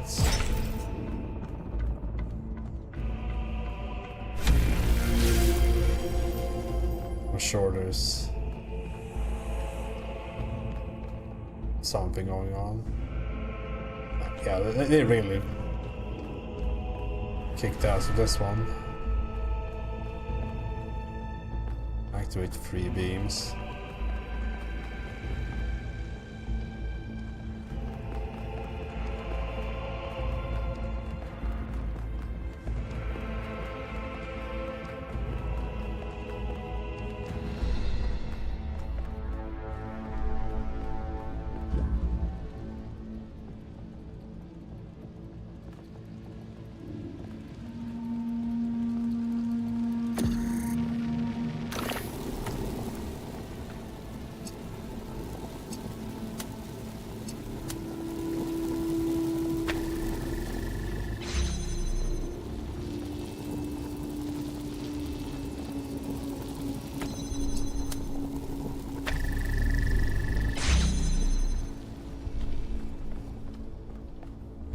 I guess this is a one large, very like puzzle.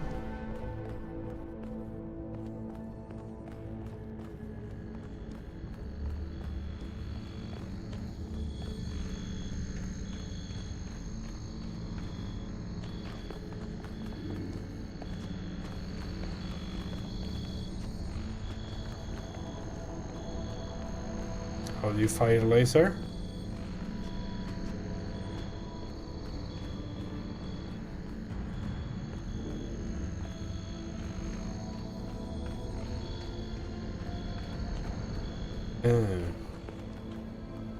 Pulling lever. Good job, 1K. Thank you.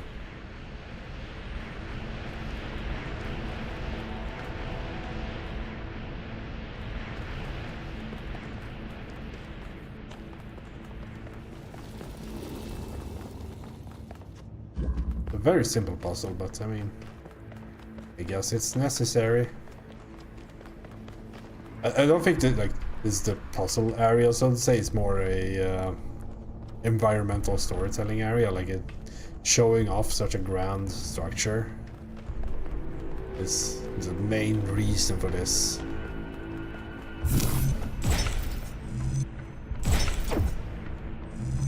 I wonder how far down this goes.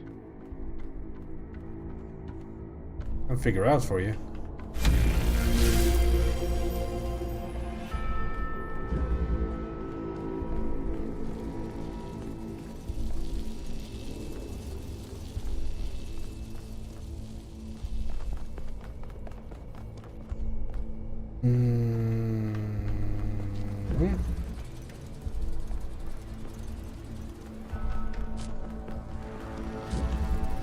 Where am I? What am I doing here?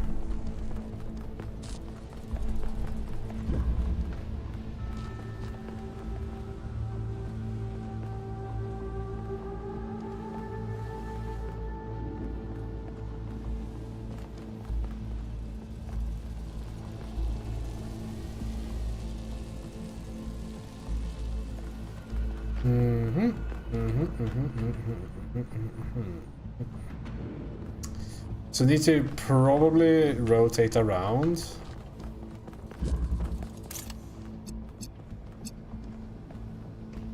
Don't we? Oh yeah, because that. Oh.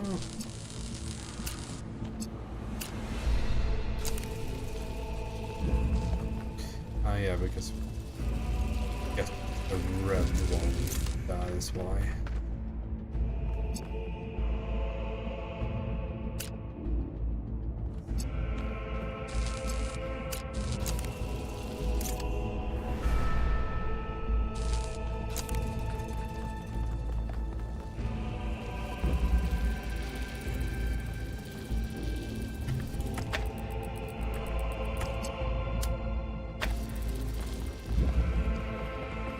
Yeah, this seems to be just like padding.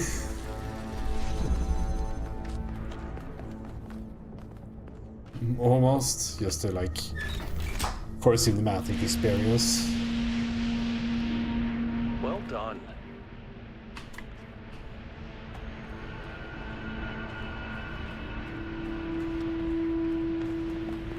This is madness. Even the walls are bursting with power.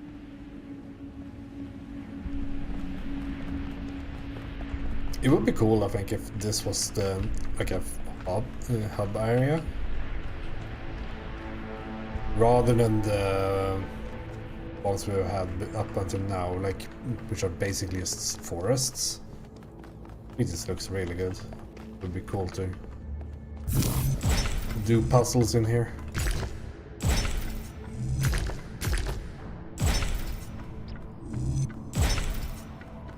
Just connect.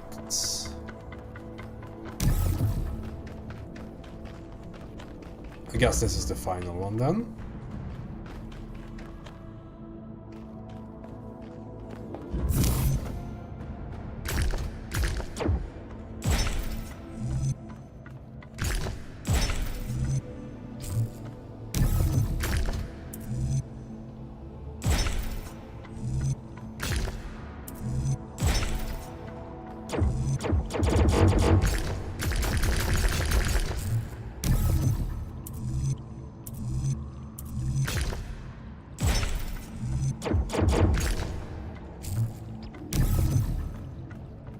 It's Joer.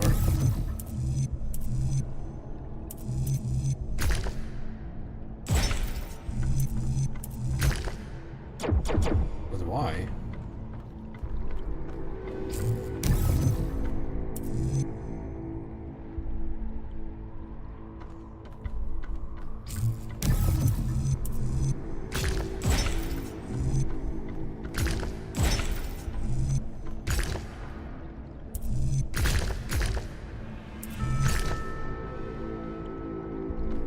Game is too hard.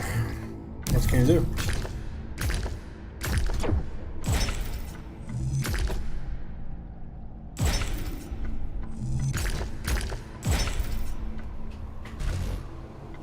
I can't jump. They thought of everything.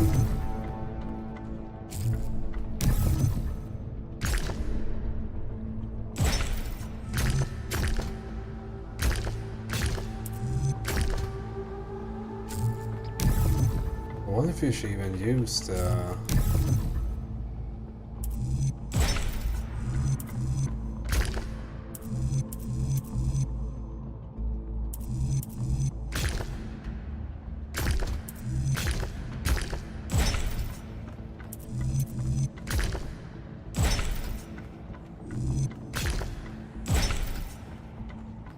Oh.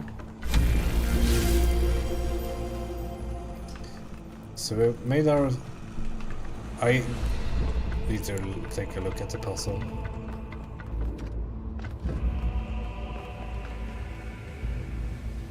Okay, so we need red over here to take this one out, I assume. I think red was the source we had in here, yes.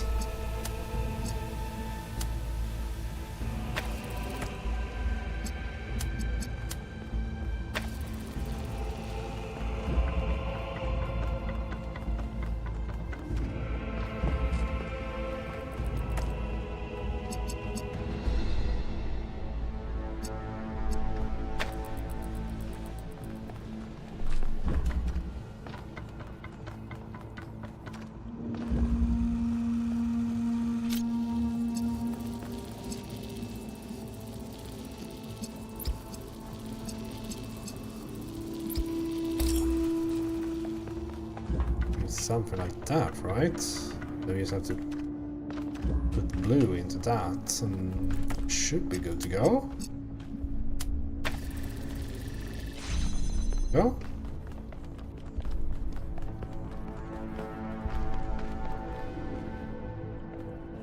Secret. Oh, legendary shotgun.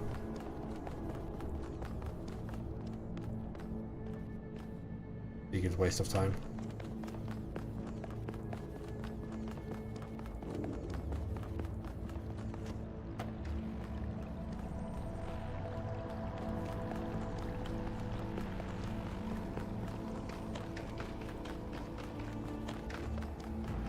It's a bit superfluous to have such a massive cannon for this. The gate's open. 1K if you want to. Go ahead. I'll finish up scanning this.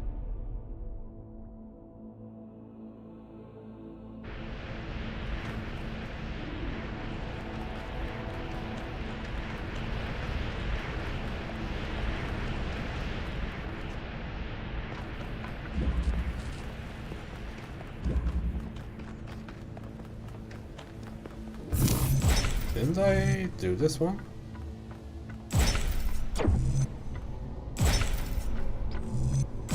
Guess not.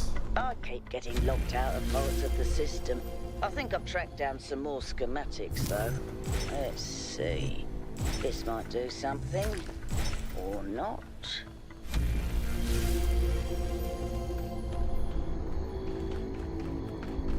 I guess this is just a... Yeah, in case you went to the left first, you can join up here.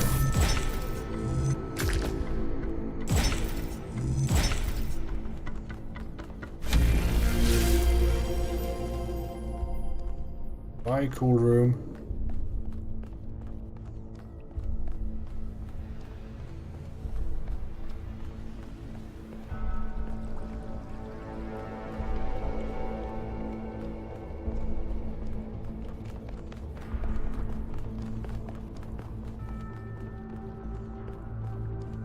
Hold on a bit. We need to... Oh, it's just another way up.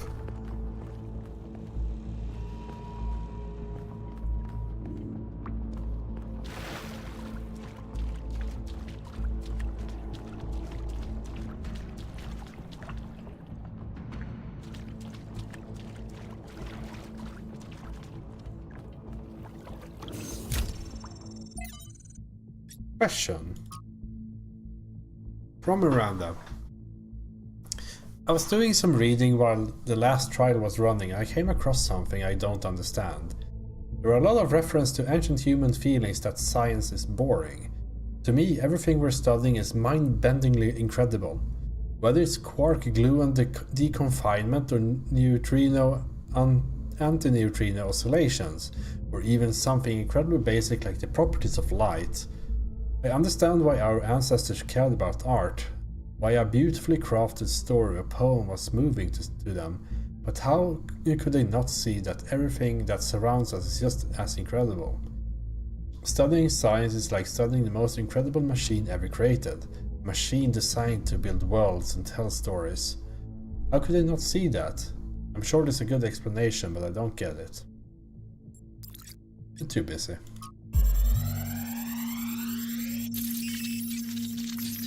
No, we're being overloaded. Ah!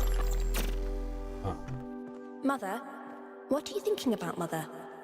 The Talos principle. You see, it has two applications. One is to the self. It means facing the truth even if it frightens us. Understanding that living beings are machines and we can't afford to lie to ourselves. But that's just the beginning. The second application is to the world. This one seems easier at first. It's less difficult to understand that the universe is a machine, governed by laws. So we and the universe are the same? No, and that's the crucial part. We are conscious.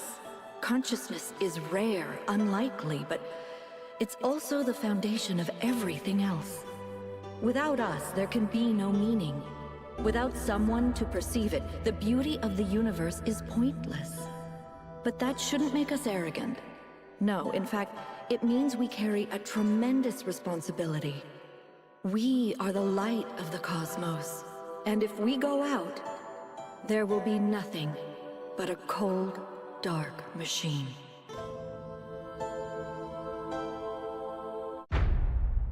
Act 2. The Human Form Divine.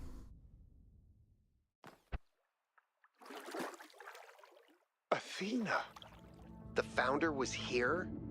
She could still be here. What if this is why she left, to build all this? We have to look for her. I'm reading some pretty big energy spikes. I think we better scramble. But she could be right here, right behind the next door. I could turn around a corner and walk right into her. If she's really here, she'll still be here when we come back.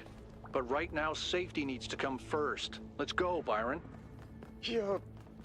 Oh. Damn you, but you're right. Heading back. Run away! That's interesting.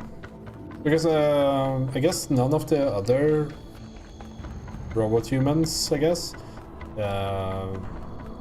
mother, like parents. We'll see where that goes. Was that really the founder? I think so. It was her. For years, I've wondered what happened to her, why she left, where she went, why she didn't tell me. If the answers are here, I promise you we'll find them. We just have to be careful. Follow protocol.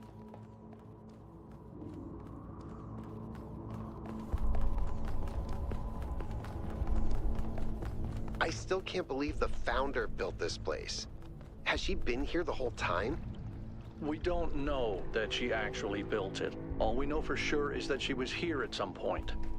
Of course she built this. Who else would have the kind of vision necessary to accomplish something like this? The question is why? And why like this? Why recreate all these aspects of the simulation? What is she trying to tell us? It does seem like it might be a test. I can't imagine any other explanation. But why is it so broken? Or does it just appear to be broken so that we have to learn how to fix it?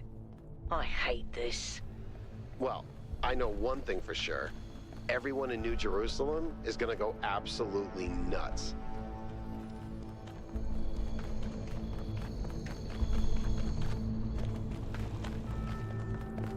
I guess we'll run to the Deepdal and then see where that takes us, and then I guess it will drop us off at the next, like, area, and we'll call it there. It's pretty cool though. I really like this. I mean, the environment was fantastic. A few new storyline things happening, of course. So, can't complain. All right, take us back to base camp, Yakut. Yes, sir. Base camp. I'm getting some new readings. Looks like 2 of the northern sites are lighting up. I think that may have been me. I suspect the puzzles are somehow tied to the transport system, like we're supposed to solve them in a particular order.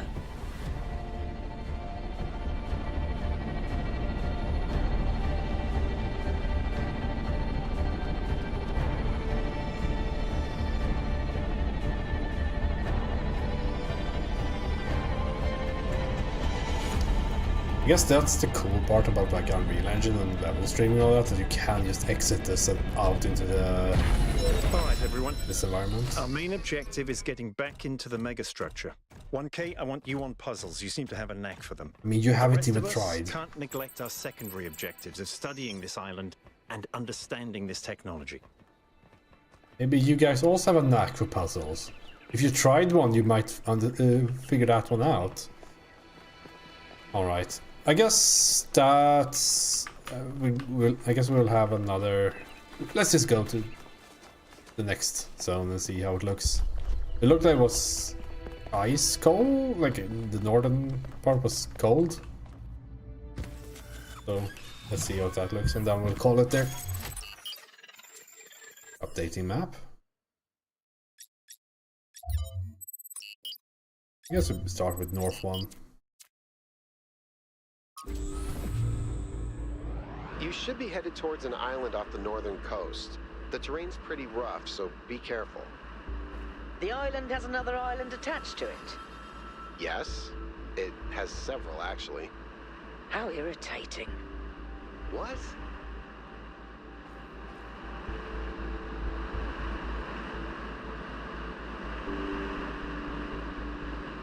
It's quite a change in temperature.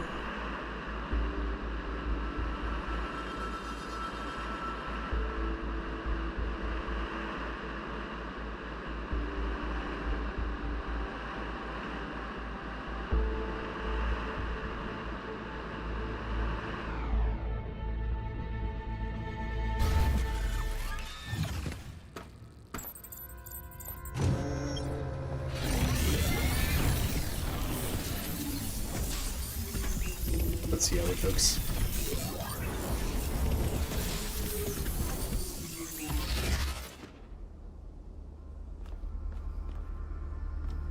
More concrete.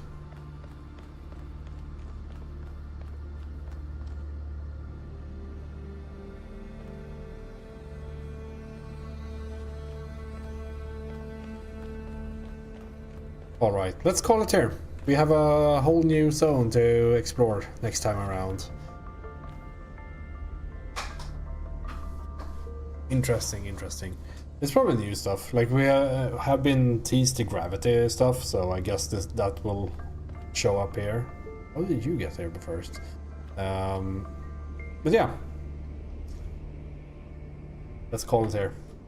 Thanks for watching, and see you next time.